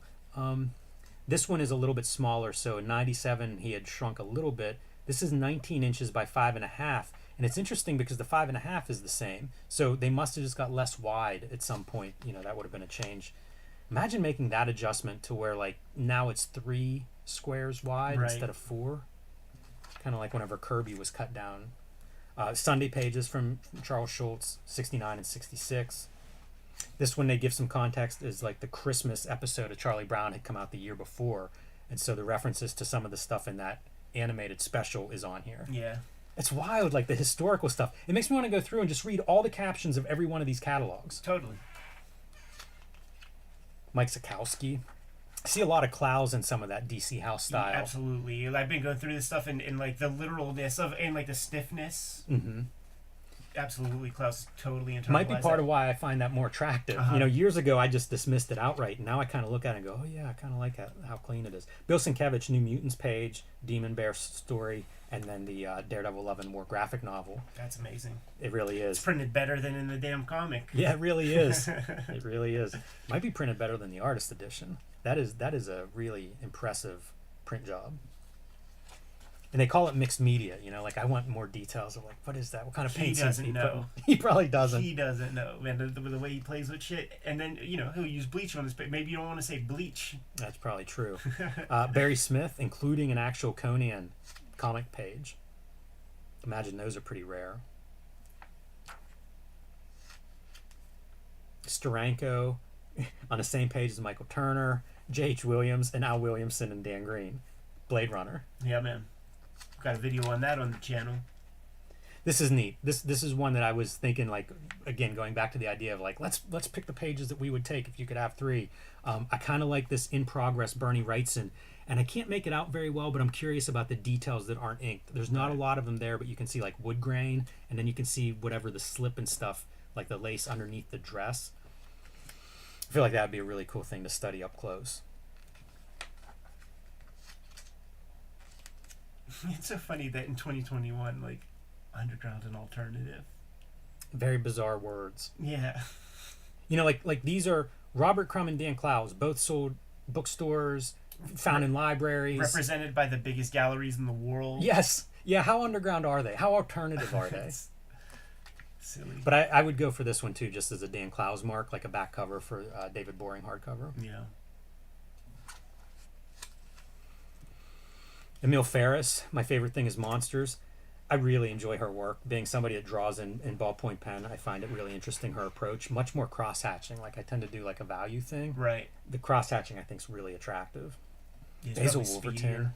Milo Manara. Just amazing what they have. So, that's a whole bunch of stuff, right? Now we get into the back half, which is all like 6 pages per page at least. These are all Art Adams. You can't show me Art Adams the size of a postage stamp. Come on, Todd, you're killing me here.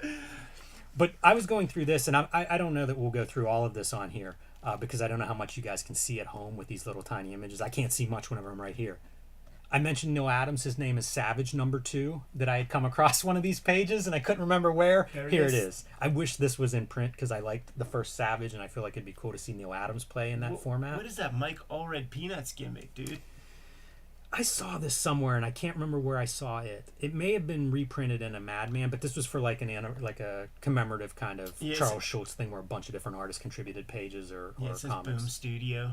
I think they did a Peanuts comic book that is not Charles Schultz. Right. Yeah, they definitely did. So it makes me a little bit annoyed at just the size of these, but as I was flipping through here, I start to think, like, I don't know how frequent these catalogs are published. We got, I don't know, maybe 40 of them, and it covers a couple of years' time. It's not a very big window. So, again, I ask, how many people are buying this stuff? Yeah. Because hundreds of pages, hundreds of high-end pages are being auctioned off based on this catalog, and that's happening again and again and again. Like, I could have picked one of 20 books like this, and we could go through it. And if everybody wants us to, ask for more. Yeah. Because they are pretty fun. Darwin Cook Parker originals. 2 up on one piece of paper there, and each page is about 7 by 10.5, but if you look, you can see the blue toning. You know, you had that second color in those Parker pages. Lettering on the board. Yeah, that's sick as hell, man. I need these. You know what though? It's really close to the actual printed books. Yeah, that's sweet, man. Like he was up for those, and he might have got that lettering award when like I was nominated also, and he was like, you bastard, and I'm like, shut up, Darwin, you know you're getting it. So much rich stuff though. Alan Davis, Jack Davis, Jim Don't Davis. say Jim Davis. Oh, you can skip these pages, man. So much of it though, right? I'll give you 10 cents. Dan DiCarlo doing his Good Girl art. Who's the mark that bought all that Garfield shit, man? It's hard to tell. Wipe your anus with it. Do you think all of this sells? Do you think any of this stuff, like, you know, has limits and they're not hit? Al Feldstein, so you get like this EC art that's floating through. You know, like just Steve Ditko's. Just in my experience with these auction houses, like when they recommend something, it's probably good to like stick with them, and you'll hit it. That Michael Golden Punisher cover. Give it to me a little bit bigger, guys. Yeah. I want to just stare at that line art. That's some primo era Dick Tracy Sundays right there. Yeah, I was gonna say a couple of Dick Tracy's. It's really loaded, and again, I say, like, what would be the fun activity is go through and price all this and tell me what this catalog's actually worth. Like, what did this stuff sell for overall? You know, we looked at Ash comics, the Quesada and Palmiotti shits, and issue 5 is a villain that the Hildebrands paint on every page and have Ash fight. Like that's a kayfabe worthy. I didn't realize they did the insides. I think I have that issue. Yeah, but, they haven't looked inside it. Every for a time while. you see their villain that they created, like they paint it, and it's this style with the line art. John Higgins' color production art for The Killing Joke, page 25, and if you look, that's one of those great pages, but it's an overlay, you know, so he's working like blue line, and then it's a black overlay on top of it. Right. But 11 by 17, which was unusual for colorists, and maybe more common in blacklight or in blue line era, but that'd be a pretty sweet piece up close, airbrush. This piece is real famous, man, because like I think Pizza Hut or something did like a Captain Universe tie-in comic or something, and that was one of the pieces that went along with that. So I'm just going to do a quick let you guys see like just how much material is in here, but it is loaded, and like I say, See some Sam Keith. we've got 20, 40 of these maybe, Right. covering a couple of years. Like, business must be really, really good for the look, Eric Larson, Savage Dragon #2. Don't see a lot of Eric Larson pages from the Dragon either. Yeah. Yeah, I'm surprised a lot of that stuff even makes it in here. Just because, we know the guys who would snap that up in 2 seconds. Russ Manning, Magnus Robot Fighters. Wouldn't mind looking at one of those up close and personal. But it's just wild. Friend of the show, Steve McNiven, Amazing Spider-Man cover. See a lot of his work if you follow him. It's always interesting to see his fine line work. Todd McFarlane, Mike Mignola. There's that Mike Mignola Hellboy Corpse cover. I can't believe that doesn't warrant its own large page entry. It's like, what are you going to do? Like, you can't sacrifice any of those large pieces. Yeah, They're I all suppose dope. it's true. Frank Miller and Joe Rubenstein Hulk postcard. Yeah, it's just mind-boggling. And I was looking at this thing this week, and I mean, it's like an artist edition. You get to the end of it, and it's just overwhelming with how much is here. Someone in the comments says that they send you a catalog if you bid. If you bid, Yeah. that's the way to do it, huh? To get on their $50 catalog list. Might be worth it. And maybe not after we divulge that information. I do wonder, like, even what a print run for a catalog like this is. I mean, it's fine offset printing. Like, it's got to be in the thousands. Yeah, you'd think so. Bill Sienkiewicz corner box recreation, but still the New Mutants corner box. Pretty Dave good. Sim, Logan and Rockets, Joe Shuster Awards. What? Yeah, this is a really, I don't totally understand it. It's a 20 by 15 inch illustration piece, He draws big. and it was done, I think it showed in a couple of art shows. One, I think, was about, Joe Shuster Awards, a Canadian award. So one of them was for, I guess, a show in Canada, Wolverine being Canadian, but yeah, kind of strange. But there are a few of those too. If you go through this, you'll find a few of those entries, like the Frank Miller postcard art of the Hulk. You just kind of go, what was this done for? Bruce Timm, He likes running with naked chicks, man. preliminary cover for Batman, Harley, and Ivy, #1. Pretty neat, I think, seeing his preliminaries. Scout cover by Tim Truman. Such a mark for him. We need to Yeah. check in with Uncle Tim. Yeah, we do. I agree. Had some great conversations with him early on, so it'd definitely be fun to go catch up. Al Williamson, Secret Agent Corrigan, Daily Strip. He really kept that tradition going, man. That was 1977. Oh, man, some Wally Wood. Yeah, Wally Wood, including a canon page. I have a canon pitch for a future episode that I've been making notes on. Yeah, that's cool, dude, because I got the issues of the Fantagraphics, so I'm imagining you got the book. I do, yeah. See? This is one of the pieces that I would want. Jaime Hernandez from Whoa Nelly, and it's like the splash page of the Women's Texas Championship. Yeah, she really looks like Adrian Adonis if he got the full surgery or something. That's so Oh, funny. that one right there, dude. All this Jaime stuff. Yeah, they're all beautiful. That crumb piece that your index fingers by. Joe Sacco, Charlie Manson is a pretty funny piece to get your hands on. This whole spread is pretty out there. Greg Irons, Dan Clowes. What's the Klaus piece? It's a Lloyd Llewellyn page, yeah. but it's pretty cool. It has like an ad too in the bottom third. That's sick. So into that.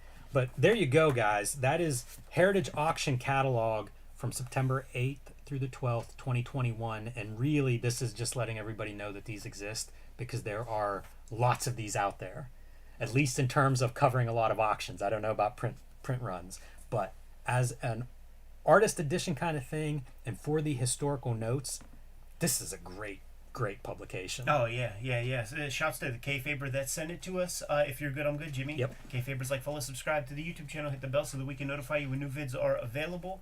Cartoonist Kayfabe Comic Book Christmas in July.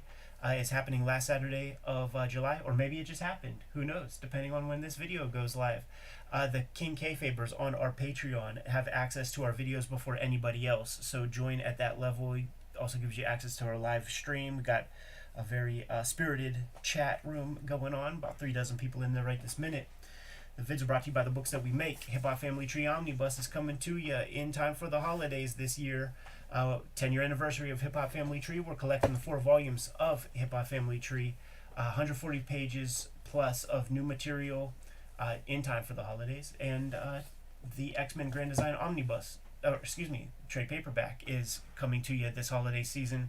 collecting all of my X-Men Grand Design works. One volume of that is out of print as we speak, I believe. So this is your chance to get it all. Red Room, current focus of my attention. There are 2 trade paperbacks out there.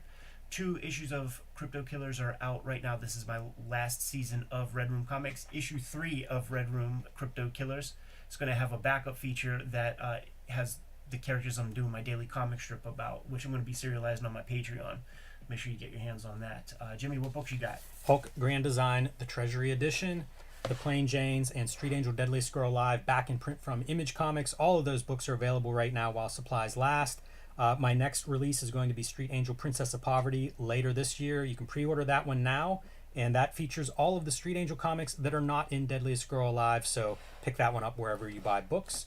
And True Crime Funnies. This is my latest self-published comic featuring 3 nonfiction stories and currently out of print as a print edition. However, you can read them all on patreon.com/JimRugg, along with all of my new comics as I create them. You can also find a download of it on my website. So if you missed the print edition and you can't wait for a reprint, you can pick it up in those 2 ways.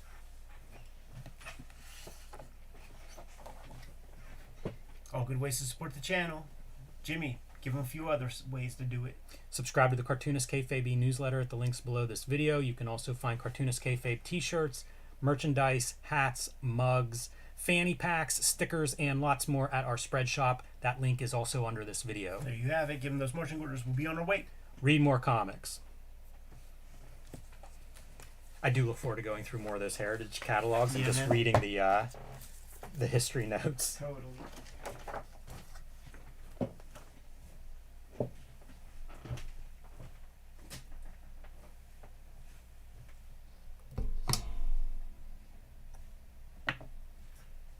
Plug your phone into this, it'll charge it faster.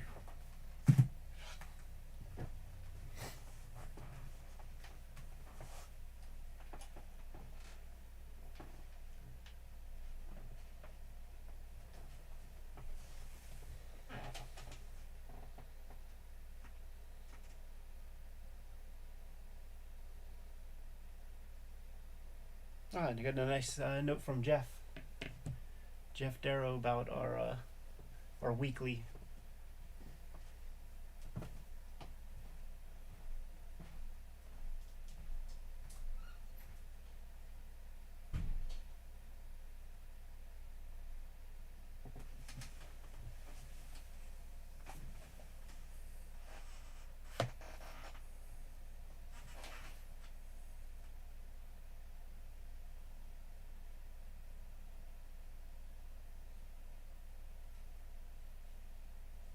Hey Jabba, the reason for the schedule change is tomorrow is my 21st anniversary, so I had plans with the missus and was afraid of running late with Kayfabe, so we switched up the schedule so that we didn't have to worry about the time.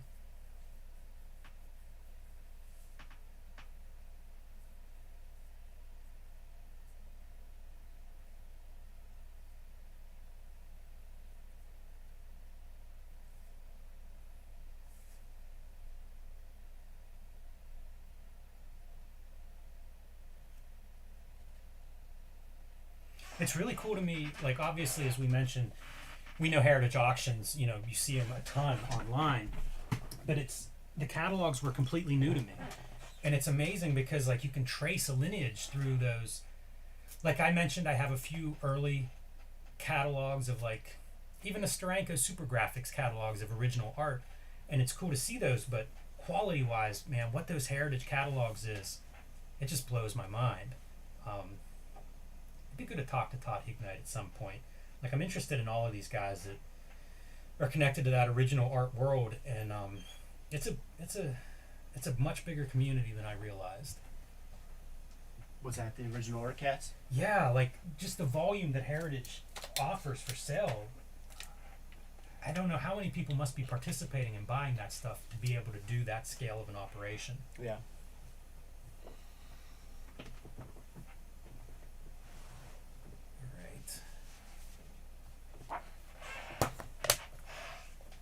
We're going to look at the art of Dan Klaus and the art of Jaime Hernandez books because I realized that we didn't do them yet.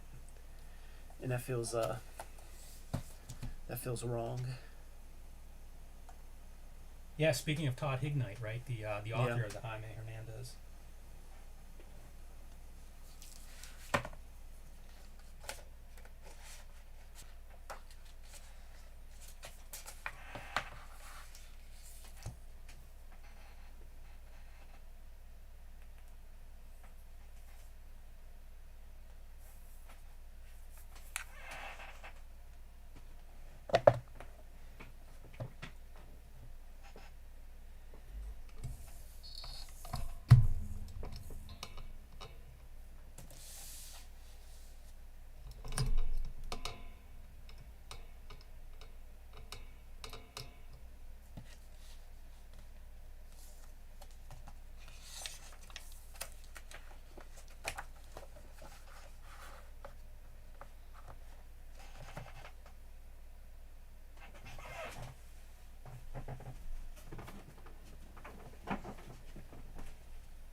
Oh snap! They have PDFs of the catalogs. That's sick.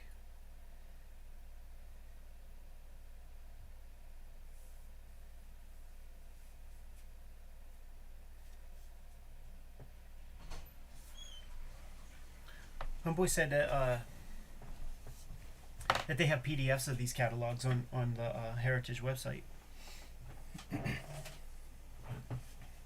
Well, I would recommend them then because I really think the text is a nice addition. That's one of the nice features I think in your artist edition. The notes. Right. Maybe I'll grab my book and follow along. Yeah, it's not going to be that big. The Klaus one I like the least. Oh man. It's just for the there's so like we've seen it all pretty much, you know.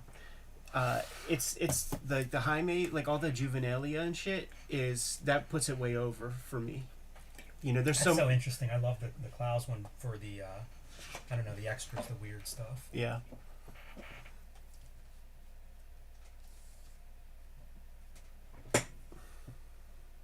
This should be fun.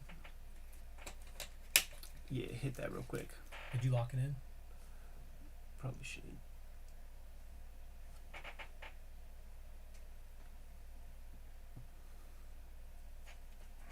It's so funny. There's a haze on the cover, and like looking at the video, it's like it makes you feel like our lighting is weird, but it's not. It's just the book.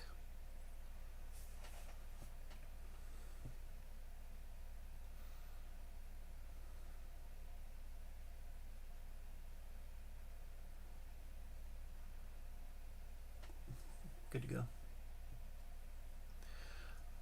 Looking at the art of Dan Clowes today, Modern Cartoonist monograph is under the microscope. We have a lot of Dan Clowes comics that we've looked at on the channel. So if you have a favorite Dan Clowes comic, search through the channel, find that video. We do have a Clowes playlist, and all of this is in the spirit of celebrating his work. All of this is I want to sort of give a.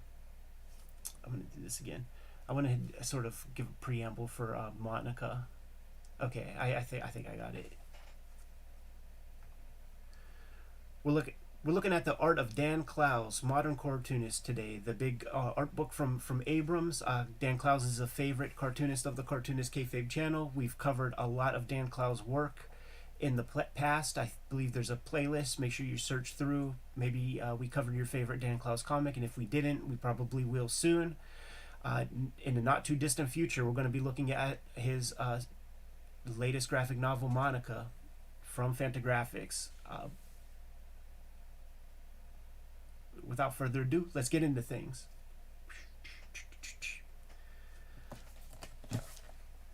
Welcome to your favorite comic book channel, Cartoonist Kayfabe. My name is Ed Piscor. I'm Jim Rugg.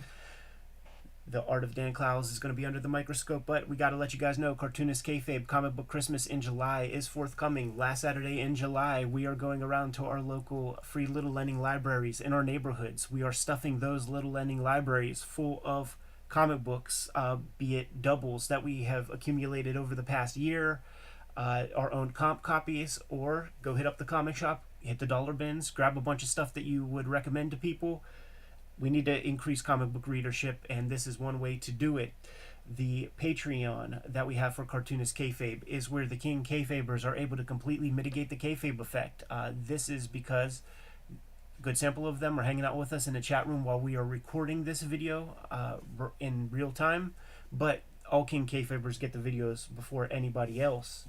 And without further ado, Jimmy, let's take a quick breeze through The Art of Dan Clowes, Modern Cartoonist from Abrams. It seemed like once a year, Abrams Comic Arts put out a new monograph of like one of the cartoonists that we freaking love. There's The Art of Jaime Hernandez, there's the Jack Kirby, King of Comics, this Clowes book. I could do 20 minutes on that cover image. I think it's so striking. I know, man. Shouts to Jonathan Bennett, who is doing jacket design, and I believe he did some work on the inside also to design a thing, scan the pages, all of that. I think Alvin Bueno Ventura had his hand in that. But amazing when these books came out. Answered a lot of questions. Put me on certain eBay hunts, man. I never knew, before I got this book, I didn't know that there were like full color zip things like this. I got this book, I went on eBay immediately. That's where all those color zip screens that I got after seeing these. It's what I should have used for that Red Room 1 cover, because it would have been what Clowes would have used back in the day, right? To really emulate that. Great photography throughout. Like, this is kind of stuff that I really enjoy because it's a little bit of different stuff. You know, even like, I just think this book is beautiful. Like, going back through it after not looking at it for a couple years, yeah, so much fun. All of these portraits inspired my my thumbnail for the Dan Clowes shoot interview that we did. I just love how he interprets himself all the time. Never very kind. No, and he has strips of it. He has them as like author photos. Like, it happens a lot. And whenever you see the photograph, it fits perfectly. It absolutely does. And I'm just imagining him, like, his table right next to like Wendy and Richard Pini at some convention or something, and like that's where that look comes from. The cool thing about this is that you do get a reasonable sample of his juvenilia and things like this, man. But it's an opportunity to reprint a lot of the comics that don't have a place anywhere else. So his comic from Kramer's Zervat 7 and the McSweeney's comic. Mm-hmm. Yeah, fills in some blanks too on that McSweeney's comics, and I don't want to get too far ahead, but coming out of like an HBO pilot that he wrote and developed and stuff.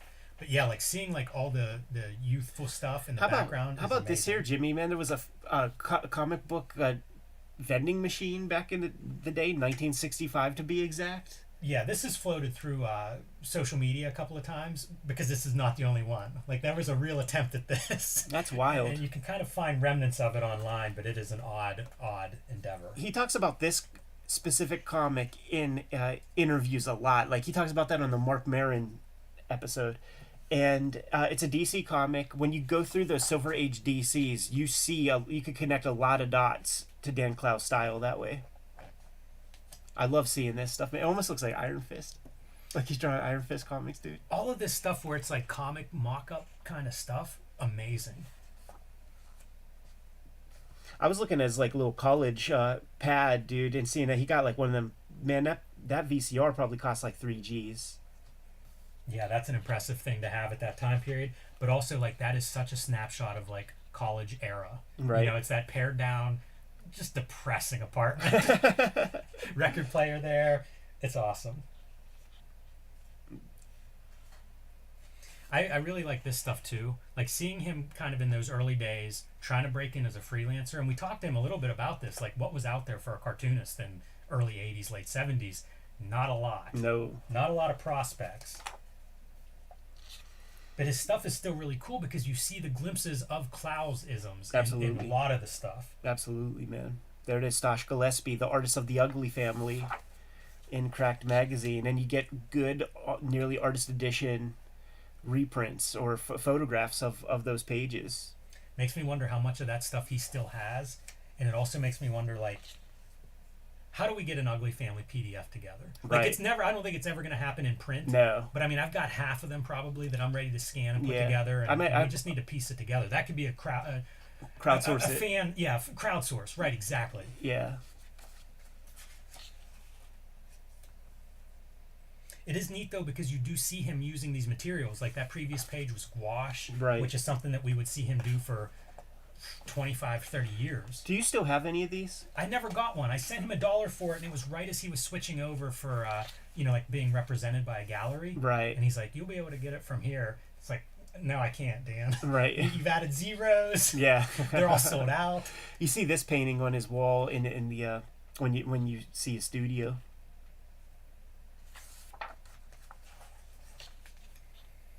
It's so interesting for me going through Lloyd Llewellyn in that black and white explosion 1986 era and thinking like this is where like one of the great cartoonists, this is his start. I remember seeing the first Lloyd Llewellyn piece I ever saw was in an issue of Amazing Heroes that has the Outsiders on the cover, drawn by probably Jim Aparo or something, and it's just latest comic in like the news, and it was a very spared image.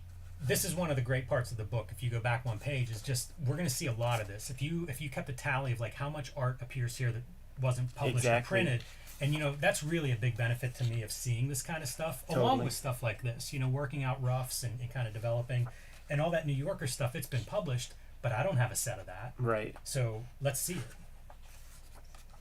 He always talks about his New York covers, like they're always these very complex things, man. And then he'll get the next week's, and it's like impressionistic, like snowflake on a slate background. Like this kind of stuff. I How absolutely cool. love mock-ups along those lines. How cool, because it looks like it has the same chunky like case wrap, like so it's almost a 1-for-1, except it's like hand done with his dummies. This is that strip, Mr. Wonderful, that got its own kind of Pantheon release. This was part of.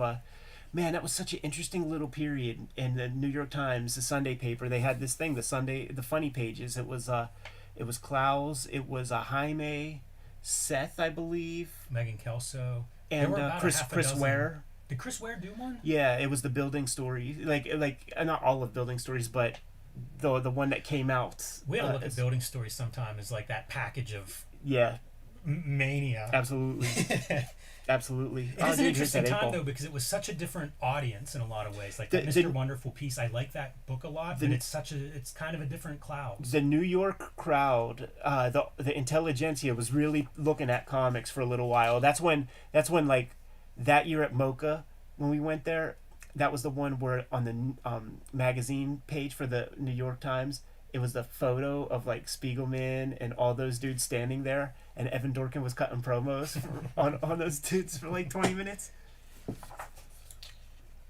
This would have been this monograph comes out after Wilson, but before Patience, right? Absolutely, definitely before Patience. Okay. Man, I love the studio shots are always really exciting for Yeah. me. Any of the sketchbook stuff, really great. See, there's your color zips on that 8x1 cover. Right. And all these different treatments for the logo. More self-portraits. Yeah. Boy, those girly ties.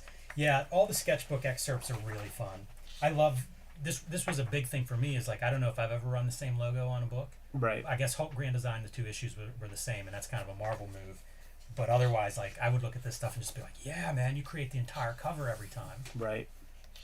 Yeah, that goes back to Crumb.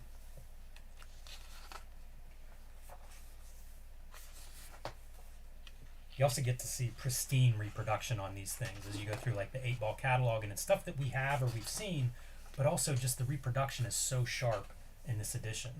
Color guides, dude. That's awesome. What is this? He's got letterhead? Klaus letterhead? Yeah, man. I don't remember getting the letterhead used in my in notes that I've gotten from him. I want that letterhead. Look at all these the organization stuff. There's a text piece in this book from Chris Ware, and he kind of talks about in Chicago hanging out with Klaus and how his apartment was organized so neatly and cleanly. It was like a museum, and you see it whenever it's like boxes of letters that even look good. Right. Man, all of the cover sketches I find remarkable, and I'm curious. This is where I say I need you to include sizes on stuff. Totally. Guys, you're gonna do an art book. Give me the sizes of it. It's kind of surprising that's not in here.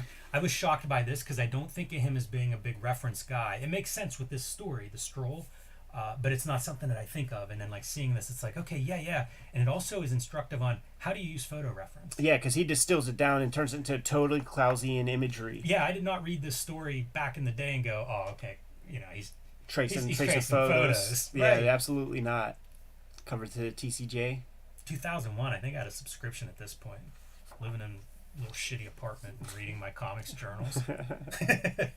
Just internalizing these messages.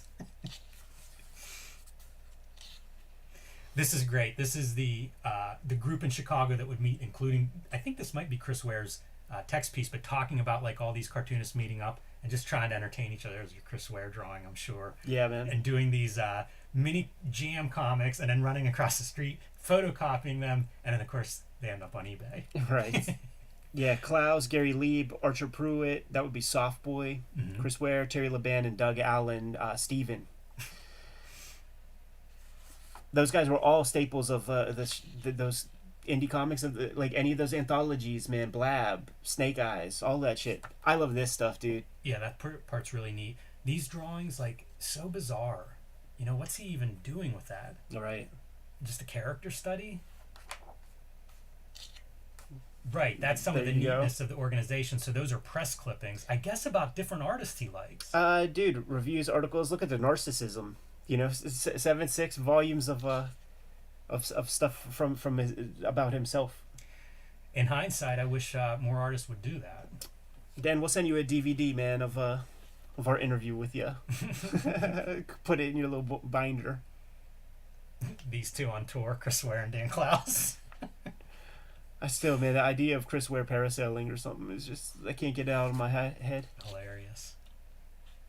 I also appreciate seeing this kind of stuff. I think this was unpublished, but he's done so much work outside of like the 8-Ball and his graphic novels. It's nice to see it somewhere. That's the Darlington Sundays that I mentioned at the top, that he developed like a series Bible or something. I don't know if a pilot was ever shot, but that was an HBO script. And then it finds its way into the McSweeney's short story. Right. Look, here's one of those mock-ups. Yeah, dude, so cool. You squint your eyes at home and tell me that doesn't look like the finished cover. Straight up. So detailed. It makes me wonder if he'll lightbox that or something.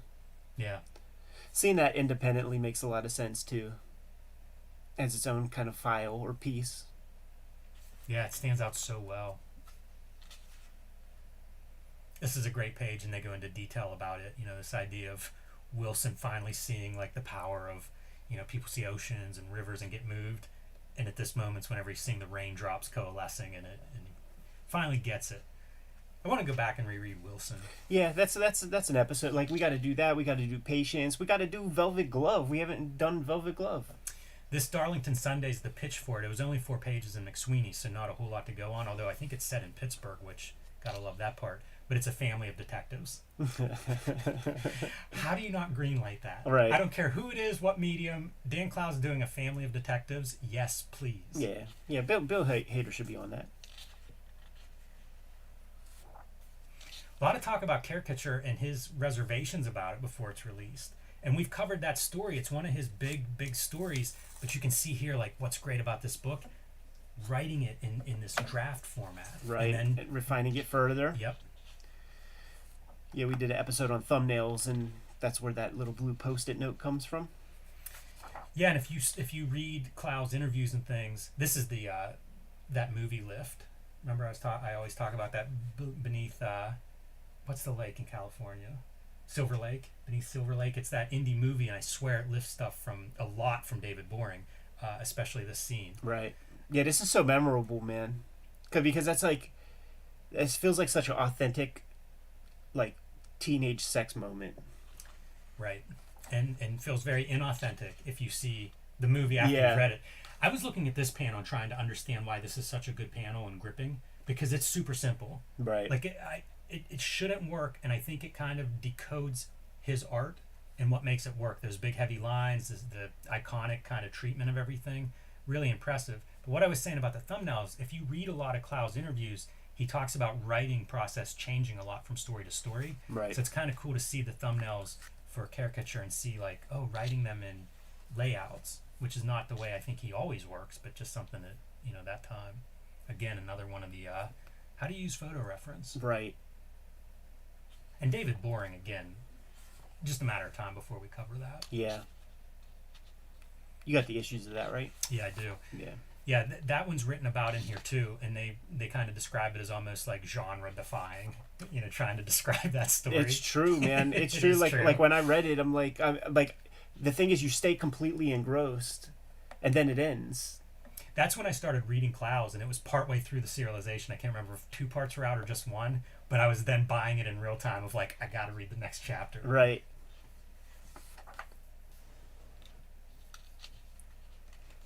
This was the McSweeney's newspaper. They did like a broadsheet that had some comics in it. San Francisco Panorama, 2009.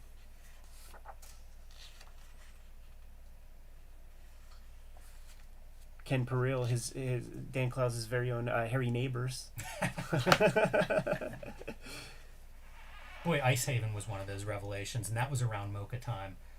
I remember just how much people responded to that as like, what are we all doing? Yeah, dude, That was the chess move versus all of our dumb checkers. I was still working at the call center as a kid, and I remember scooping that up, and it was just circulating around everybody at work, and they were baffled because like the comics to them is like Bazooka Joe or something. So now they're getting this comic, and they cannot make heads or tails of it. I couldn't make heads or tails of it the first time. Yeah, it feels like it changed the language of American comics to me. Yeah, that's no hyperbole neither, man. And one of the pieces, see, Ken Peril gets deep. So he's talking about some of the stuff that gets added and how important this page was for the whole experience of it. Because little David Goldberg, he never speaks. And it's the silences that are so important in the Klaus comics. But the fact that the boy like recites that Wilder dude's poem is like a sense. It's like Stockholm syndrome. There's all sorts of stuff to What is that. he drawing on? Is this like real newsprint and then color pencils or something? Yeah, it looks just like the shittiest kind of like croquis paper. And then he's like, should he be blonde or should he be a ginger? I can't believe he even has that haircut. I Feels can't like believe there's a bigger question there. I can't believe he even questioned it because of course the ginger's the way to go, man. And then showing you some of the new pieces to Death Ray as well here. Death Ray was another one that there was a lot of discussion. Death Ray might have been released at Mocha, the issue. It might have been like a release, because I remember like I think everybody bought it, and the next morning it was just like, I gotta go talk to my friends about this comic. Right. I also remember that they had the Death Ray print, Yeah. and I still kick myself for coming home without it. Right. It was $100 for like this 9-color silk screen. All that stuff that Alvin did was so dope. Yeah. Doing like a straight up dissection of Wilson, which I guess would be the newest work. Really interesting to me, the idea of framing Wilson as these different artistic styles for each page. Well, that was his whole motif. That was like the thing that we were excited about, was because like Klaus was staying that, and he didn't tell you which was which. I think they got it right for most of them, but like something tells me he ain't looking at no Beetle Bailey, man. Right, and it's not like a 1-for-1. These are not No, homage covers no. or something like that. It's a very different approach to whenever he's referencing a comic. Yeah. For instance, there's this one that he calls his like his Bill Elder page, but you wouldn't ever assume that was like the Bill Elder page. Yeah. New Yorker. Man, he's in tight with them, dude. When you got a fresh book out and you could like get some juice in the New Yorker by doing a 2-page strip, what's the value on that? And you get paid for that. Yeah, no doubt about it. But then they reject your Ditko. Right. Don't talk that superhero shit. I guess. Don't do it. Francois boy ain't gonna be down. Yeah, there you go. Can't get more cartoonist kayfabe than that, huh, Jimmy? What an image. Todd McFarlane portrait, man, with trying to deconstruct them eyebrows. I feel like there needs to be a bud on there somewhere. Yeah. You should be drinking a bud. And by the way, drawing Spawn. Klaus Spawn. Not a lot of those out there. Hunter S. Thompson. I think in that Comics Journal interview they talk about some of the portraits that he does and then his approach to that. And I think at the time he was saying he would just kind of like study photos of them and then put the photos away and draw it. Right. I remember him talking about the original piece for this, and he would have to do paste ups on whenever somebody wasn't happy. Actors not happy with their likeness. Yeah, and he said that the most paste ups is John Lovitz. Wow. Yeah, like he was the most shy about his portrayal. That's hilarious. I'd like to see that original and just see how deep it gets, man. That Orson Welles is pretty great. Yeah, dude, that late period Orson Welles is like shouting at everybody. I was looking at this robot and trying to figure out like what media we're looking at there. Yeah. That's a strange bunch of marks, like some really toothy paper. Yeah, sampled. there's that Canson paper that you can write on that has that kind of texture, but if you ask me, it looks blown up so that like it enhances the fibers, you know, the dents and divots. I like to think that's Bruce Pritchard. It's that one guy who cries, right? Like that I forget that political dude. I forget who it is. See, I need to know his name now. I always forget. Glenn Beck, yeah, that's right. And dude, it's covered of Bizarro Comics. Like we got the Matt Groening by way of Bill Morrison cover, but this is the one that he did for that series. That's another one. Why is this rejected, DC? One of the great cartoonists of history does a cover for you and you reject it? Yeah, and it's not even Groening who does the cover, you know, it's just like the jobbers that work for Groening. It's ridiculous. Yeah. Like, it doesn't make any sense to me how that gets rejected because it's alternative cartoonist, by the way, inside of this book. Right. This is not the cartoon Action version. Weekly or whatever. Yeah. Like, yeah, real dumb. Real dumb. Those inexplicable decisions by the corporate heads, just whenever you try to give someone the benefit of the doubt, it's like, oh, I can't now. You're nuts. They go opposite. It's just inexplicable. This is from Kramer's Ergo, so this was run probably at this size, one but page. 2 up. Yeah, so or, like it would be this both and this. these pieces together. Yeah, yeah. Which was fun to see him playing with a canvas that was 4 or 5, 8 times the size of a typical comic book page. Right, doing enough for a 22-page comic on a single page. Heck of an exercise. The volume that he does on this stuff always blows my mind because there was like that Hustler, the guy who worked in Hustler cover was in here. Yeah. And it's super detailed. These are neat. And I don't know if you've ever seen Naked Kiss, but the opening scene I recommend everybody watch if nothing else because it's a black and white movie where this is a prostitute gets in a fight with this dude in the office, gets her wig ripped off. So now you got this bald prostitute fighting this guy in a very suburban home. Amazing. Amazing. This was one of those, like, look at the detail on this cover, right? And the detail of the plan for the cover. Yeah. And he does that over and over again. Like, going through this week, going through this book, I was just struck by the amount of time spent on most of these pages. Right. And he doesn't have a style, like, by the time he gets to the finished drawing, I don't feel like there's anything on here where it's like, okay, you're going to cross-hatch this for an hour. Right. That's not there. But the planning part, sure, is the time. Yeah, totally. That's the Wally Wood piss bucket from the famous photo where Wally's like batting away at his typewriter. That's a bathroom. Oh yeah, when was it Penguin was doing all those books? Yeah, there was like a Seth one, there was a Chester Brown book cover. Yeah, there were a handful. They were pretty neat. I didn't realize he did a couple. Well, this is That's the a same different thing. thing. Yeah. But yeah, it is interesting to see how much cover art he was doing. Like the Best American Non-Required Reading, that feels like kind of on brand. This was the screen print that I foolishly passed up. Yeah, right. Boy, that looks sharp. I think that's the hardcover D&Q cover. book. Yeah. Also like that figure. The proportions on that toy figure, I would steal those proportions. Press pot, baby. Like I always joke that like you're not a real Fantagraphics cartoonist if you don't got your press pot figures, man. It's such a cool design, that figure, especially when you do like the kind of superhero, the small waist proportions.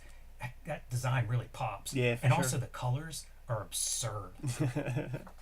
Ditko would be proud. Yeah, absolutely. I have this as a print, and that's another one of those. It's a giant poster, but it's another one like you start looking at it and the amount of detail that he puts in there, because that's a record album cover. Yeah. It's not like it's got to be that rich, but it is. Yeah, it's all building towards something. It's all building to the next opportunity. And at that time when he's doing that stuff, he does not want to be doing it, but he's got to pay the bills. Like, we know the economic reality is 8-Ball was coming out maybe 3 times a year, and definitely not selling more than 20,000 a copy. You get 7, 8, 9% of the cover price. That ain't shit. It might not be 10 grand. No, you have to do this other work, and you've got to sell some of your art. You know, Yeah. like a lot of this artwork that has slipped out of his possession at low prices. That's what you're doing. You're paying the rent. Totally. But you know what? It doesn't show. Like, I don't look at these covers or these illustration jobs and go, "Oh, he phoned that one in." No. It feels like it's the Klaus brand, and at the time it may not have had a lot of value, but now you look at these pieces and it's like, "Oh yeah, that's an extension. If you love 8-Ball, check out this piece." Right. This is so over the top. It's so good. Like, who does this? Yeah. Freaking sketchbook side. That must have been after looking at some crumb sketchbooks and feeling like you gotta work it. Right. I want to know what that is, man. That inspired the thing. Their appearance on The Simpsons. That's a great clip that you could find on YouTube pretty easily. Pretty fun going through this too, seeing the progression of the books and where his work is. Yeah. What is this too? This is another one that I was looking at going, whoa. Yeah, did somebody just make that for him? That's a really nice sculpture. Those old Ben Cooper costumes, Very man. disturbing, but a lot of nice work there. I like to imagine that might be a Chris Ware. Right. Yeah, he would do those little sculptures. And designed to the nines, man. Designed to completely. Every inch of it. Really well, man. So much tender love and care put into this book that's highlighting one of the great modern American cartoonists, the art of Dan Clowes. If you missed it the first time around, you better go scoop it up now, because it may be kayfabe affected. I don't know that they just keep these things in print. I have no idea. I bought it on day one. Day one, dude. But I don't know about everybody else. You got to buy this kind of stuff on day one these days. Good to go? I am. Kayfabers, like, follow, subscribe to the YouTube channel, hit the bell so that we can notify you when new videos are available. Cartoonist Kayfabe Comic Book Christmas in July is the last Saturday in July, and we are putting all of our comic book doubles, our comp copies, and others into the free little lending libraries in our neighborhoods to increase comic book awareness and to promote comic book readership. We want you guys to do the same. Last year was the first time we did it. More than 1,000 people participated. I want 10,000 people to participate this year. Exponential growth. That's what we're about. We have the Patreon.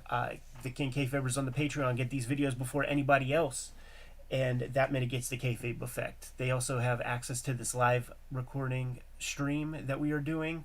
Whenever we record all these videos at once, get to hang out in the chat room, almost do whole episodes that aren't on the proper channel, privately with the King Kayfabers.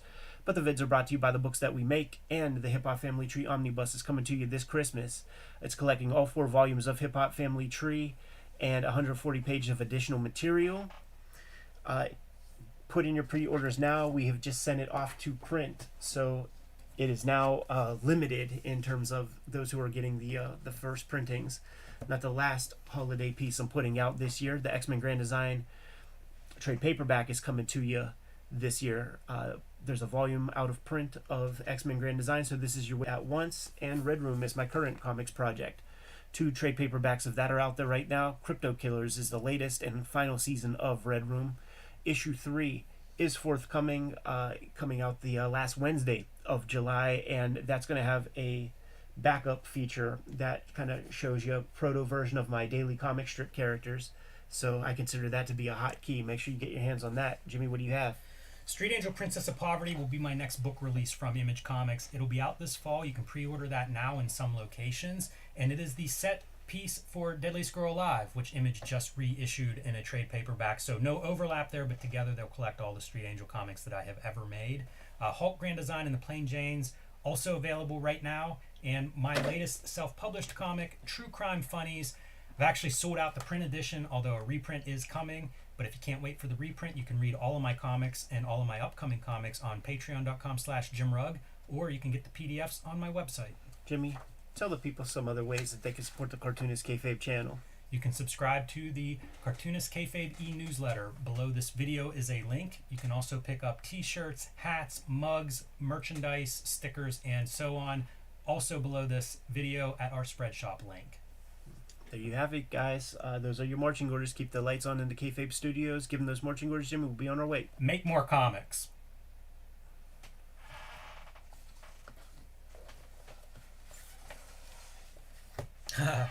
Jobber, you're not supposed to step out while we're recording to watch this stuff on YouTube. He said he watched that Naked Kiss opener on YouTube. It's a doozy, man. It's so funny because Klaus has built up such a brand that whenever he does a cover for a DVD, it's like, give it a look. Totally. Because he's probably not going to do it at this point in his career if it's not something that has some level of interest. Right. That said, I've never seen Shock Corridor, so I should take my own advice.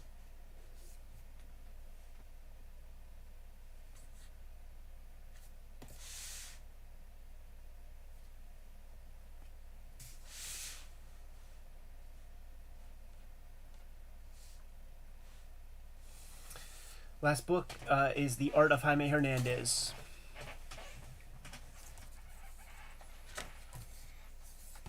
Not designed so much like the Klaus one, but I think that's appropriate.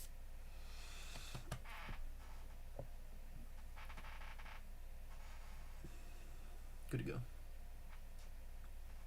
Today we're looking at The Art of Jaime Hernandez, The Secrets of Life and Death. This is a monograph that Abrams Comic Arts put out, and Jaime Hernandez is a favorite on our channel. We did a shoot interview with him in the sort of distant past on Cartoonist Kayfabe, but we've looked at a lot of Love and Rockets comics. Whoa, Nelly. What was the name of his the Queens of the Ring art Queens book? of the Ring. Queens of the Ring art book. Lots of Jaime Hernandez coverage, but we haven't looked at the monograph, so dig into all those videos and check this one out. Welcome to Cartoonist Cave. Welcome to your favorite comic book YouTube channel, Cartoonist Kayfabe. My name is Ed Piscor. I'm Jim Rugg. And it is The Art of Jaime Hernandez under the microscope today, but we got to let you guys know about Cartoonist Kayfabe Comic Book Christmas in July. This is the last Saturday in July, and we are going to be taking a bunch of comic book doubles. We're going to be taking our comp copies that we get from publishers, and we're filling the free little lending libraries in our neighborhoods with comics. This is the true free comic book day.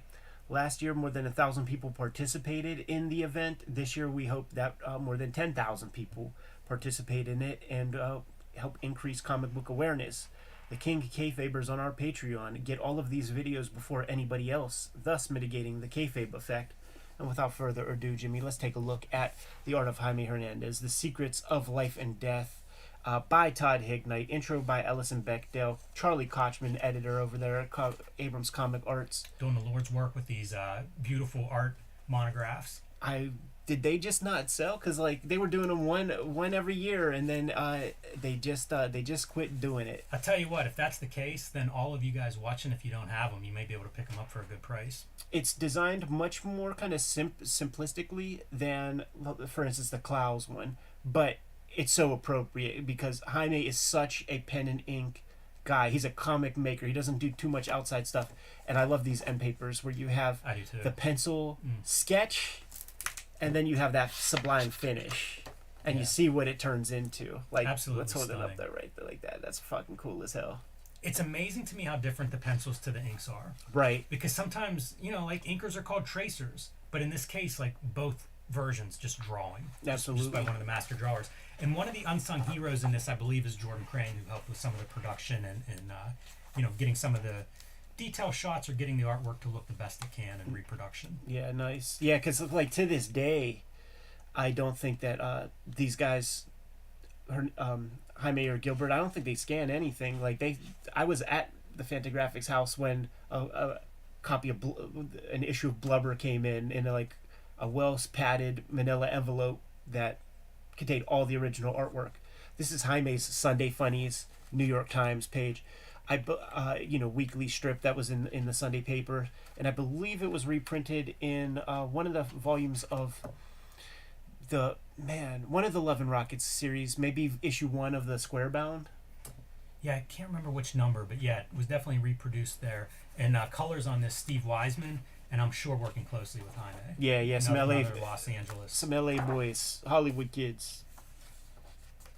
It's so funny to see like the square format, kind of one of the bizarre.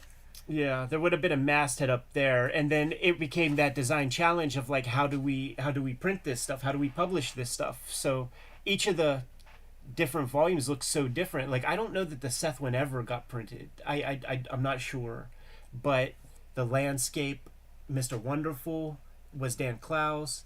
The big kind of square book of one of the last Acme novelties was the Chris Ware. This was in that square format in the issue of Love and Rockets. It's almost like the format was dictated by this strip. It's always interesting to see his work in color because it doesn't often appear that way. Yeah. Yeah, because he still uses so much black. He still thinks in black and white completely.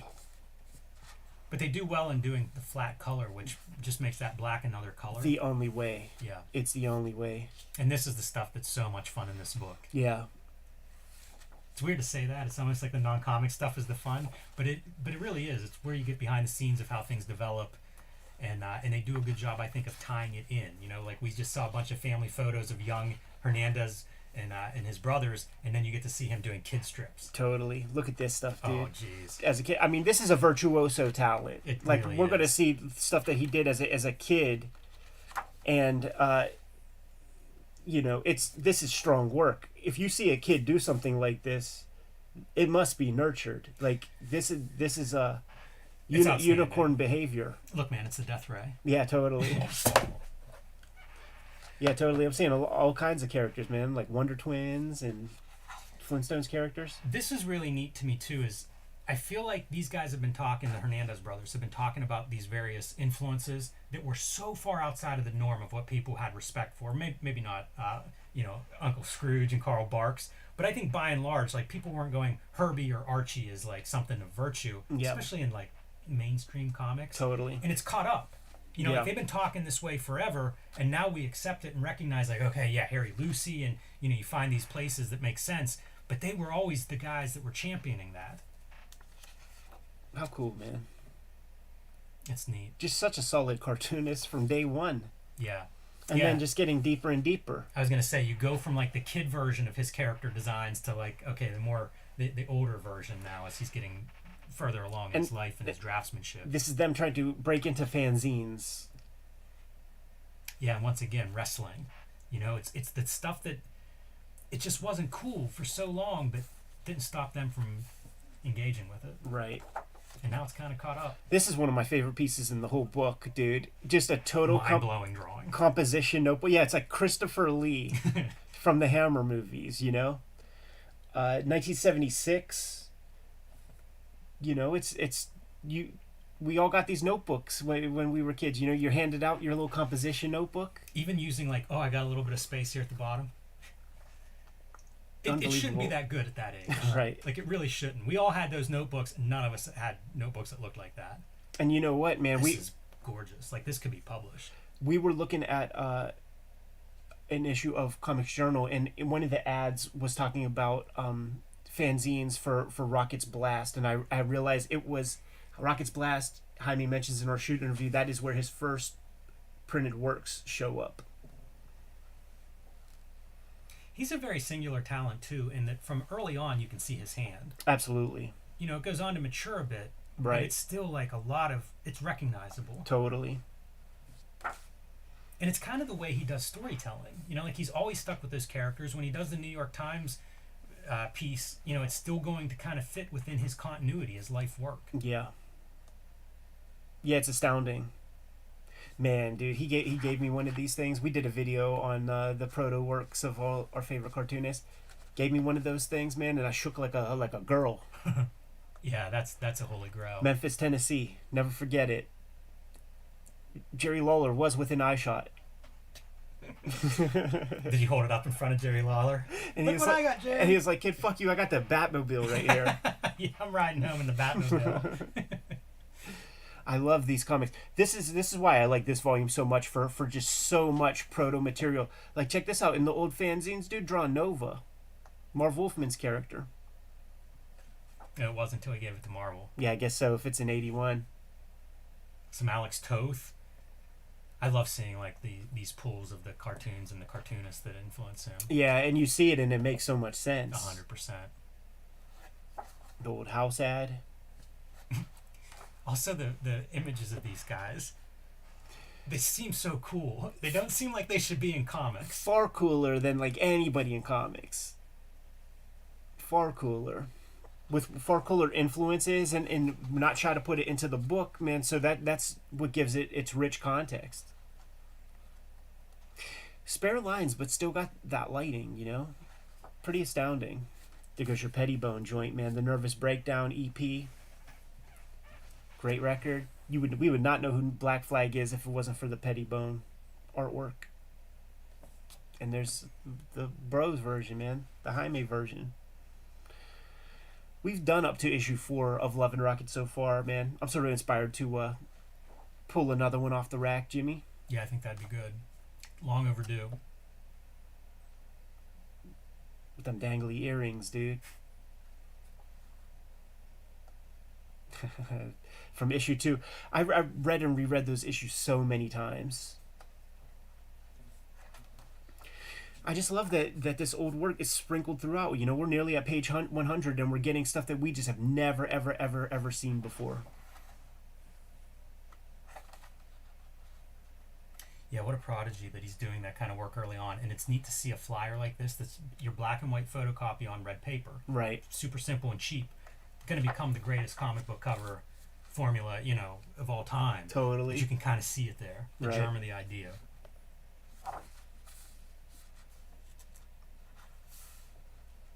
Man, the energy of the punk scene in his work, too, is kind of astounding if you think of what his work looks like now with the clean lines and Yeah. just solid blacks. It's hard to imagine that kind of style can capture the punk aesthetic, too. It's crazy how early this is and just how solid of a composition that is. That is a phenomenal composition. Even the fact of like off-centering the circle and stuff, like I feel like Mignola will center a circle, but just like having it off to the side, like everything about it. It's as good as you can get with black and white art. It's true. Do you ever talk to him about Toth? Like, did they meet? Did they have any communication? I just I'd be don't so remember. curious to see, like, Toth had to be impressed with what he's putting down. I remember publicly, like it was readable. Toth singing the virtues of Jaime. I forget where that was. It might have been in that 10-year anniversary. That's another one of those spectacular photos Yeah. from the Dallas Fantasy Con. And we've heard stories about those. We've had panels in comics journals and things. What a strange show that must have been. Yeah. But that's a great picture.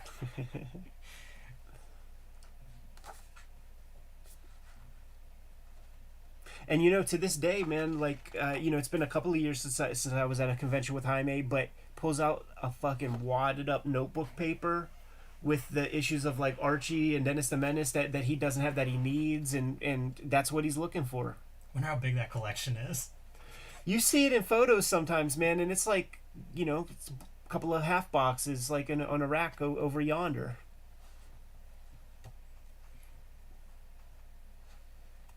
It's pretty interesting how this book goes about breaking up the material too.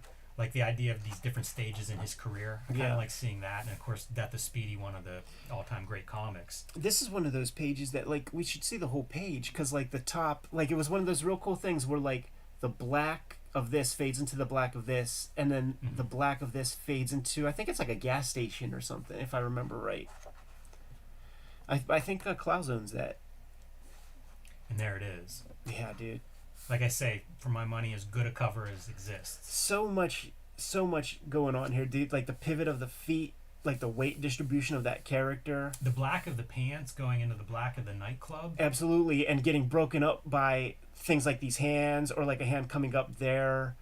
the pull of it's the layering thing of like the black on black and white, the stuff that Mignola does, you know. It is so hard to do power, and to have this amount of power, like that is superhero language Yeah. applied to everyday life, and then the spectacular within the everyday life of the stage presence and those boots. Yeah. And this is, of course, one of the pieces that Jaime brings to the game. I think this is the strip that was in World's Greatest Cartoonists anthology, so like I knew that one super, super well.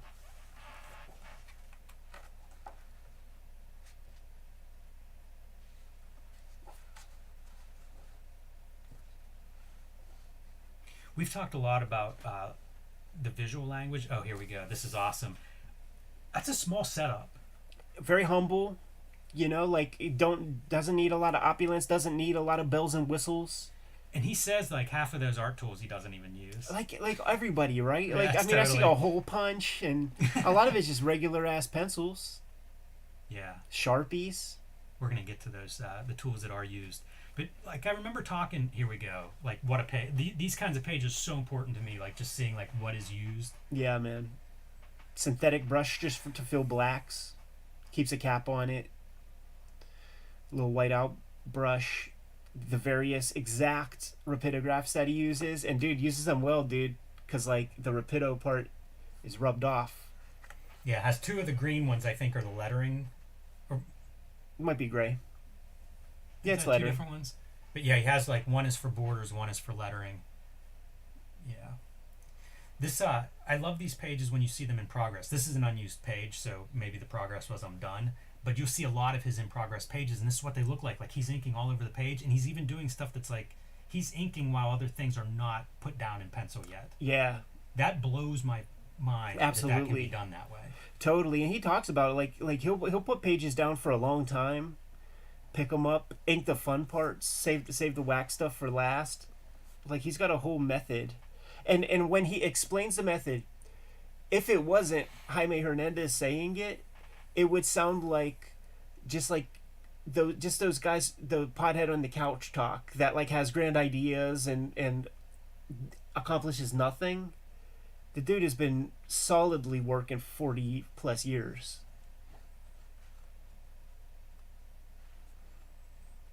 Yeah, and they look so simple at times. It really is misleading. I think a big part of his process, man, is to pencil and let it stew for a skies. while. I just marvel at some of like, look at that sky for just rendering with lines. Yeah. It looks like a photograph from here. Right. But yeah, like he'll draw it in pencil and then just let it be, and then revisit it way later to see if like all the anatomy and stuff is right. He does place importance on that figure drawing for sure.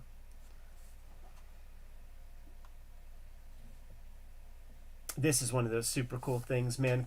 Crumb has these too, like with the Chuck and Bob comics, where it's comics that they did as kids. Mm-hmm. So like, let's do a version like with modern skills.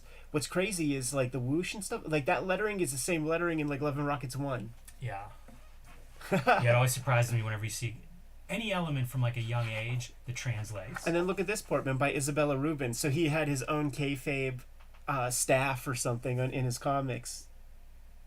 It's from 1967. What a page that is. Man, what a panel. Yeah. This is one of those, I feel like one of the famous images I always think of when I think of... It's the first issue that I bought off the racks, man.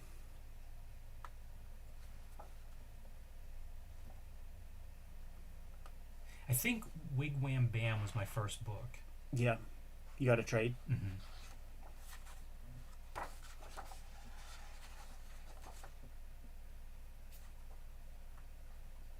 Some dialogue? That's another one. If you showed me that page and said this is the writing process, I'd be like, yeah, but your comics are garbage. Right. Or maybe you don't even get to the comic stage. Right. We've done a video on The that. Woe Nelly stuff really impresses me, and I've been through it a few different times in my life because of how different visually with the black and white spotting, you know, from the light sky to the black sky. Mm-hmm. And it just feels like if it's possible to simplify even more, he does it with this story. Right. Yeah, and even now he's gotten even more kind of simple with things, and more cartoony. It's pretty freaking cool. Is that oh yeah, it is a Sheik. Yeah. We should look at Penny Century sometime, because that would have been the follow-up when the first volume of Love and Rockets ended. Right. Yes, it would. I can't remember if it's in color or not, but I remember it being kind of a big deal. Like, that was stuff I was buying, because I think I stopped buying pretty much after the series ends. Right. Yeah, more of that writing process. Yeah, dude. And this is the new stuff. This might be the square format joints. I think that's right. Like the first volume of that. This is probably getting into some of the stuff that's in Queen of the Ring. Yeah. I don't know about that in particular, but that body of work is so interesting to me. And I think it ran concurrently with a lot of this and was kind of secret, because it's not in this book for the most part. Right. And he talks about fetish and stuff like that, like in Queen of the Ring. How much does this look like animation? It really does, dude. The kind of smear of it, the fuzz of it. Maybe it's like scanned from the actual comic book or something. It's got a lot of noise in it. I don't know what it is, but it's one of those things I'd be interested in duplicating. Yeah, I remember it was like was it a poster? I think it's a comic cover. That's one of the issues. Okay. Yeah. Yeah, maybe it is scanned from the printed piece. Do you think this was conscious, or somebody found something that looks real close? I don't know. You know, it's a 3/4 shot of a woman's head. Exactly. Like you could probably, if you started looking, you could probably find thousands of those images. So, I don't know. There it is, dude, drawn through. Mm-hmm. Very light work outside of comics. You know, really, he's built a nice bibliography of stuff that has been constantly in print for 40 years. So he doesn't have to do so much outside work, man. These are all New Yorker pieces. Also seems like he sells some art. You know, I see more of his pages than I do Gilbert's. Did the Criterion gimmick also. You were part of that wave. Yeah, there is at least one book of like Criterion art, and it's so good. It's like so many of these artists that are just phenomenal, and then do a cover or two. Yeah. It's always fun to see this stuff, the mock-up colors. Yeah, man. There's a little bit of that Queen of the Ring. That might be in that book. That's such a good piece. Oh, that's crazy. And I can't tell, like, how is he referencing stuff? That's what I'm wondering, because it looks the lighting feels right. Yeah, but the lighting feels too right. He's just exceptional. The fanboy in him. It's great to see a looser drawing because it's still all there. Absolutely, man. You see him do that stuff in Comic Book Confidential when he's like reading his story and stuff, drawing his quick boots and shit. Fucking sick, man. Oh, dude, this is a famous page from Comic Book Artist magazine. They did it was when they did the flip issues where the one side was the bros, and then the other one was the Cuberts of that issue. And in this exact page, I remember seeing that in there. That is such a weird pairing. I feel like nobody's happy with both sides of that. Right. I am. Yeah, it was made for me. The bibliography and sign out. Todd Hignite working at Heritage Auction House. Yeah, did that comic art magazine before that, and I think it was a retailer in St. Louis before that. Yeah, so, represents some people, including Jaime. A lot of comic art in that guy's resume. Yeah, absolutely. Fantastic book, man. Around 2010. Yeah, these things are awesome. Makes me wonder what other books Abrams put out in this kind of like artist monograph model. I don't think any. There's the Kirby one. There's the Klaus. There's this. Was the Kirby one Abrams? It's Abrams. Yeah. We should look at that sometime too. I don't think we've looked at that yet. I think we did. Yeah, the hardcover joint. Did you do it with Tom? No, I think we did that. Jimmy. All right. You don't think so? I don't know. I don't remember it. It's gonna be that thing of where I'm mad at you if it turns out you did it with Tom. No, we'd never do something that you would want to be a part of with Tom. Good to go? I am. Kayfabers, like, follow, subscribe to the YouTube channel, hit the bell so that we can notify you when new vids are available. Cartoonist Kayfabe Comic Book Christmas in July is forthcoming. It is the last Saturday in July, and we need you to participate. What we're doing, taking our doubles, taking our comp copies, going to the free little lending libraries in our neighborhood, and we are filling those libraries up with comic books. We're increasing comic book awareness and generating new comic book readers that way. More than 1,000 people participated last year, and we want 10,000 or more to participate this year. The King Kayfabers on our Patreon are getting all these videos before anybody else. Got about 3 dozen people hanging out in the chat room. They get dibs on all the books we talk about before anybody else because they get that exclusive access. But ultimately, the vids are brought to you by the books that we make. And the Hip Hop Family Tree Omnibus is forthcoming. It's coming in October, just in time for the holiday season, collecting all of my Hip Hop Family Tree comics plus 140 pages of extras. The X-Men Grand Design trade paperback is coming, containing all of my X-Men Grand Design works in one handy dandy trade paperback. One of those volumes is out of print, so this is your way to get it all in one clip. Red Room is my current focus. 2 trade paperbacks of that out there in the wild. Crypto Killers is my latest season of Red Room Comics, and the last Wednesday of July, the 3rd issue of Crypto Killers comes out or came out, and that has a backup feature with the proto version of my daily comic strip characters, so make sure you get your hands on that. Jimmy, tell the people what books to expect in the future. Well, expect in the present right now, Hulk Grand Design Treasury Edition while supplies last, The Plain Janes, and Street Angel Deadly Squirrel Live are all available currently in print, so pick those up if you haven't already. The next book I'm putting out from Image Comics is Street Angel Princess of Poverty, which will be complete the set with Street Angel Deadly Squirrel Live. Together, these 2 books will reprint all of the Street Angel comics up to this date. And my latest self-published comic is True Crime Funnies, has 3 nonfiction stories in there, 2 wrestling tales, and one about a very violent drug narc in his early days in the war on drugs. You can pick up the digital copies of this on my website, or you can read the entire thing on patreon.com/JimRugg. The hard copies are sold out, but a new printing is on its way soon if you can't wait. Tell people the other ways that they can support the Cartoonist Kayfabe channel, Jimmy. Subscribe to the Cartoonist Kayfabe newsletter at the links below this video. You can also find Cartoonist Kayfabe t-shirts, merchandise, hats, stickers, and more at our spread shop. That link is also under this video. All good ways to support the channel. Given those marching orders, we'll be on our way. Make more comics. Bada bing, bada boom.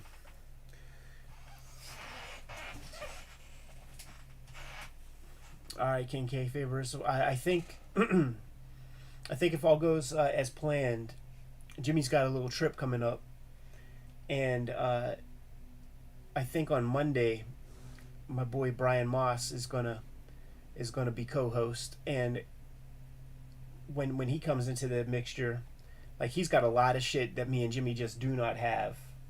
So make sure you come by that time. We'll do it. We'll stream a weekly for sure. Are you gonna airdrop me that joint? Yes, I am. I'm gonna render it first.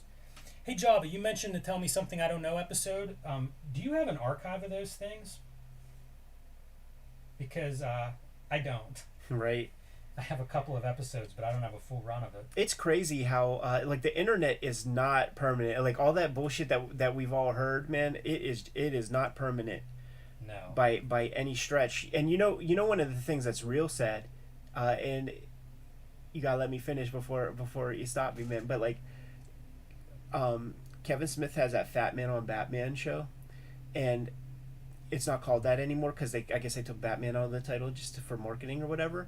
And all the old episodes are lost if people didn't like scoop them up and put them up. So there's like 6 hours of Neil Adams talk that was fantastic conversation. I can't find it on the internet, dude. Wow. It's gone. It's erased. There's like Paul Dini. The Grant Morrison stuff exists because Grant Morrison Marks saved it and put it up on their own independent channels and stuff. It's hard to believe that people, like, that's a high profile thing. You'd think people would have it. Yeah, it's crazy. Oh, you know what? I'm in airplane mode. Can't send it to you in airplane mode. Nah. Alright, let's try this again.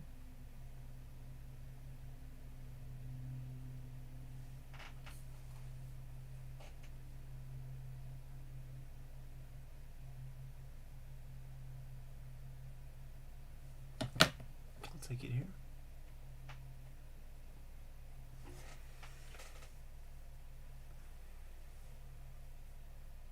So yeah, thanks guys for hanging out as always.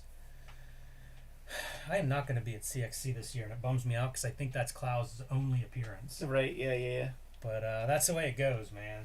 Life is busy, unfortunately. Yeah. Or fortunately, what are you going to do? Yeah. Imagine how bored everybody was 100 years ago. I got, yeah, just doing that daily comic, it's like I got to be so choosy. And yeah, for fanboy reasons, it would be nice to go out there, see him and stuff. But gotta put food on the table. I got it. I turn off the airplane mode and get like a million freaking messages show up. Oh yeah. But yeah, good hanging out. I will be away for 1 week after that, but I'll be back before you guys know it. Let's do when you come back, let's do a stream that Saturday for an hour or something, man, for Cartoonist Kayfabe Christmas in July. Yeah. And then just Thursday after that will be super cool. But yeah, so I'm gonna if it all goes well, if Brian's able to make it in, I'm going to we're gonna record on Monday, and we'll do a weekly, like we'll do a stream to just like hip you guys so that you know that we're doing our thing. And it's some wild stuff. Like Brian is from Columbus, so he's from CXE territory, and he's got that access to like Paul Pope work that you don't even know about. So I'm making him bring a bunch of that shit. When we spoke to Jeff Smith, like he finally put out a tweet that he's doing a Kickstarter reprint of Thorn. I was just gonna say this. He came up to us in Heroes Con and was like, "Dude, I'm doing it because of the video that you guys did with Brian to highlight that stuff." Really? And yeah, he was like, you know what? It wasn't as bad as I remembered it. It's really good. I mean, you guys have seen it probably, but it's really cool that he's putting that out there. I want it so bad. It'll be good to recirc that video. Yeah. And then also just to have that conversation, because like it's going to be interesting when that's released and people see it on a wide release. CGC slabbed one of those, and it sold for over 17 grand on Heritage. And then when he was at Heroes, he still has some original art that he was going to do as like high-end Kickstarter stuff, but then he looked on Heritage and those pieces were going into 5 figures, so like there's nobody that's gonna necessarily put in that much for you can't even do it on Kickstarter. I think you're capped at like 9,000 something. There you go. And I don't know, and plus they get so much of it. That might be an embezzlement thing, because like right, yeah, when the you purchase 10K something thing. 10K, Yeah, the IRS has so to maybe know. there's an issue Yeah. with that. Yeah. But good for him. Yeah, no, totally. So like what he was doing, like, so he was going to do that, but he's like, nah, I'm not going to do that. But one of his friends recently contacted him and was like, yo, I got one of these strips. And so he got it signed and kind of notarized through CGC or whatever the authenticators are down at Heroes, so that dude can have a super valuable piece of art. You know, like he did that for his homie. I thought that was like a real cool move. Yeah, I he was doing something for some television station, and I ended up doing something with him too. I think it was CNN. I can't remember. But I ended up like coming in while he was doing like his last 15 minutes.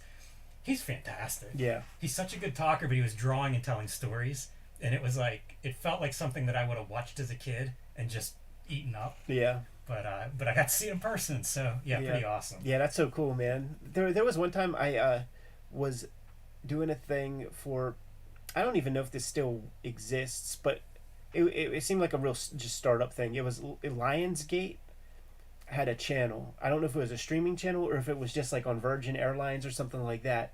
But Adam Sessler from Tech TV was the host, and they brought me out, and he interviewed me for like the first part, and then I got to stick around for the second, and that was Howard Chaykin, and Howard Chaykin is talking about like doing crazy drugs in like the 40 deuce, and like maybe conceiving his child like in an adult theater with like his first of like 3 or 4 wives and shit. And Adam Sessler's just so white. He's like, I just wanted to talk about the Star Wars book and shit like that. But like Uncle Howie was taking it in far different places, man. And you know he talks out Hollywood talk, like when he was here in Pittsburgh and stuff. And he's like, oh, I need my jacket. You know, it's like 60 degrees out or something. I'm like, oh, Uncle Howie, man, you're a full Californian now. And he's like, listen, babe, I've been out there for 30 years. Like, and like just saying babe feels like a Hollywood kind of way to talk. It was the first time I ever saw Howard Chaykin, like, ever. First time I seen him in action, and I was like, this dude's a madman. It made me a little scared of him and shit. I was always scared of him from articles and interviews and stuff. I'm like, man, I'm really scared of him.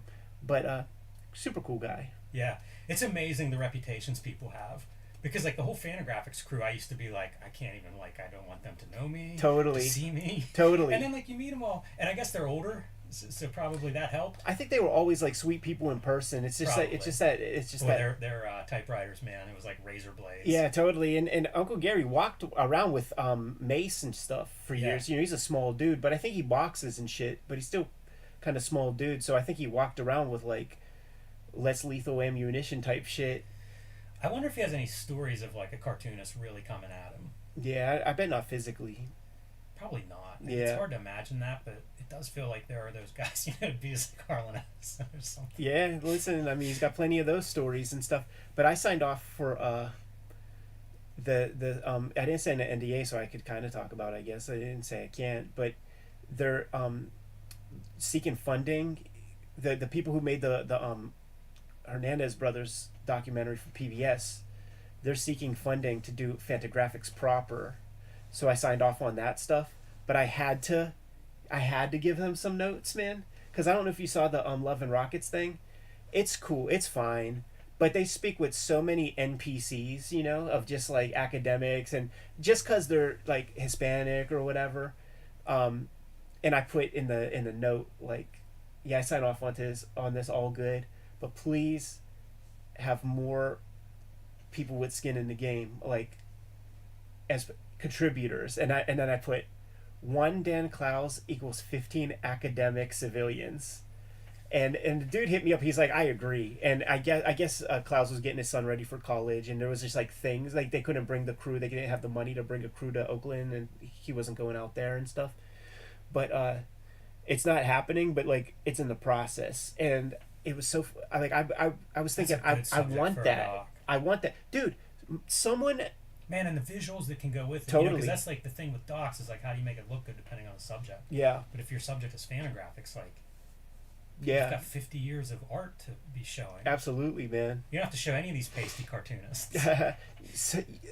Somebody sent me that dude Sam, Shirley Doe, the wrestler dude. There is a Bill Black documentary. Yes. AC Comics Bill Black. AC Comics Bill Black. It's on Tubi, Tubi. You type in Bill Black and like you get a fucking Bill Black documentary. It exists. Is it old? Is it newish? I didn't watch it yet, but I love that it exists. Yes, for sure. I just saw his name in some of this stuff that we've been reading and looking at. But again, like it's just too much. I can't tell you exactly where I came across it. Yeah. But it would have been like some fanzine collection was what it was listed. You know, like some of the people that were contributing, and Bill Black was in there. And like Paragon goes back, I think, into the 60s, like whenever he was doing like the fanzine stuff before it becomes AC Comics. So right. There's some history there for sure. And like that's another one where like the artist that came through there, Eric Larson did some comics there too. Yeah, totally. I feel like it's a pretty big list of people that have worked under Bill Black. Yeah, I wonder if anybody broke, because like I know Galassi did a little cup of coffee, but it was like he was already Galassi. Yeah, that was hiring a guy. Because that's whenever they were doing those color comics when everybody's doing black and white, like in the early 80s. Like, I don't know how... He must have had a mailing list. That like He must have bought mailing lists or something like... Or just built it over the past like 70s. 15 years or whatever and just had some crazy thing. Because that's the only way I can see how they survive everything they survive. Totally. Even when we were connected, you, me, the rest of the Pittsburgh crew, because like we were set up at Pittsburgh Comic Con, and we were in that a ghetto. Like there was enough for like 4 rows of exhibitors on our side, and we were the only ones. So there's like empty spaces on both sides, and then across the way it was the AC Comics representative. It wasn't Bill Black. It was just some schmuck, you know. But it was AC Comics, and they were still putting out new books. I saw issues into the hundreds of FemForce or something like that. Yeah, man, Tubi, yeah. Okay. TUBI. Yeah, Bill I know that Black. one. Like I'll tell you what it's called in a second. Let me see. Makes me really curious. I may give that a shot if I. That might be if I can download it. That might be a plain movie. Strange Luck: The Tale of Bill Black. Wow. That. Mind blower, right? I'm excited for it because that's stuff that I have questions about, and I would bet that they address at least some of them. Yeah. Oh yes, Metalhead Bob added that. Strange Luck. Metalhead Bob, did you watch it? We live in such a rich time for like. The geeks have won. They sure have. And I've been thinking like I want a Fantagraphics one. And you know what made me think about that? The fucking American Gladiators documentary, that series that I watched, 3 or 5 episodes of last weekend. I'm like, man, let me get if this can exist, let me get a Fantagraphics one. And if I was interviewed on that, I would talk about how scary I thought everybody was, cuz like even all the artists they're just the biggest like artsy contrarian assholes. Like everything that was good, all of them will tell you why it's not. Jaime will tell you why Watchmen sucks. Dan Klaus will tell you why Kyle Baker's a chump. Do you think that they've softened? Do you think they still tell that stuff? I feel like we are in a different time period for that, but yeah, it's a different point of life. Because like you also they don't gotta prove nothing anymore, man. You know what? That's true. Part of that attitude I think did come from like sitting at Dallas Fantasy Fair and just being, if not outright disrespected, ignored. Dude, I felt it. Like they're at San Diego. Like you feel it at San Diego. That's like the last place where you really feel that prejudice, because I describe it as like it's 300. It's like there's a top shelf table, there's a Fanta table, there's a D&Q, and that's it. That's holding it down for real comics. And you're just there's that main artery that if you step in and stop, you will just the wave will take you. It's like an undertow. That's a good description. And that's it for comics. Dylan Williams goes away. The next year it gets filled in with Suicide Girls. You know what I'm saying? Like it is dismal out there. I don't understand why anybody goes. I don't. Yeah, any Kayfabers going to Comic-Con? Like what's the business? Like I do wonder. Like I am kind of curious to see what it is this year with like minus Hollywood. Yeah, I don't even understand what that means, man. I don't believe it. And I think it's last minute, the minus Hollywood part, so I assume everybody that was going is still going. But now it's a matter of, like, what's going to be there. Like, Hollywood is into actors, right? Like everybody else, all the jobbers who are, like, fucking building the sets and shit, they're all going, right? Like, and the executives, like... I have no idea. Like, that stuff is above me, and the stuff that I read about it is, like, it's a fight. It'll be fascinating if it kills San Diego with all their like infrastructure. Something I read last week, dude. It was a conversation you and I had on the road about. It was literally the government thanking Taylor Swift for economic boom by going on tour. It was an article about that, man, about how happy like the feds were that she's traveling around because it's creating economic booms. Everywhere she goes, man. Wow. Yeah. So like, what if San Diego, like, if that's a bust, like, not having, cause like, San Diego ain't built for that. Like, like I say, I'm curious. They get so much money, like a year's worth of income. Like whenever SDCC comes in. Yeah. The regular folk are all probably still going.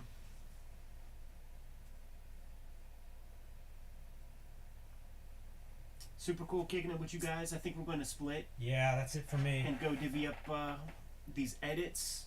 All right, guys. Have a good Comic-Con weekend. Yeah, cheers, man. Gonna be back Monday probably. See you soon. Bye.